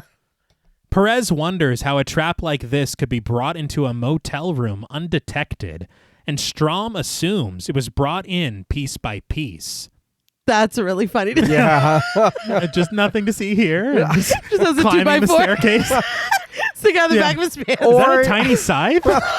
He rented the room how many times and put it in Yeah. there. That's hilarious. It took him 6 months. Yeah. And you're walking past Ivan? That's Yeah. hilarious. Ivan's like, what's What's happening up there? that? Something else that's just a little bit petty. This is not a motel. This is a hotel. Yeah. And they're using the inside. word motel, I guess, because they think it sounds more like grungy or whatever. Probably. A motel almost would have made more sense because he wouldn't have to be going No. past the front desk, Yeah. up the stairs, down the hall. You know what I mean? He just park in front of his room and bring his shit in. Yeah. But I mean, what do I know? But Lamanna leans into the room, informing the agents that the room has been rented for the last 6 days to a lawyer named Art Blank. He says he just so happens to have gone missing 2 weeks ago. Strahm orders the officers to run Art's name and get his addresses before tallying that 2 of the 5 people on Riggs' apartment walls are now dead. Every partner he's worked with, also dead. But Perez reminds Strahm that Rigg didn't kill Ivan. Ivan made his own choice. That's the whole mantra of Jigsaw. But Strahm disagrees, suggesting that this wasn't about Ivan at all. This was Riggs' test. Pulling loose some of the hanging photographs of Ivan's crimes, Strahm forces them in front of Perez, asking her to look at them and tell him how she feels. After a moment of hesitance, Perez admits, angry, enraged. Strahm is glad that Perez is catching on, adding that Jigsaw wanted Rigg to see what he sees, to feel what he feels. He says that this isn't about Rigg saving his friends. Rigg is being recruited. But if you're able to pick this up as soon as you walk in the room, why aren't you a step ahead of Jigsaw? Like, you're coming in here and it's like, check this out. And this means that. And that means that. No, immediately. Yeah. Yeah. What? I think my problem with this whole thing is that we have no proof yet that Rigg was even here. Nope. You're That's right. true. And then Officer Rigg put him in the shackles or whatever. It's That's like, so true. You walked into a Giallo room Yeah. with body parts all over the place. Yeah. and I know that they're like, and you're on security camera or whatever, but that seemed more Jigsaw related for them to watch in that room. That's yeah. true. Not that you're going to look at the tapes from the motel later. Yeah. And what motel has fucking cameras in there? So they have no idea. Yeah. Yeah. They literally no idea, but we'll pretend that they do. But just then, Lamanna arrives with news of a list of Art's properties, but his last known address is only a couple of blocks away. So, Sure. Yeah. there you go. It only took us 2 minutes. We cut abruptly to the SWAT team storming down a staircase at Art's last known address, marching in formation with their weapons drawn into a dark, decrepit cellar. Just as they arc around the railing, the team discovers a very familiar red and white tricycle suspended above an archway, but they continue their search, quickly clearing the cluttered space. But once Lamanna declares the space to be clear with certainty, Strom and Perez make their way down the steps together, where on a small table, the agents find 2 folders boldly labeled with red writing. The first reading, "Open the door and you'll find me," while the second warns, "You're in danger of getting too close. Step back." This is very important. Mm-hmm. And, of course, no mention of this message matching what Carrie sent them along with that key. Yeah. Which is really odd. Yep. But Perez flips open the second folder, and though we don't see what's inside, Strom sighs in disappointment at what lies within it. But as he lifts his head, we spy the agents and the SWAT team through a green and grainy filter, and Strom soon locates a security camera mounted in the corner of the cellar, capturing their every move. He tears it from the wall, a puzzled Perez asking him what it means, and Strom answers simply, "We're the 2 jigsaw targets." Again, I don't know where he got that. Yeah, what? That's literally my note was, wait, what? I understand. Again, it just maybe it's main character syndrome. He's like, oh, this was all about me. Yeah. I knew it. There's a lot of other people in this room with you. There's a lot of people that could have discovered this area with all this stuff in it. I feel like there needs to be more attention paid to these 2 folders. Yeah. But back in the warehouse, as the mystery man monitors the surveillance feeds, Matthews struggles to maintain consciousness as the ice block continues to melt beneath him. He breathes pensively for a moment, resolve resting on his weary face as Hoffman looks up at him from his chair. Matthews seethes, "Fuck you," before taking a step off of the ice block, hanging himself by his neck from the chain suspending him. The balance of the scale shifts, Hoffman's side of the contraption tipping downward, and we follow a thick cable at its edge until we reach a chain-link fence housing high-voltage fuses. We also get a very convenient sign that reads, "Danger, high voltage." Yeah. It's like, oh, thank you. Yeah.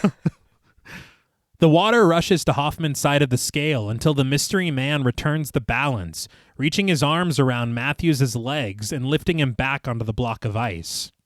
He pulls his revolver from his pocket, pointing it at Hoffman, as he warns Matthews that if he jumps off that block again, he'll electrocute Hoffman, and if the ice had melted any more, he'd be fried. Hoffman urges Matthews to listen to the man, as his life literally hangs in the balance, as we've explained. Mm-hmm. But the camera then arcs around the revolver in the mystery man's grasp, revealing him to be none other than Art Blank, who wears the sewn-up scar from escaping his trap in the mausoleum. Hoffman leans forward, clearly seeming to recognize his captor. Okay. Interesting. Yeah. Piecing it together. Yeah. But we flash back to the elementary school, Hoffman attempting to quell the ire of Rex, fresh from Riggs' furious beatdown. Rex's curses are interrupted when Art enters the office, noting that his client has a broken nose and a fractured cheekbone. But as the blackness of his suit crosses past the camera, we transition into Hoffman's office in the police station, where this conversation is actually taking place. We find Art, Hoffman, and a despondent Rig, with Art denouncing Hoffman's offer of administrative leave with pay as unacceptable, and the detective acknowledges that an internal affairs investigation is currently underway. Art scoffs sardonically, asking what an IA investigation in this precinct could possibly get him, and when Hoffman counters that it'll give him the truth, Art offers his own version of the truth. He has an eyewitness. Hoffman assumes this eyewitness to be Morgan, Rex's wife, who would have just as much to gain as Rex if there were a financial settlement with the department, which he says there isn't going to be because Rex is lying. Hoffman claims that Rex attacked Rig first. Art appears doubtful, wondering where this story is coming from, but Hoffman takes ownership of it, asserting that he saw the whole thing. And when his bluff is called by Art, who asks if he would be willing to testify before a grand jury, Hoffman shares that he's already signed an affidavit from the IA. He then adds that the charges are being dismissed, which then why are we having this conversation? Yeah, what the fuck? It's like, by the way, there is no case. I was like, what? So have a good day. Thanks for stopping by.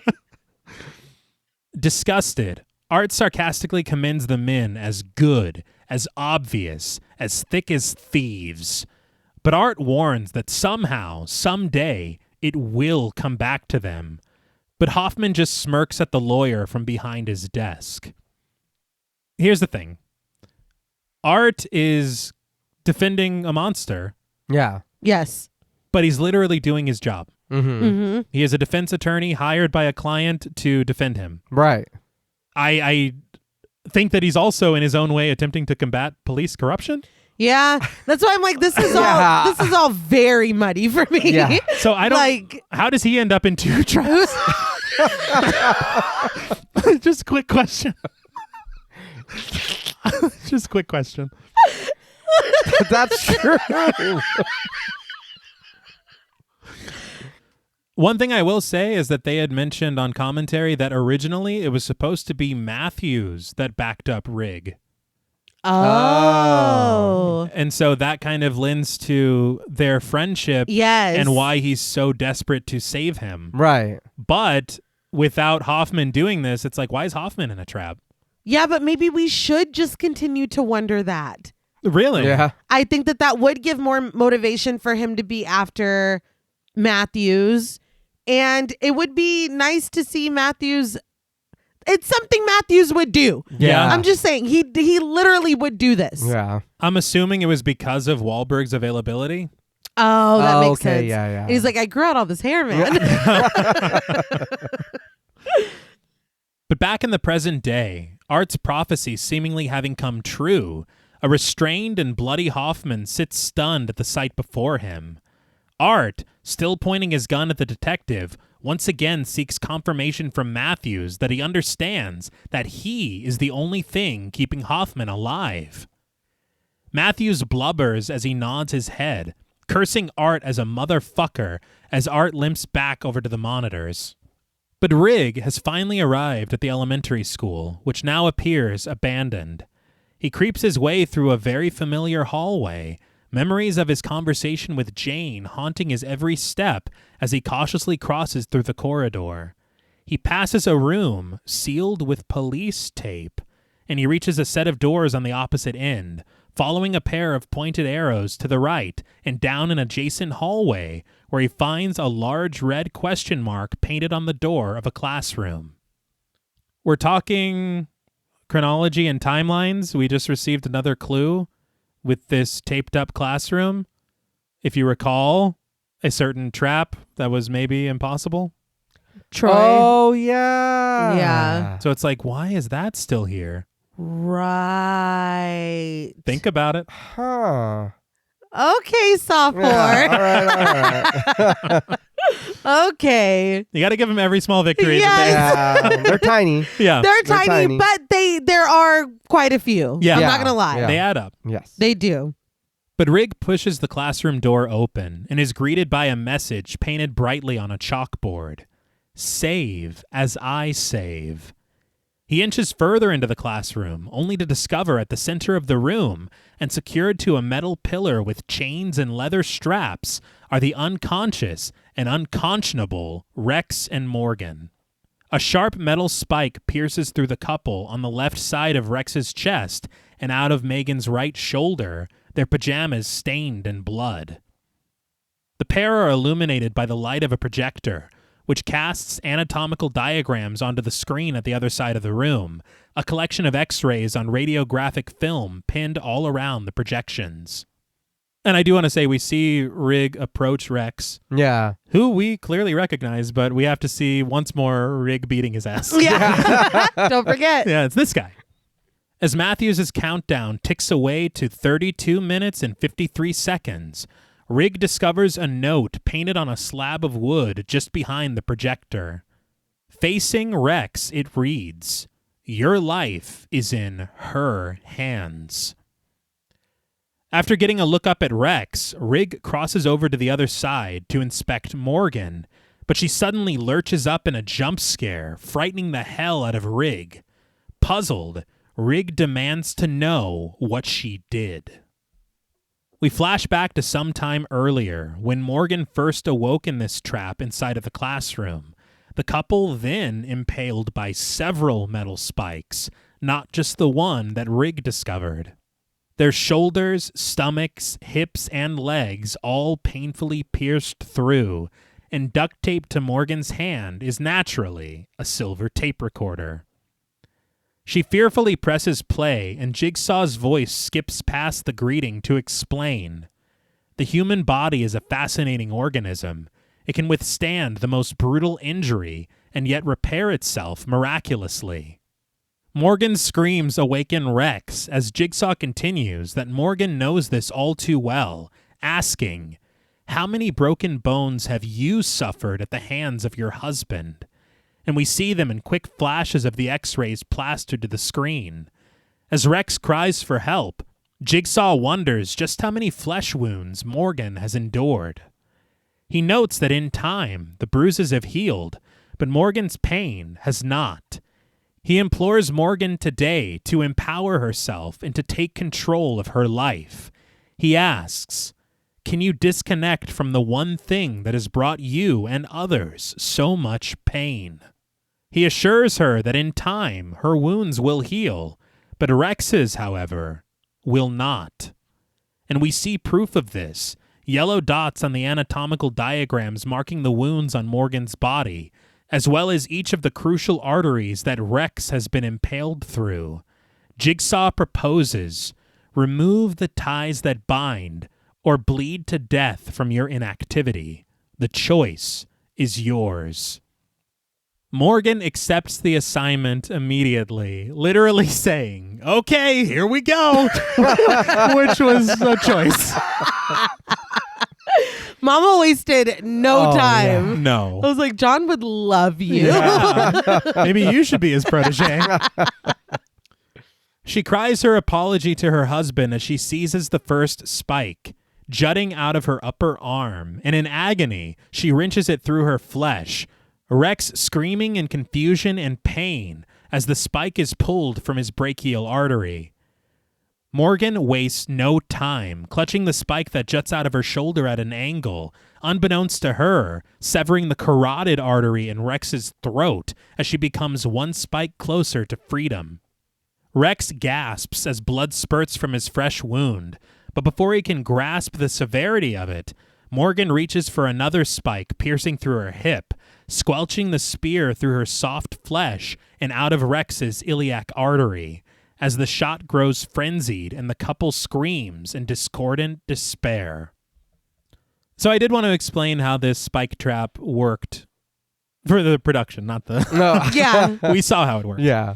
They had wanted to create something because it was all born out of this visual that they had together of masochists who do self-piercing and body mutilation. That's a direct quote.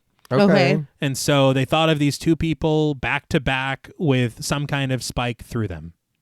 And then this evolved out of that and the whole reason behind it and everything. Okay. But Warren Appleby, who worked on the makeup effects, he created multiform plastic chest plates that had holes in them, and they corresponded to holes in the wardrobe worn by the actors. Mm-hmm. So they have blood rigs and bladders throughout, so whenever one is pulled, you do see the blood. Yeah. But the very interesting thing is that each spike that you see only goes in to one person. And so whenever you see through the back, wherever it's connected, that's a digital connection made. Wow. And See, it's... that's how we should be using it. Yeah. Yes, because it's surprising. Right. Yeah. And you do see, you know, pulling it out of one and you see it leaving the other. Right. But all of that is just selective editing. And so it never really happens. And even the visual removal is happening too. So it's just very well done. I really like that. I also thought that, like, I don't know, maybe I'm giving too much credit or reading too much into it, but the fact that she's also a victim of his. Yeah. But her being tethered to him in this trap, it's like her uniting with him through the victimization of their daughter. Yeah. So I was like, God, like Jigsaw kind of ate with that one. Yeah. No, yeah. And I loved her killing him to get free of him. Yeah. Well, I mean, you have to. Yeah.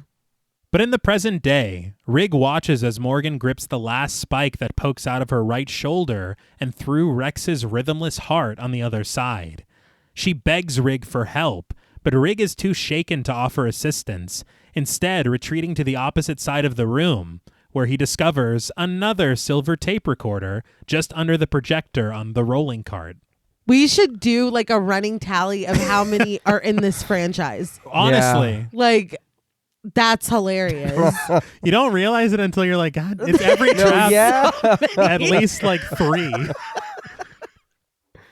But Jigsaw greets him with his signature gravelly tone. Hello, Officer Rig. As Rig peers up at the lifeless body of Rex, Jigsaw wonders what the officer has learned thus far, offering that experience is a harsh teacher. He notes that first comes the test, second comes the lesson. But if Rig is to save as he saves, then Rig will see that Morgan is but a student.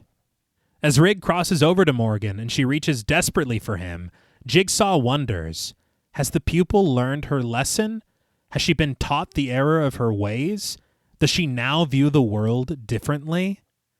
Jigsaw reminds Rig that the key to Morgan's freedom lies in the palm of his hand, but it's only after Morgan has done her part that Rig can play a role in her salvation. He cryptically concludes that once judgment has been made, the key to finding Rig's next destination is just off the map. As the tape stops, Rig demands to know who did this to Morgan. Are you serious? Yeah. Morgan says she has no idea, but she's like, it's probably the guy on that tape. The tape you've just heard. It's definitely the guy on the tape. What have we been doing this entire time? That's so funny. But Rig instead ponders the clue, determining just off the map to mean literally behind the projector screen, and he's exactly right. But that's what he does. Those are the clues. Yeah. It's like, think the most fucking literally in the save. He's safe. You'll get it. Yes.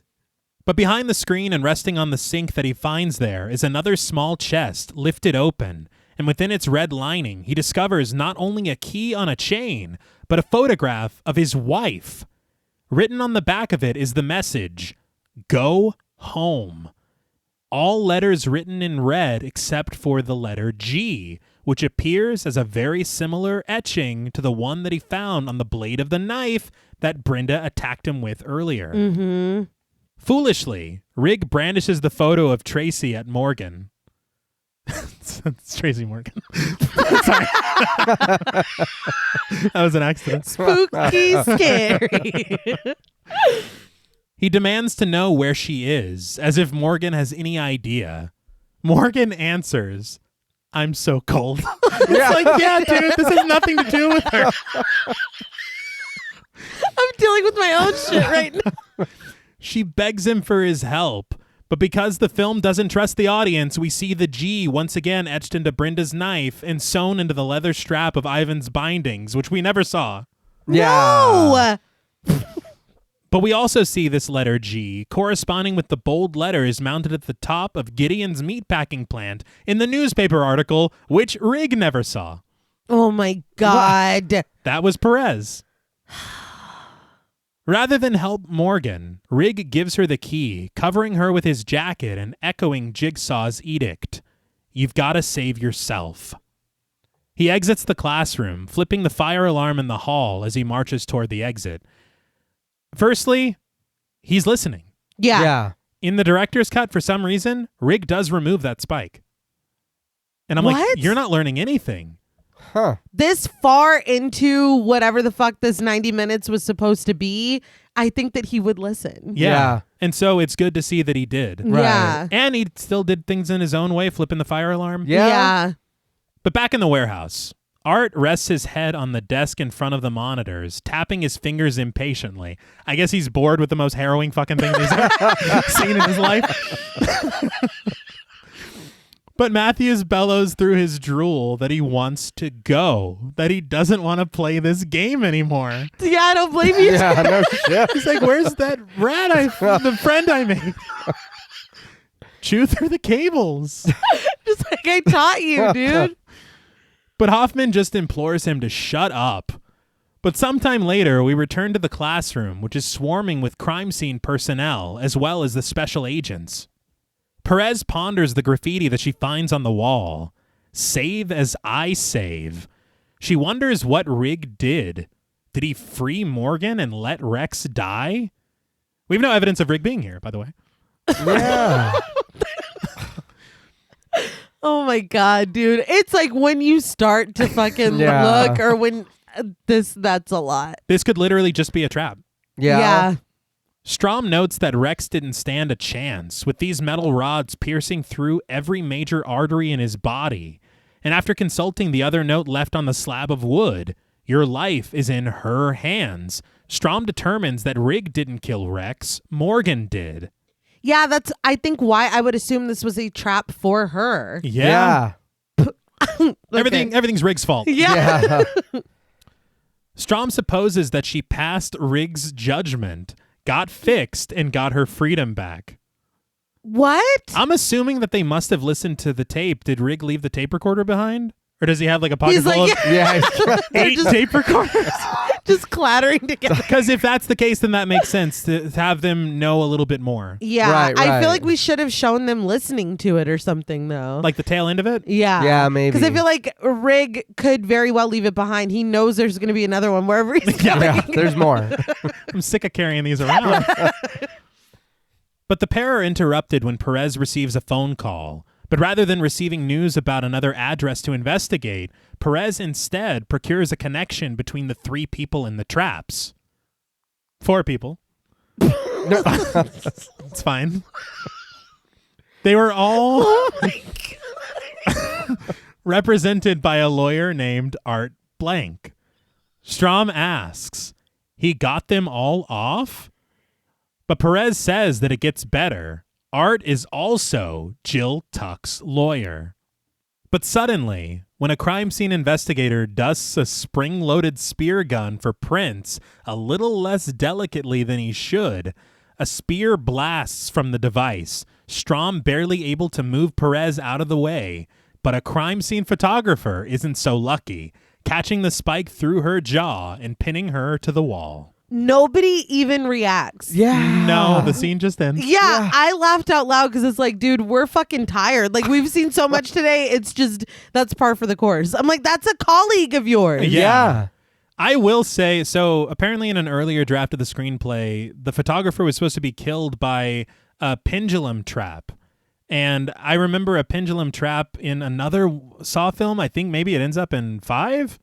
I think it is in 5. Okay. And so I wonder if like they moved ideas around from their outline. Right. But they kept this here, and this is a spike trap in this room, but I don't understand what this fucking harpoon gun is doing here unless it was there to drive the spikes through the couple, but there's no way that you could have been accurate with it. Like, it doesn't make any sense for it to be here. Yeah.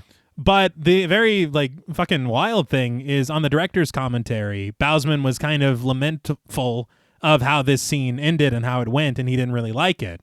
On the producer's commentary, they had mentioned, they said, well, if you like Repo the Genetic Opera, that's what Bousman was doing instead. Oh, wow. And they're like, was that a shot at Bousman? He's like, no, I was just saying that. No, yes, it was. Yeah. Yes, Yeah. it was. But I was like, God damn. Well, I did like Repo. I did. Yeah, so, that was good. Quite a bit better than this, actually. so it's good to know that's what he was doing.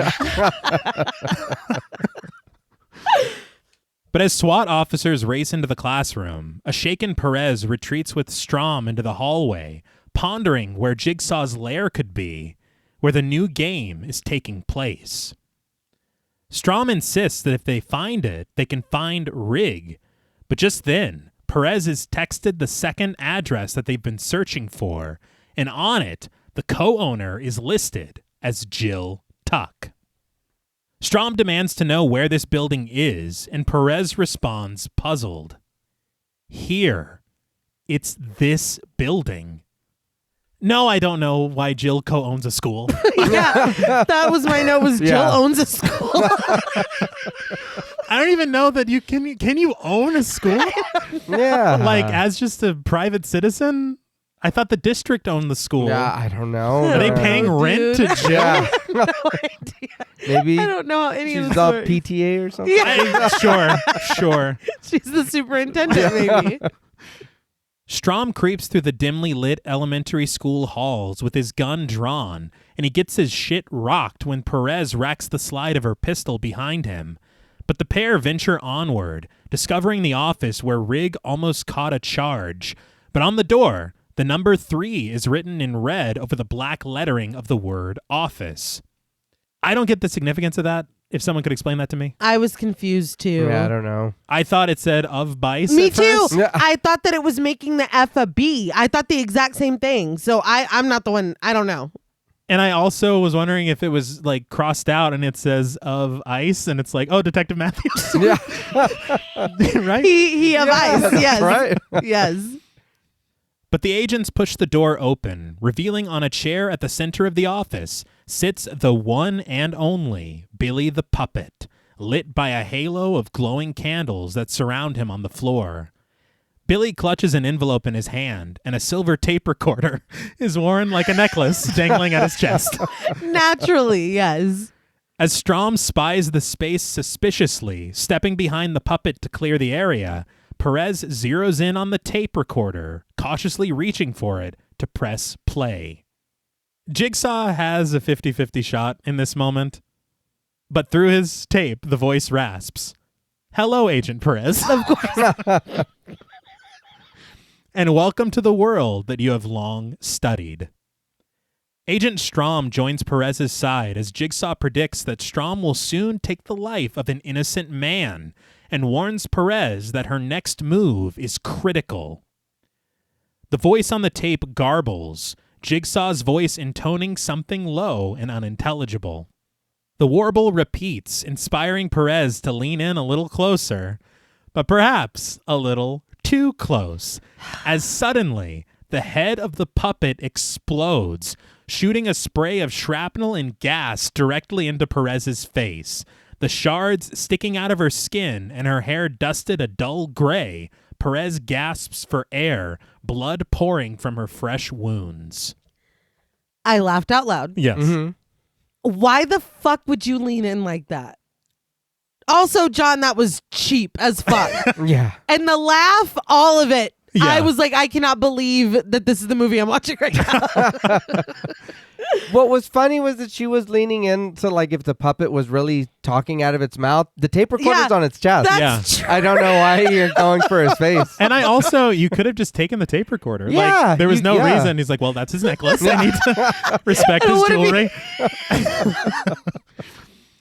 I will say on the positive side, the way that this was done technically was pretty cool. They start with Perez approaching the puppet, and then her black jacket obscures the camera that hides a cut. Okay. Oh. In that cut, they switch out the head of the puppet, and after it explodes, they turn around to face Perez, who's already had the makeup applied. Okay. Yeah, that's good. Yeah. That's good. But the moment as a whole is absurd. It's hilarious. And I remember because I texted you and I was like, I couldn't stop laughing. And you were like, I talked about this in Long Legs. Yes. I totally forgot. But Strom lowers her to the floor, begging her to stay with him as she tries to catch her breath. But shocked into a stupor, all Perez can do is reach for Strom's face with her fearful fingers. A bit later, Perez is loaded onto a gurney and attached to supplemental oxygen as she's wheeled away for an ambulance. But we swiftly transition, the camera panning sharply to the right to find Art, parked in front of his monitors, the vibrant red numbers on the clock ticking over his shoulder, and down to 19 minutes and 45 seconds. Matthews struggles for a breath from the tight chain at his throat, and concern clutches Hoffman as he watches his former colleague seemingly slip out of consciousness. Hoffman calls out to Art, alerting him to Matthews' condition, and Art promptly rises from his seat, rushing over to the suspended detective and attempts to shake him awake. Apparently having been playing possum, Matthews snaps into action, striking Art across the face with his cuffed hands. But as he wrestles against his restraints, he tips the balance of the scales into a precarious position for Hoffman. When Art regains his footing, he pleads with Matthews to stop, grabbing for his legs and placing him back onto the block of ice. He pleads sincerely for Matthews to listen to him, confiding that he isn't the one that Matthews needs to worry about. He limps back to his desk, admonishing Matthews as an asshole, but after consulting a handwritten note, he recommends that Matthews stay alive until the clock counts down. He then offers good news. If this other guy passes his test, the three of us can go free. I'm kind of feeling like that's not going to happen. Yeah. You saying that. Yeah. Armed with his revolver, he urges Matthews to look at him, warning that if he doesn't stay on the block, Hoffman will be electrocuted. What? If only there was a way we could have known that. Yeah. But Art shocks Matthews and Hoffman with what he deems to be his final task, handing the revolver and one bullet over to Matthews, instructing, live or die, you make the choice. But Strom returns to the interrogation room at the police station, his shirt stained with his partner's blood as he slams a sheet of paper down on the desk in front of Jill, a federal indictment with her name on it. He suggests that if she wants to put someone else's name on it, she needs to start talking to him. He places photographs of Billy the Puppet and his tricycle in front of her, and his line of inquiry continues rapidly. What's with the doll? What about the tricycle? Who were John's business associates before he went insane? When Jill notes that John wasn't the associate type, photograph after photograph is slammed in front of her, culminating in the picture pulled from the newspaper of John in front of Gideon Meatpacking Plant, shaking hands with Art Blank. Strom demands to know where Art is, and when Jill doesn't answer, Strom lists her potential charges: obstruction of justice, aiding and abetting, conspirator to murder. Jill sits silently as Strom shouts for her to just talk to him. He beseeches that in 15 minutes, more people are going to die, and he points his frantic finger at Art's picture, positing that he's a business partner, he's a friend, he's the accomplice they've been looking for, and he's Jill's fucking lawyer? He pushes the table away, and when Jill backs away defensively to the wall, he follows her, pressing in closely to whisper directly into her face as he clutches the fabric of his shirt. Do you see this? This is my partner's blood. He informs Jill that Perez is fighting for her life right now because of her lunatic husband. He demands to know what happened between Jigsaw and Art Blank. I will say we don't have time to waste. Yeah. And he's like, does he have any associates? Because I know he has associates. Yeah, It's like, just say, who is this? Or what This isn't a normal interrogation. No. But we flash back to John's workshop in the past, Jill arriving with Art and calling out for her husband. Art notes sarcastically that he guesses John isn't here either, and he asks with disdain, what the fuck is this place? On a table, Art finds a macabre drawing of a man seemingly caught in the shadows as he hovers above an industrial-looking chair. Interesting. But Jill's eyes suddenly dart to the corner of the room, and she mutters defensively, "Don't be mad." Art turns, accidentally knocking the Billy the Puppet prototype off of the table, to discover John seated in the corner, dressed all in black, and his tone becomes more jovial as he asks John how he is, and recounts that he hasn't been answering his calls. Art offers his apologies for the tragedy that John and Jill suffered, but quickly switches gears to discuss all of the buildings that they've been working on. And before he can dive in too deeply into that subject, however, John insists that Art take them and give his shares to Jill. But Art insists that that's not how it works, as he and John are business partners, and it's John's designs that make those buildings special. As Jill discovers a large tape reel parked on an adjacent table, Art reminds John that they've got 40 families ready to move into those buildings, low-income families, and he tells John that he just can't walk away. He appeals, "You're their savior, John." But John interjects, "Get the fuck out of here." Art is taken aback, still keeping a friendly tone, reminding John that it's him that he's talking to. But John reiterates, "Did you hear what I said? Get the fuck." You heard me. I lost it. Because you said the hard part. Yeah. He couldn't even bother. He couldn't be bothered to repeat it. No. Art accepts this, and before he exits, he asks John to give him a call when he's feeling better. Two traps. Yeah. Just a reminder. I don't This see is it. the man. I don't see it. Jill's eyes stay fixed on John as she exits behind Art, and as soon as he's alone, John stands from his chair to pick the puppet from the floor, resting him back on the table and placing a gentle hand on the mop of his black hair. But in the interrogation room, Jill trembles through tears that John blamed her, and she doesn't think that he could ever forgive her for what happened. Strom nods in understanding as Jill adds that in John's mind, their time was over, and soon after that, he was diagnosed with cancer.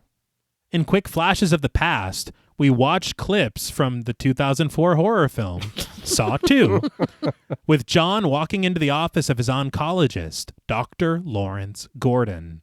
Soon after, he sits in his car despondent at the diagnosis he received, and we watch as he pulls himself from the wreckage of his car in his attempt to end his life, wrenching a jagged piece of metal from his midsection as he collapses to the asphalt.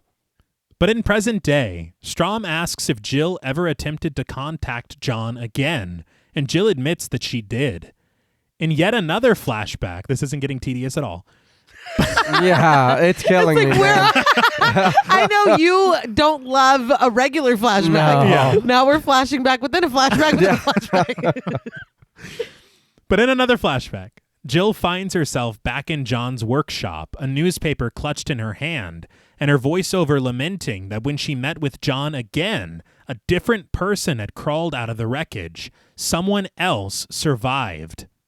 Jill surveys her surroundings in the past, discovering photographs of Cecil scattered across John's workstation, along with sketches and schematics of what appear to be traps. Wild as fuck that he just leaves this crazy ass shit. Dude, put two and two together. She inches deeper into John's lair, and when she finds a white cloth covering what appears to be a large table, she reaches for its edge to reveal what's underneath. But before she can, John appears out of nowhere, seizing her by the arm with a sharp musical sting in the score. Clad in stained coveralls, John scolds that he asked her not to come here. He leads her toward the door, but she pulls away from him, forcing the newspaper before him and pleading to know what it means and why John has pictures of Cecil everywhere. She snags one, demanding to know what John has done to him, and John offers, "I taught him not to take life for granted." We now find ourselves in a flashback within a flashback. John sat in front of the large and spinning reels of a tape, his voice emanating from the machine. "I want to play a game. Your life is a lie. Now comes your moment of truth."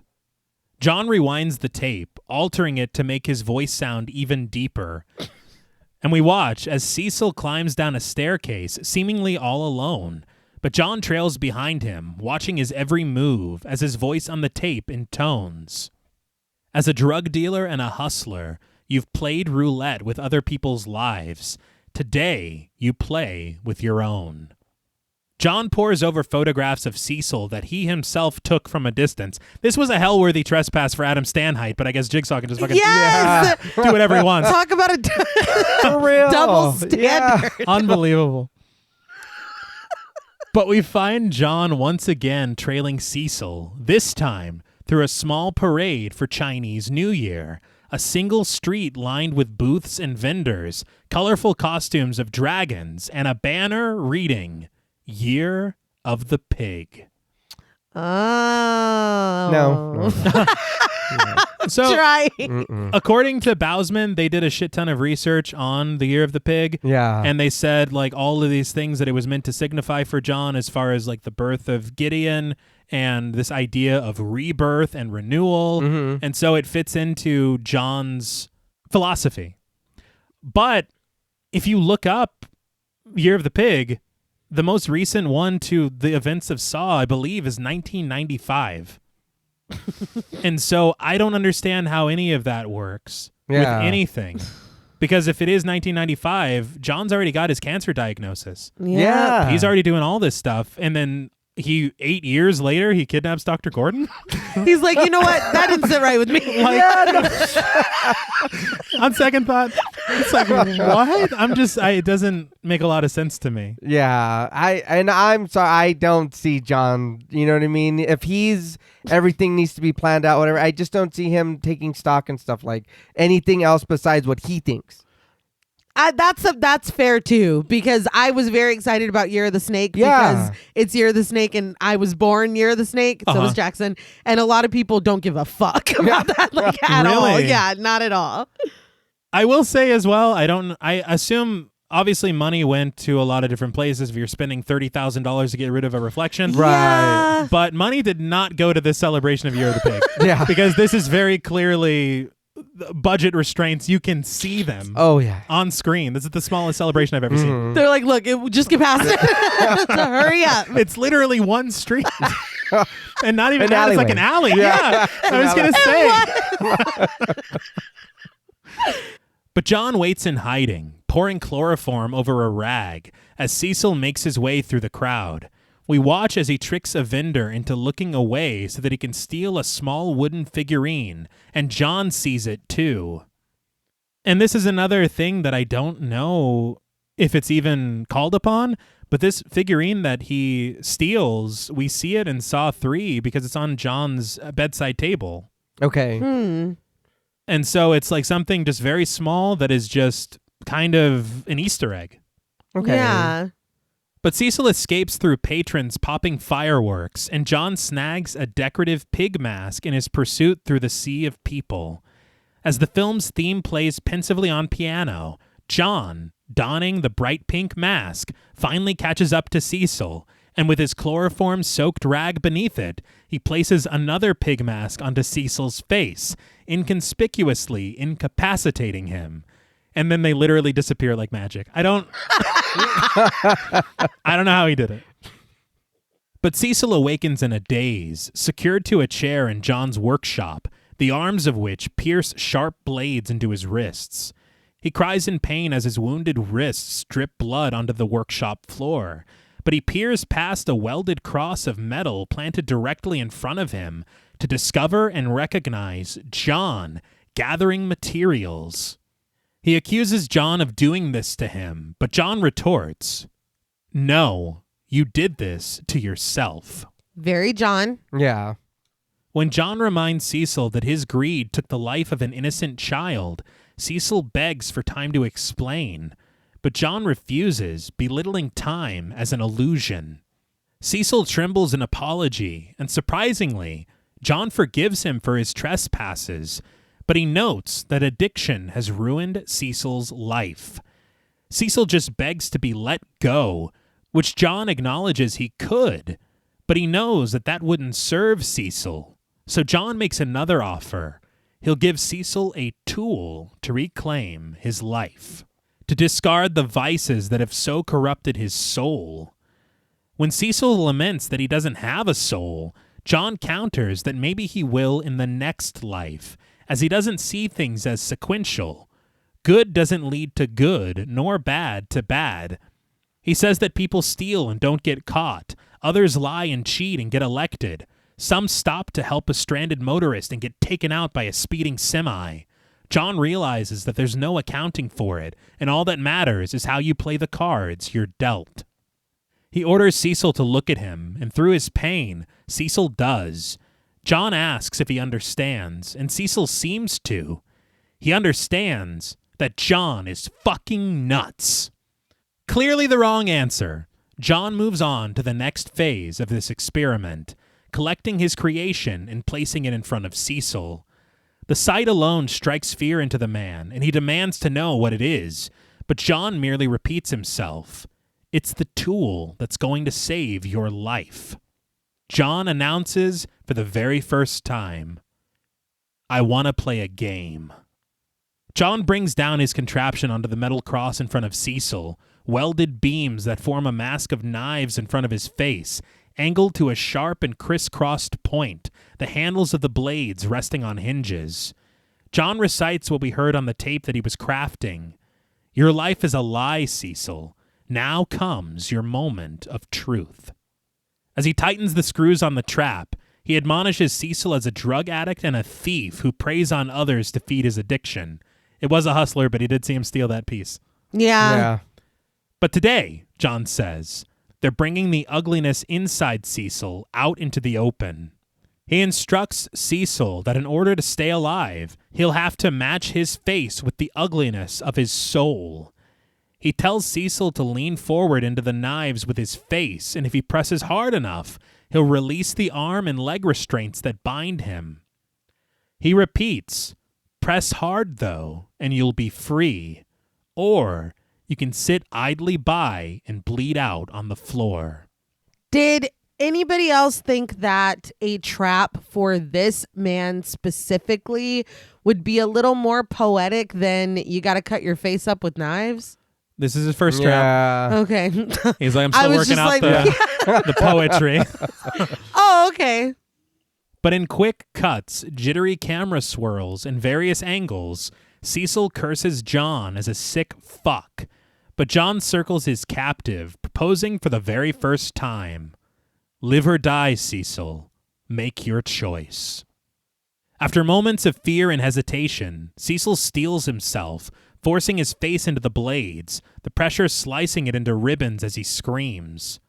John watches in anticipation as Cecil lurches forward through the sharp edges of the knives, a crimson mask pouring down his face, until suddenly, his chair collapses.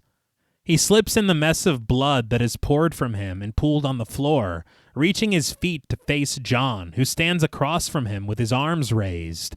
Clutching the wounds at his face, Cecil threatens John, seething with a sinister grin that he is fucking dead. But as he charges, John steps out of the way with ease, and Cecil tumbles into a cage filled with razor wire that John keeps in the warehouse. Well, he jumped in there. He did. He did. I laughed so hard. Cecil twists in agony as the wire cinches around him sharply, and John walks away, casually snagging a notepad.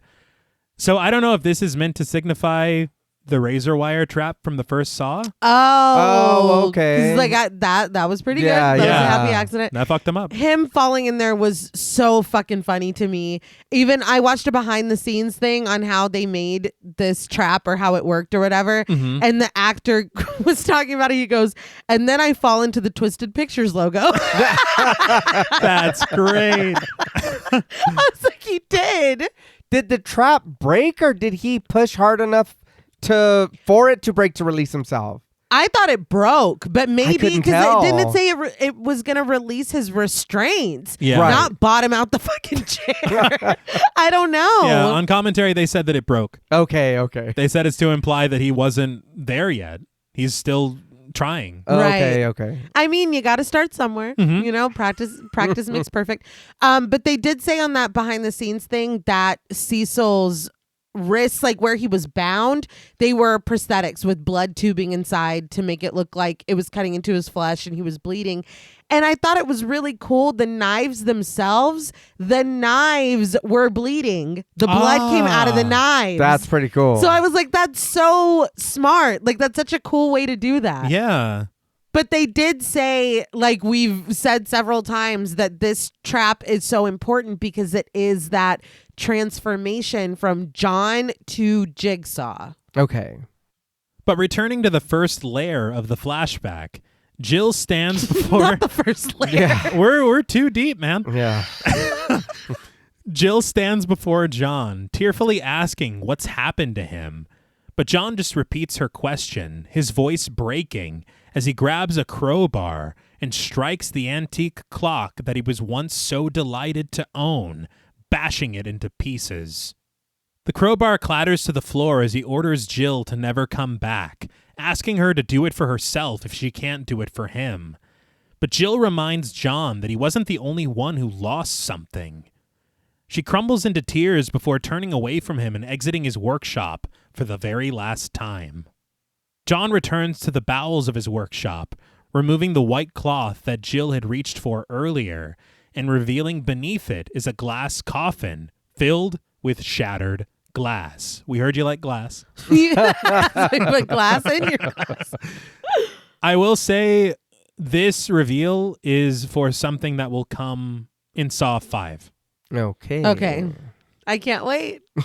But something very odd is I don't know that if it was intended for Saw 5. Yeah. Because according to Bousman, he said that there was a scene that was cut from the film where the vagrant, played by Julian Richings, Yes. was put in this trap. And he said that it was so gory and so gruesome that not only the producers, but the MPAA said that they had to cut it. Whoa. Oh, wow. So I don't know, but it does get used and we do see it in action. Okay. But finally, back in present day, Strom is filled with frustration, slamming his chair underneath the table, startling Jill before collecting his photographs and exiting the interrogation room. But suddenly, peering down at the pictures in the hallway, it hits him. 4 walls build a home. He storms back into the interrogation room, showing Jill the photo of John and Art in front of the Gideon meatpacking plant, confirming that their son was named after John's first building. He slams his fist against the wall next to Jill's head several times. Yeah. Really unnecessary. Yeah. And he demands to know where the building is. We match cut through the photograph to the facade of the building itself in the dark of the evening, as Rigg arrives with his gun drawn, letting himself inside.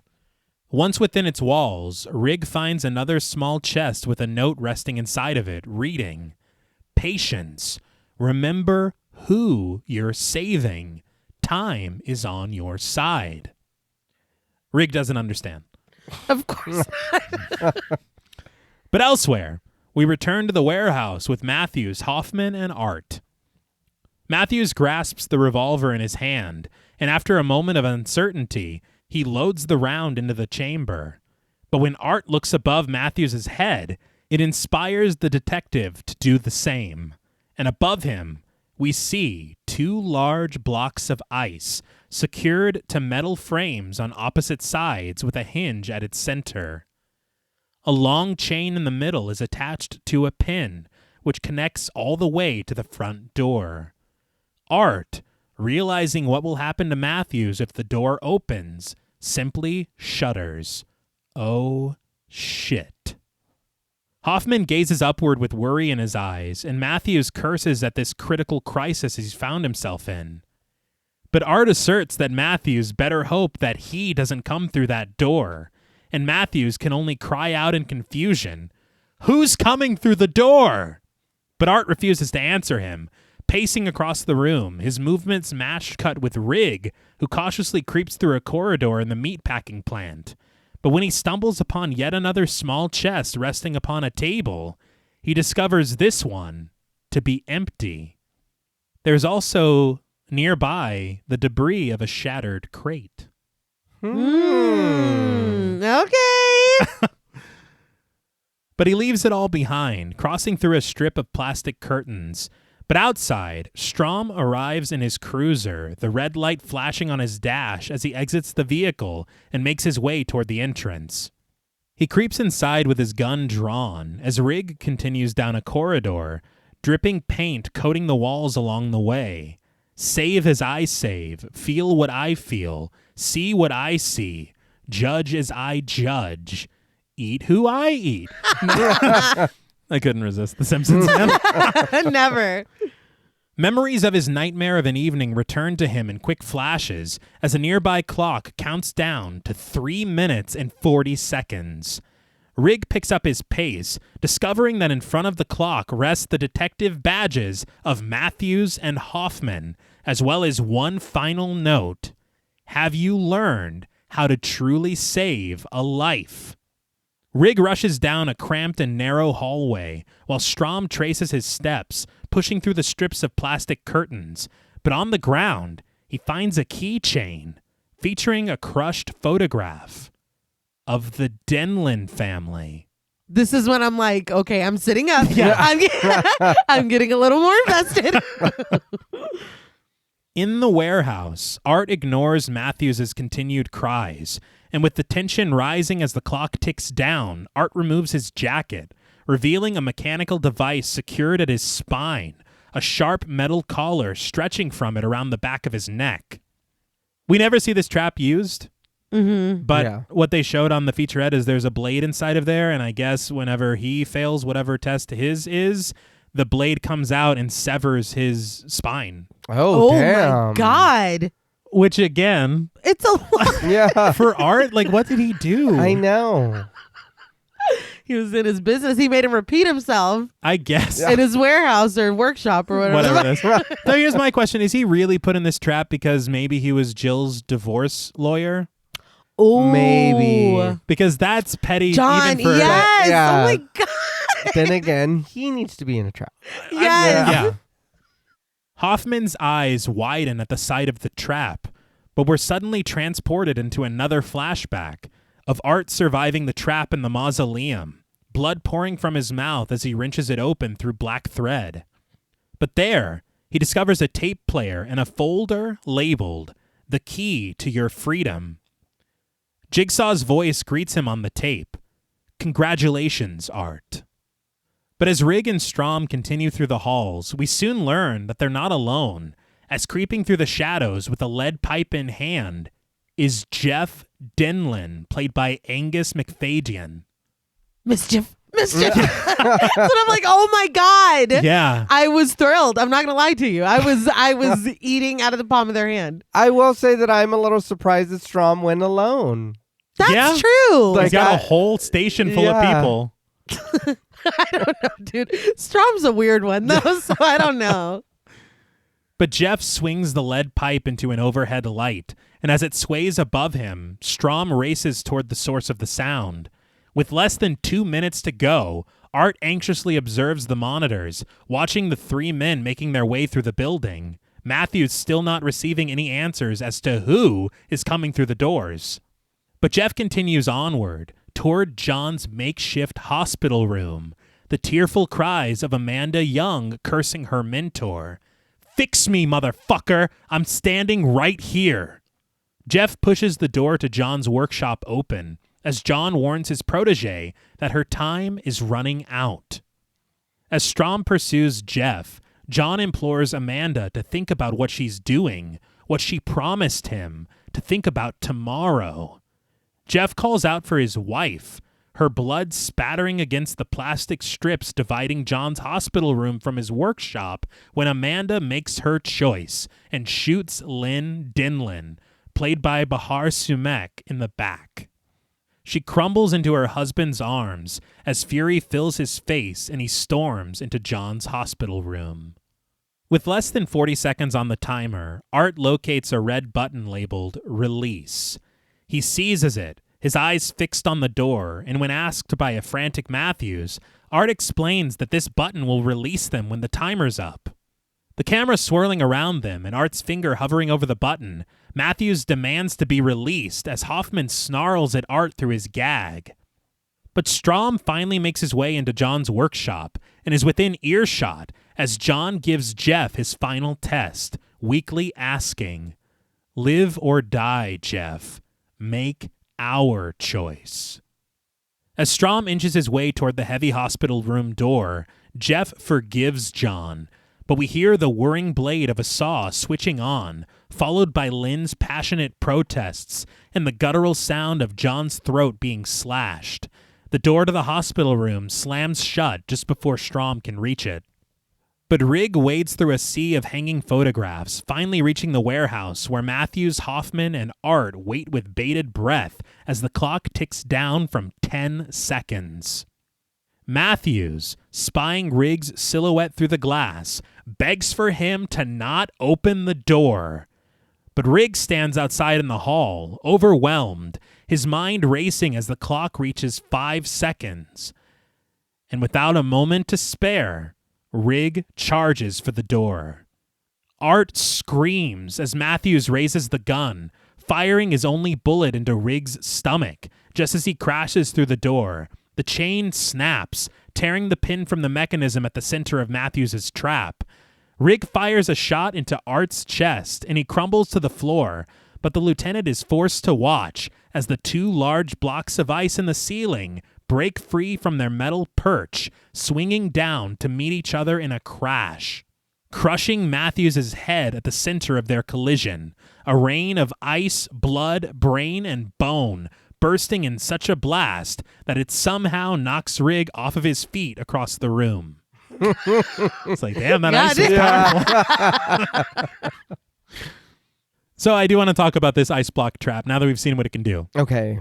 It started simply with Matthews' side of the trap. Mm-hmm. And they kind of thought about it. They're like, okay, if the ice melts, then he hangs from this chain. Yeah. But how can we also bring it in to include Hoffman?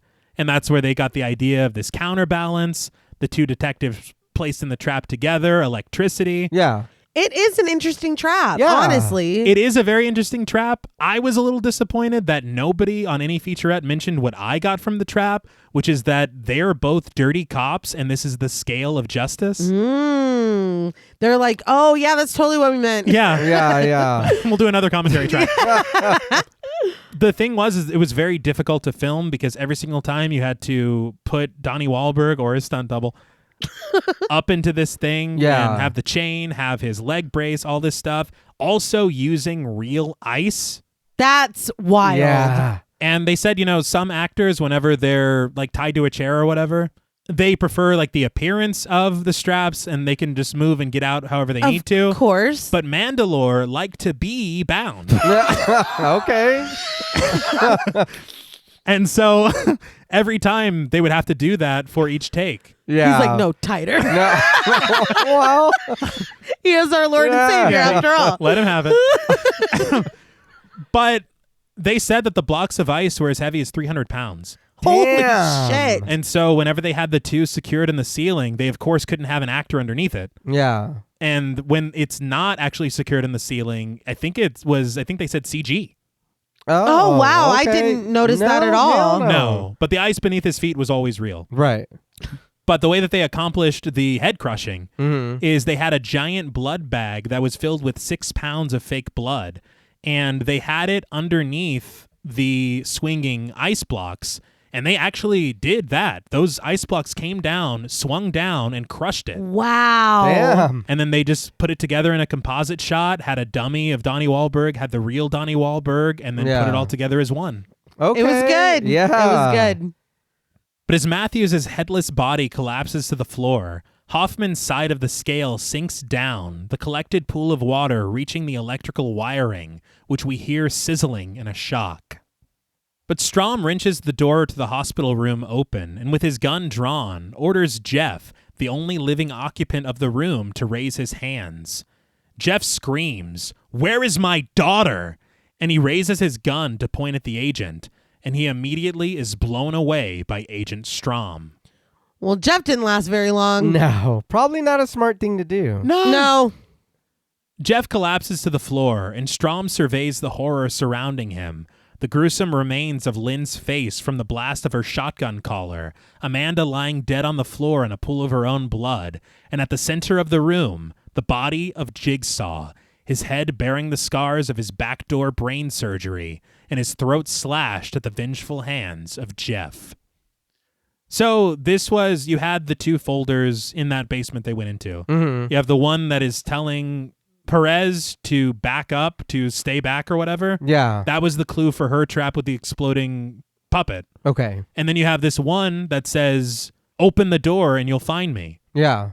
which is clearly for Strom, Yeah. along with that key that Carrie sent him. Yeah. For some reason, in the director's cut, we show Strom getting that key and opening this door to the hospital room. Okay. But in the theatrical cut, that's cut out.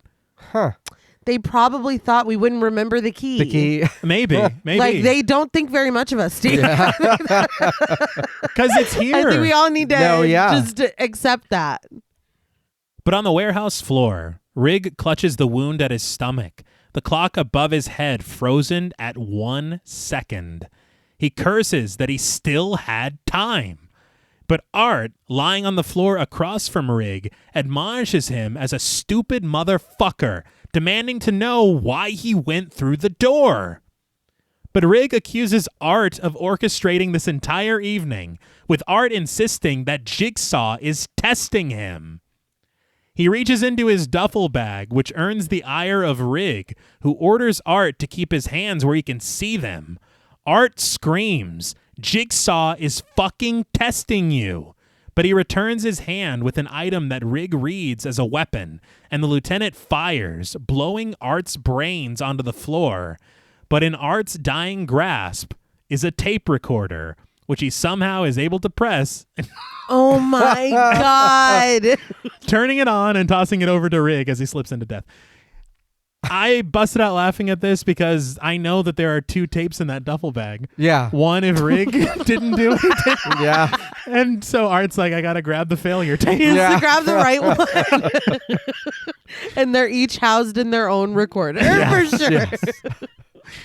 But as the iconic Hello Zepp begins its ascent in the score, Jigsaw's voice croaks.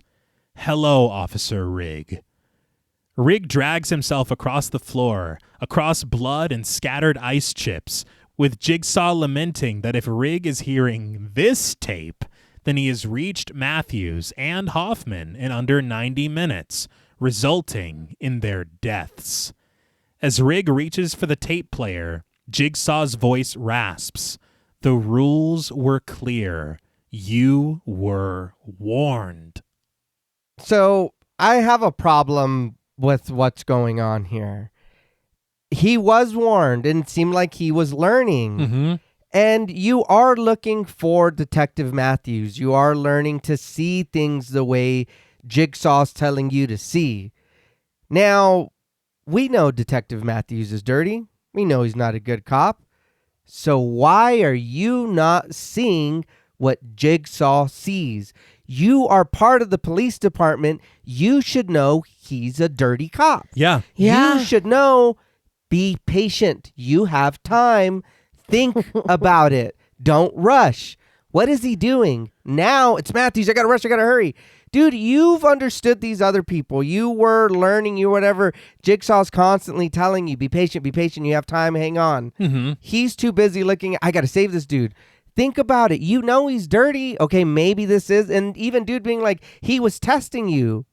What the fuck? Yeah. I think you really nailed it with how John would see Matthews. Yeah. He doesn't want Matthews to be saved. No. Like, I mean, it's so frustrating because, again, here we are.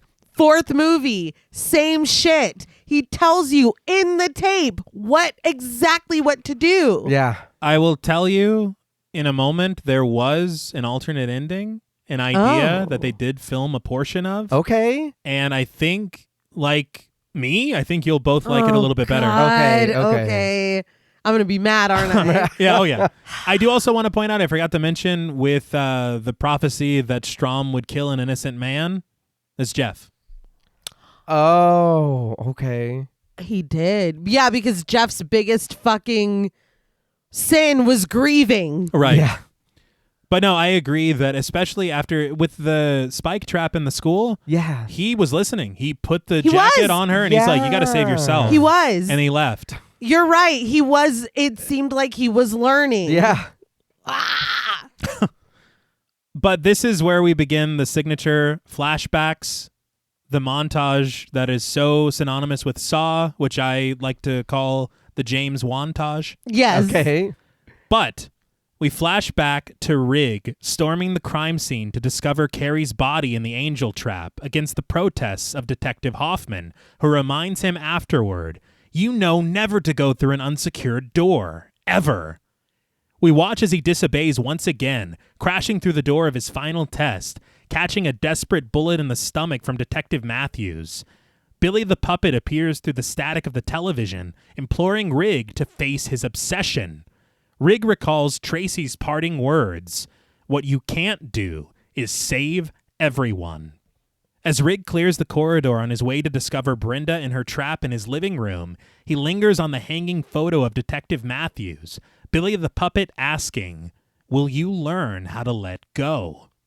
We watch as Rig insists to Hoffman at the precinct that Matthews is still out there, promptly cutting to Rig's discovery of Matthews and Hoffman caught in Jigsaw's diabolical trap, Jigsaw reminding Rig once again on the tape they had to save themselves. A macabre montage of Rig's evening plays out, each of the subjects tormented and tested, Jigsaw noting that their salvation was out of Rig's hands. He scolds, "Time was on your side, but your obsession wouldn't let you wait. Instead of saving Detective Matthews, you cost him his life. You failed your final test."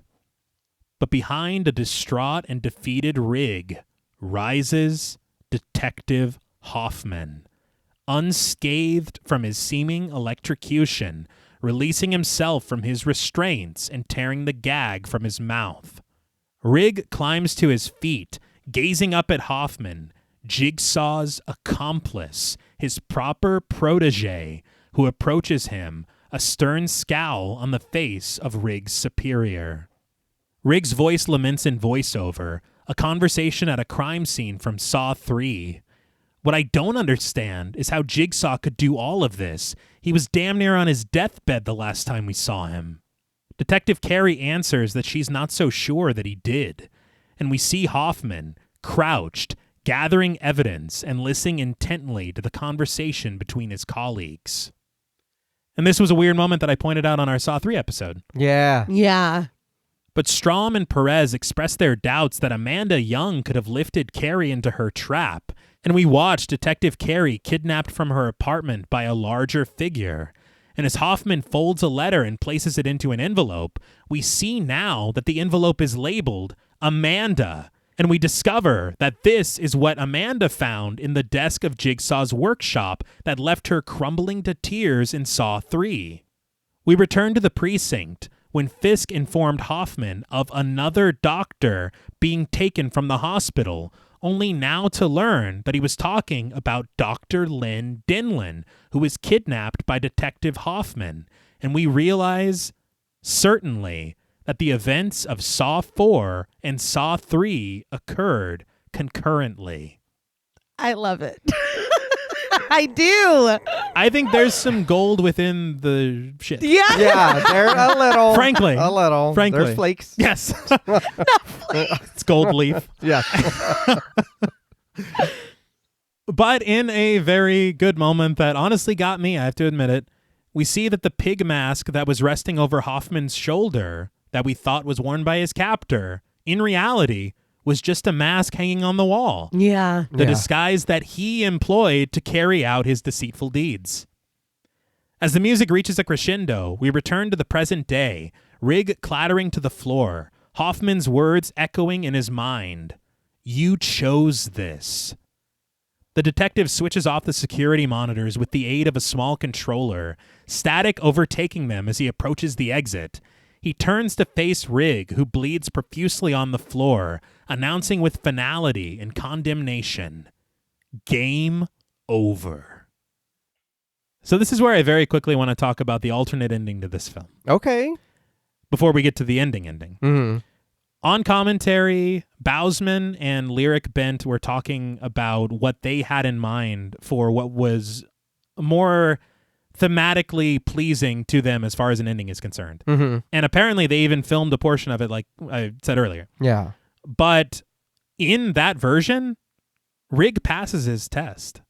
Okay. He stays in the hallway and he crumbles to the floor because he watches as Detective Matthews fails his test and dies and still gets smashed by the ice. Huh. He was given the tools for his escape. Jigsaw's been saying it all night. Everybody is given the tools to their freedom. Yeah. His tool was the gun that Art gave him. He was supposed to use that to get free somehow. Oh, well, he could have what he was suspended from, maybe. Yeah. Oh, yeah. Oh my God. Is there more? Yes. Go. So Now. keep going. So Rig, of course, is distraught because the colleague that he was tasked in his mind to save just died in front of him. Yeah. Right. But he's crumbled to the floor in the hall, and he watches as Detective Hoffman rises from his chair. Jigsaw's accomplice. All of that stays in. And they have a moment together where he learns, of course, the whole thing, that Hoffman's been helping Jigsaw, all that. Right. Hoffman walks off to do what we're about to talk about, but Rig is left alone wandering through the halls. He has his gun, like he had before, and he's wandering the halls where he accidentally meets Agent Strom. And Agent Strom sees Rig, the man that he's been chasing, the man that he thinks is Jigsaw's accomplice, with a gun, and he kills him. Oh my God. Yeah. And so he did fulfill the prophecy. He killed an innocent man. It was Rig. That's better. That's way better. But what happens to Art? Oh, I don't know. Oh, Art was never making it out of this. Or maybe that spine thing. Yeah, okay, Yeah, got it. well. That's way better. It Yeah. is. And it is. that's the trajectory that it seemed like Rig was on. Mm-hmm. Because he Yeah. did strap Ivan to the bed. He did leave, what the hell was her name? Morgan? Yeah. He was learning. Yeah. He was. And even him shooting the doctor's husband, he did point his gun at him. So that kind of was, I mean, what choice did he have? Yeah. Yeah. And the thing about it, Lyric Bent, he had not seen the film in full. Oh my God. I bet he was fucking Oh, pissed. yeah. He was pissed because he was like, he goes, I do not, I can't remember the exact quote, but he was basically like, I don't co-sign any of this. Because it makes more sense for Rig as a character to pass his test. Yeah. It does. And what a twist it is, because look, it's Saw. Everybody fails their tests. Yeah. Like, oh, and you know? saying about him shooting Jeff. Jeff just killed John. Yeah. Yeah. Jeff has killed someone. Like, I mean, I don't know, dude. So then he wouldn't really be the innocent anymore. Yeah. Yeah. You know? Wow, they Well, really fucking besides shooting fumbled. him, he fucking cut his throat Yeah, open with yeah, that he- saw, so. Yeah, he killed him. It was bad. It was bad. But it works so much better, and it does fit more with everything that we saw, Yeah. especially Strom, Yeah. because he's had this thing where he's like, Rig is the accomplice. Yeah. The entire film. He has. So yeah, of course, seeing him in the hallway, that's exactly what he would do. Yeah. So I don't know. Hearing that, I was a little pissed off, actually. Yeah, because that's like not just, oh, it's a little bit better. That's No, way better. yeah. Yeah. And it puts it back on what he's been saying the whole film. They have to save themselves. Yes. Matthews had to save himself, and he didn't. And that really makes me frustrated with Matthews. Yeah. Yeah. But Hoffman marches to Jigsaw's workshop, Strom still pacing the makeshift hospital room, where just outside, the detective pushes the large metal door closed, locking it and sealing the special agent inside as the lights above him are cut, dipping the room to darkness. As Hoffman turns away, exiting the workshop, Jigsaw asks in voiceover, "You feel you now have control, don't you? You think you'll walk away untested?" We hover above the pale face of his pallid cadaver in the morgue, Hoffman standing over John, clutching the recorder and playing the tape discovered in his stomach. Jigsaw whispers, "I promise that my work will continue. That I have ensured. By hearing this tape, some will assume that this is over, but I am still among you." Yeah, we got it, dude. The camera pulls back, Hoffman uneasy, John's chest wrenched open, his flesh flayed in front of the detective as John's voice inquires, "You think it's over just because I'm dead. It's not over. The games have just begun." We cut to black, and the credits roll. So, what did you guys think of Saw 4? I'm gonna be honest. I think out of what we've covered so far, this might be my least favorite Saw movie. There is just a lot of back and forth. We're jumping around. We're doing the flashbacks and the flashback within the flashback. We're adding to lore. It almost kind of feels like some of the stuff was being made up on the fly just so that we can make things more dramatic or more deep. They have to have more like John, he has to have this tragic backstory, so he's like an anti-hero, or he's what it's like, no, I don't want any of that. Just let him be a bad guy. That's fine, you know. Riggs, I really liked his character, and me personally, I would have preferred us follow him the entire movie. I would have loved to focus on him, how he's traveling, when he's going from one place to another. I understand we need to break for other characters, but I didn't enjoy. I know that Jigsaw has passed on. We focused on him too much. Right. For me, it was just too much. If we're doing this, passing the torch, let's try to keep him maybe in like voice work to where we're hearing him say stuff, or we're getting some little tidbits of him through Billy. But I don't need to keep him being there and being like, no, even though I'm dead, I'm still going to be in all these movies. What? How and why? I feel like that last line was an assurance to the audience. Yeah. Yeah. No, most definitely. No, I totally know? agree. Don't they Dexter him and make him a teenager when he's like a 70-year-old man, or no? Oh, yes. That's in Saw 3D, and it's funny as hell. How do you do, can't fellow wait. kids? Yeah. I can't wait. But it's just that. It's like, I don't, if we're, like I said, if we're passing the torch, let's pass it. Let's see Hoffman. I know we can't fully whatever, but let's try to focus again on Rig and him being a mentor to him on the side or whatever. That way, when it is later, we're not just still, oh, but Jigsaw will be back. And to me, it did feel kind of weird that we're getting the ending of the movie at the beginning, but then it feels like all this is happening right after his autopsy. And then to be like, oh no, it was happening before. And I'm sorry, eat my ass, dude. I don't like that. That's really crazy it just didn't work for me. Uh-huh. I just didn't like it. And I will apologize to Saw 3 because my score is very low for that. And when we get to a point to where we do start changing scores, I will fix that.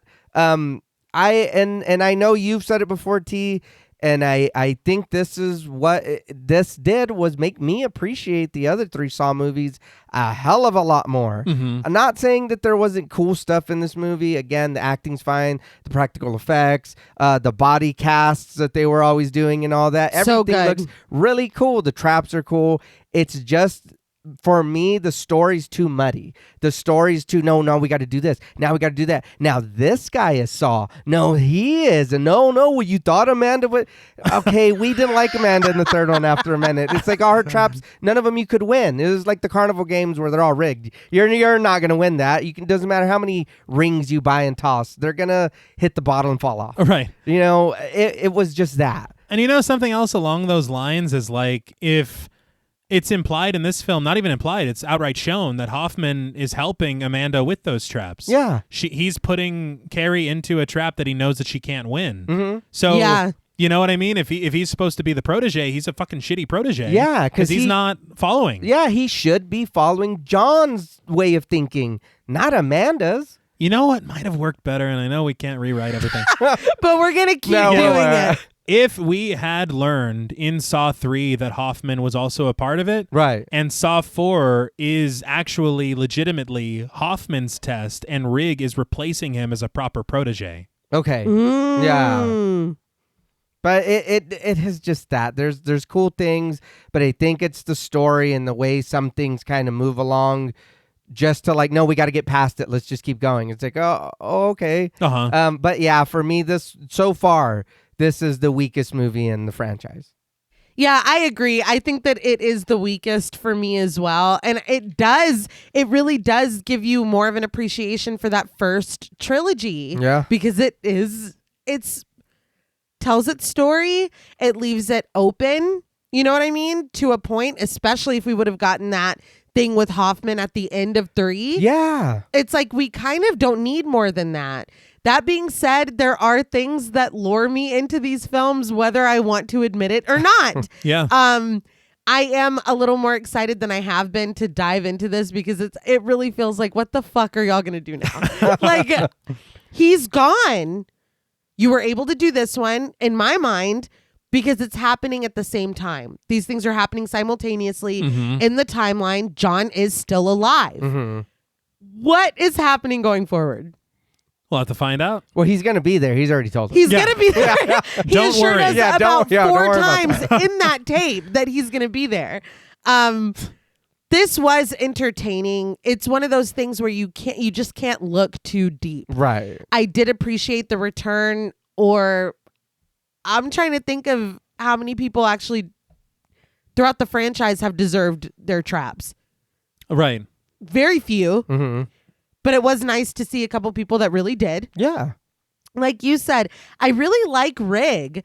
I would have wanted more Rig, if I'm honest. Less Jill. Uh-huh. Yeah. That's fair. Her just sitting there kind of blandly in the interrogation room. Those scenes just did not do it for me. Strom brought it. I think that performance is fine. It just felt like, okay, so we're here again. Oh, okay, we're flashing back. And I know you don't much care for the flashbacks, John Paul. I am a flashback girly. I don't mind telling these stories past and present. I think that when it's done right, it's a really emotional and engrossing way to tell a story. Yeah. I just didn't feel that with this movie at all, if I'm being honest. I don't like... But wait, there's more with his backstory. I really think that we could have kept Jill this elusive piece of John's history that maybe we don't need to know everything about his past. Maybe we know enough with his diagnosis and with his just being fed up of seeing people wasting their lives when he doesn't have the luxury of a long life. You know what I mean? I think that that's enough. We don't need to peel back so many layers, especially for this character who gets so petty and convoluted after a while that it's like, I don't think that we need this. I just don't. I did like Matthews coming back. Yeah. I love all of these people peppered throughout this film that we've seen in previous films, whether you even notice it or not. I think that that's really fucking cool. Yeah. So this is really a mixed bag for me. And I'm a sucker for the tie-in, man. That ending, it really did. I was like sitting God damn up. it. Yeah. Okay, I'm back. Like I've logged back in because they were losing me for a second. But yeah, it's a mixed bag. I think there's some really bright moments in a mostly kind of unnecessary sequel. Right. Yeah. I firmly believe that they probably should have just ended it at 3. Yeah. With that added scene of Hoffman going to the morgue and getting this tape. The idea of Jigsaw, to me, living on past death might be more interesting than actually watching him do it. And honestly scarier. Yeah. Because you have these ideas that come from kind of sick or deranged people or whatever. That's scary enough. But the fact that it can ignite something in someone else. Yeah. And now this is a cycle that's going to keep going even after that person is gone. That's horrifying. You know, it can almost become like a cult of Jigsaw. Yes. Yeah. You know, he's dead, but his message is spread. Right. You know, not to rhyme, but Well, when it rhymes, you know it's true. that is also true. I think that my biggest knock for this film is how you had such a good idea right there in front of you and you let it slip between your fingers. I have one word to say: Rigsaw.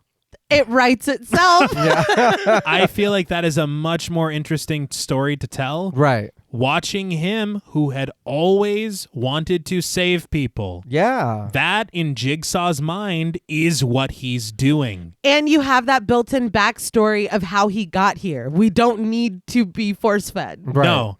So I think to have this story being the story of Rig becoming Jigsaw's true protege, that is much more interesting to me than giving a second backstory to John Kramer. Yeah. Than having Hoffman revealed as the fucking accomplice. Yeah. It's like, oh, okay. Oh, yeah.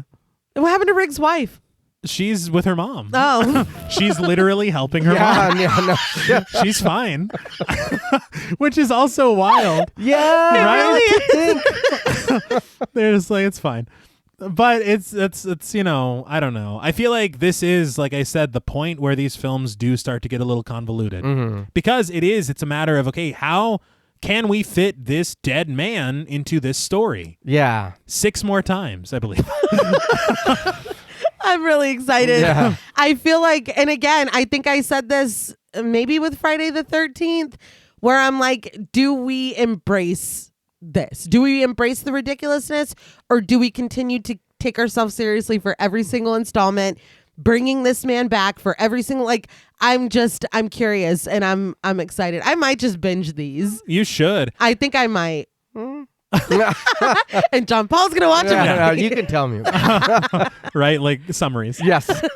I feel like, I mean, there does become, if I'm not mistaken, like some level of self-awareness, because I think that there has to be. Yeah. You have to know that you're doing too much, that you're dragging this on far too long. Yeah. But I don't know.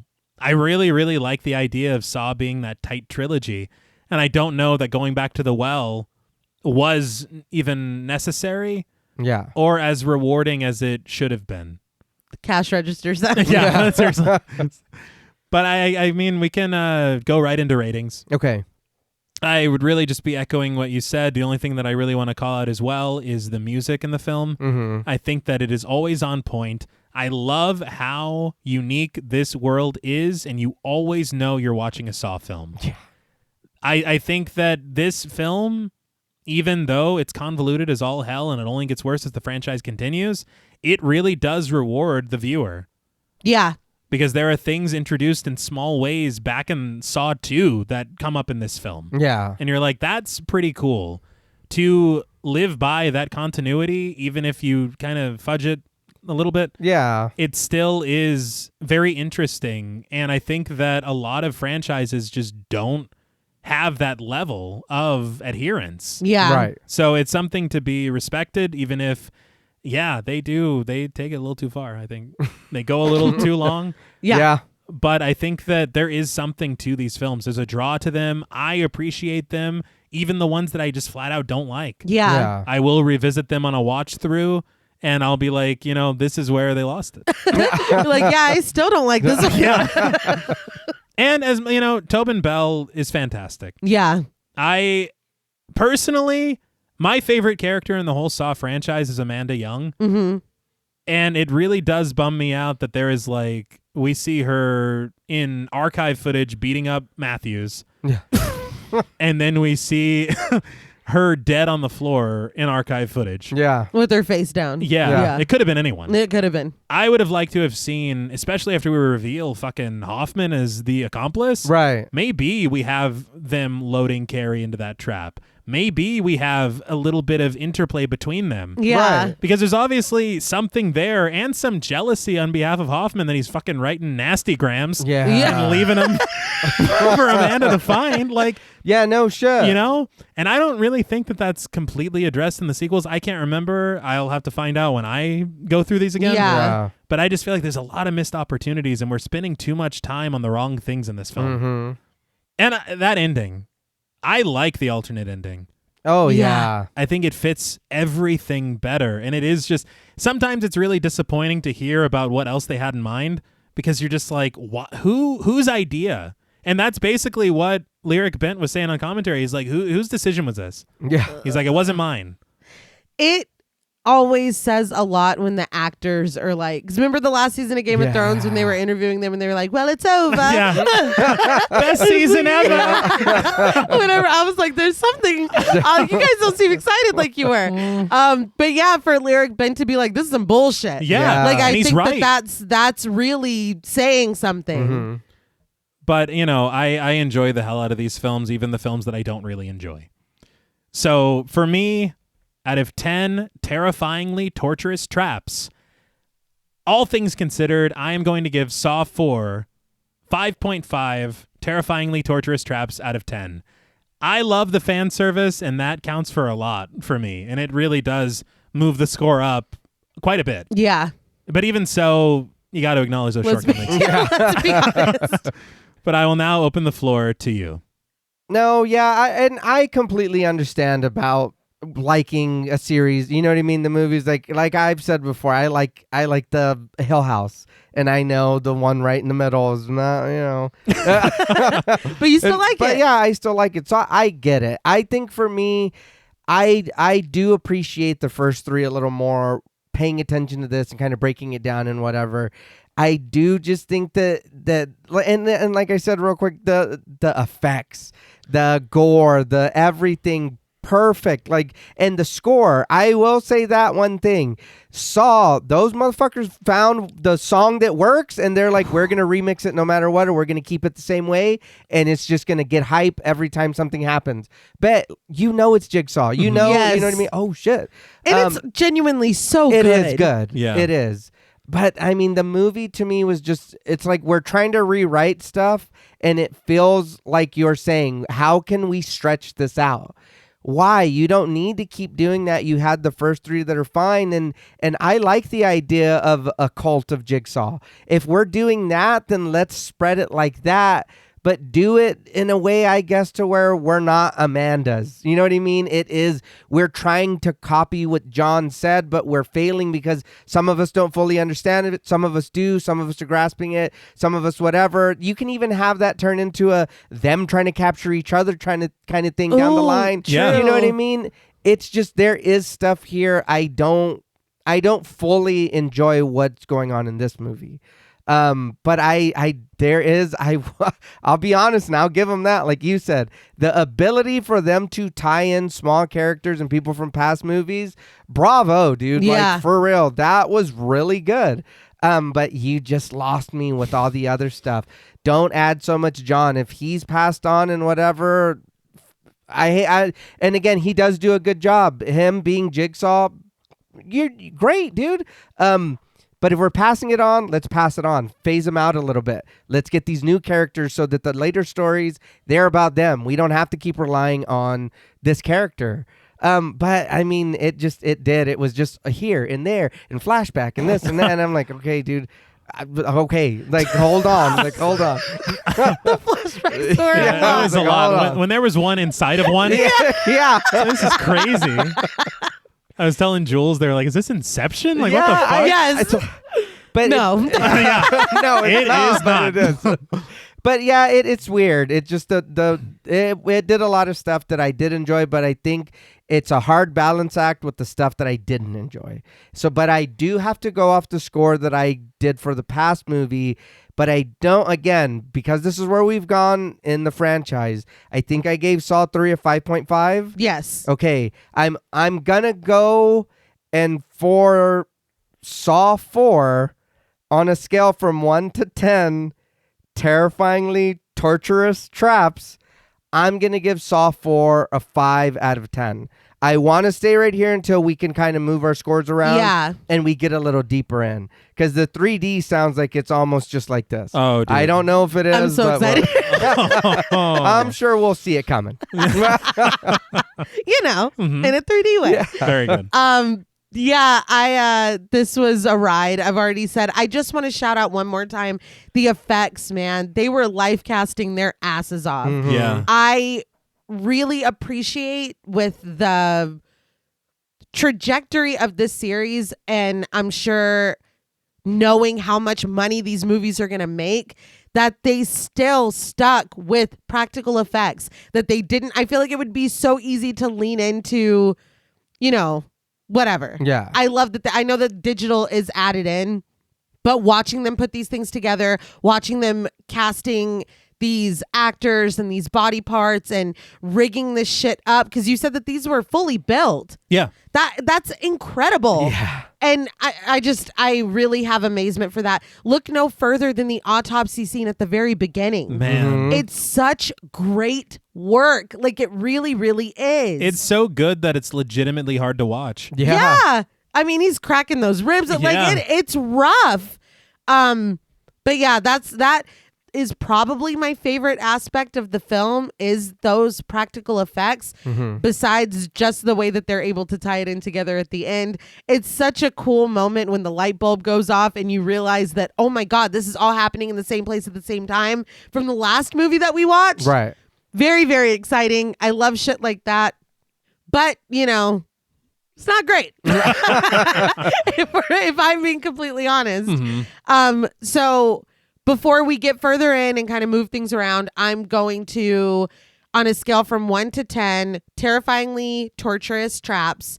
I think I'm right there with you, T, and I'm going to give Saw 4 5.5 out of 10 terrifyingly torturous traps. Yes. I think, like you said, John Paul, I think we have room to go. Yeah. Yeah, the games have just begun. I'm here for it. Well, that's all from us at Pod Mortem. What would you rate Saw 4, and what should we watch next? Let us know on Instagram at the Pod Mortem. Don't forget to follow us on Twitter and like our Stairhole Productions page on Facebook. Be sure to follow each of us on Instagram and Blue Sky at TravisMWH, at Blood and Smoke, and at JuggaloDaddy84. Thanks again to Original Cinematic for sponsoring this week's episode. Please consider pledging to our Patreon, where you'll gain access to over 200 hours of bonus content, our monthly schedule, our Discord server, and the opportunity to help us decide which films to cover. And if you're looking for Pod Mortem and Stairhole Productions merch, follow the link in our episode notes. Stay tuned until after the music for a special thank you to our Wendigo Getter patrons. And remember, be mindful of every choice you make in the game of life. They can affect you in ways that you never saw coming. Until next time.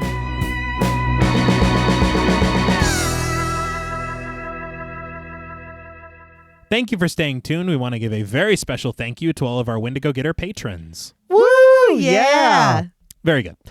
A special thank you to Chris Ontiveros, Kristen Lofton, Megan Martinez, Kimberly Bass, Sophie Hodson, Anthony Jerome M., Jordan Nash, Kent Morton, Lala Thomas, Travis and Nisa Hunter, Miguel Myers, ATX, Jennifer Perez, Allison O'Neill, Carissa, TJ and Angie Bronson, Gabrielle Trevino, Andy Teague, Applin Ontiveros, Karima Rhodes, Kimberly Kleindienst, Sydney Smith, Osvaldo Soto, Bobby Holmes, Donna Eason, JD Rizak, Molly Gerhart, Armand Spasto, Aaron Aguirre, Eggy, William Barry, Charity Oxner, Amanda Six, Mandy Rainwater, Eden, Jordan Roberts, Dylan, Liz Heath, Spencer Montalvo, Pancake the Panda, John Ramos, Michael Newting, Alexis Roberts, Dan Laveau, Itzy M, Gary Horton, Leisha Olivier, Kate Lamp, Carlos and Sydney, Jessica Hunter, Helena Rudder,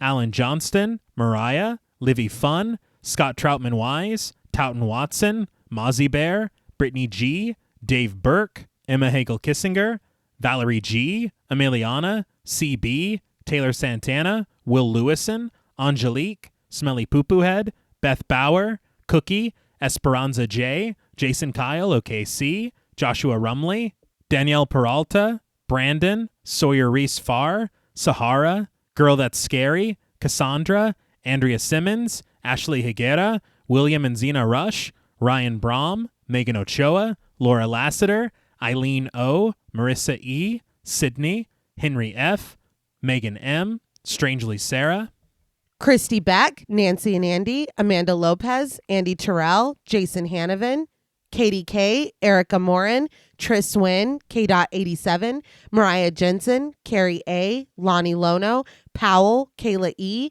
Maggie H, Murder Stina, Kristen Marcy, Ori 81 Barikwa, Look Like That One Girl, Bog Boy, Felnez 63, Alita Pui, Probably My Jugs, Kate Thackeray, Wade Pack, A Lizard, Bay J, Jay Rich, Topher Williams, Elena Metler, Valerie K, Christy Lee Kruger, Professor of Humanities Laura McCarricker, Naomi, Josh Smith, Autumn Green, Abby Kopp, Crystal 831, Skank Sinatra, Morgan Alexander, Tony Osteen, Julie Fredborg, Rihanna S, Daniel Taylor, Anna Kate, Heather Ortiz, Kim H, August, Vengeance Spirit, Kelly Glazyface Mac, Jenny May, Glittery Fab, Malik Caselli Armstrong, Scarly D, Toya Shea, Katie, Martin Shaw, Star, Tyler J, Daniel Dickerson, Cam Davies, Patrick Hoagland, Raven, D, Wesley Tart, Kristen Jackson, Jacob Nordberg, Spencer, Samantha, Damian Grant, Half Price Horror, Clemmy, Erica, Jason X Rules, Karen Burrows, 203 Duncan, Aaron Norman, Stephen Rogers, Victoria Smith, Patricia A. Graham, Erasmo Pena, Danielle Wright, Tabitha Thomas, Becca Boo, Richard Murray, Irene, Sally Slater 52, Jordan McCarthy, Christy Michelle Wilson, Rosalind Harnias, Emily Rance, Amy, Lisa and Kathy, Mike H., Karen with the Y, Kristen Sadler, Hannah, Sarah Jack, Casey L., Evelyn Knight, Paula Garcia, Ghastly Grandad, Megan and Alexandra Saldivar, Lisa Sykes, Sunny Jonas, Kelsey Niemeyer Cook, Robin, The Face Flowers, JG, Morgan Novello, Ashley, Alex M., Brandon C., Gordon Sutherland, Georgia Renlin, Ashley Poe, Najee P., Seth Schaff, David Kermavner, Diana Joe, Connor Gormley, Carrie Parker, Katie Face, Yuko Imada, Jane Pillsbury, Caitlin Asher, Mia Franz, Dale Harley, Annabeth Carter, Pooh Bear, Calderas, This is the Zodiac Speaking, Jason the Ghost, Moldy Tic Tac, Brian Ward, Tanner Rutgers, Gremlin Keeper 22, Sam Spade 666, Veronica, and Kristen Rhodes. Thank you so much. Yes, thank you. Thank you all so much. We appreciate each and every one of you, and we hope that you know you're the greatest group of people that we ever Oh my God. saw. Until next time.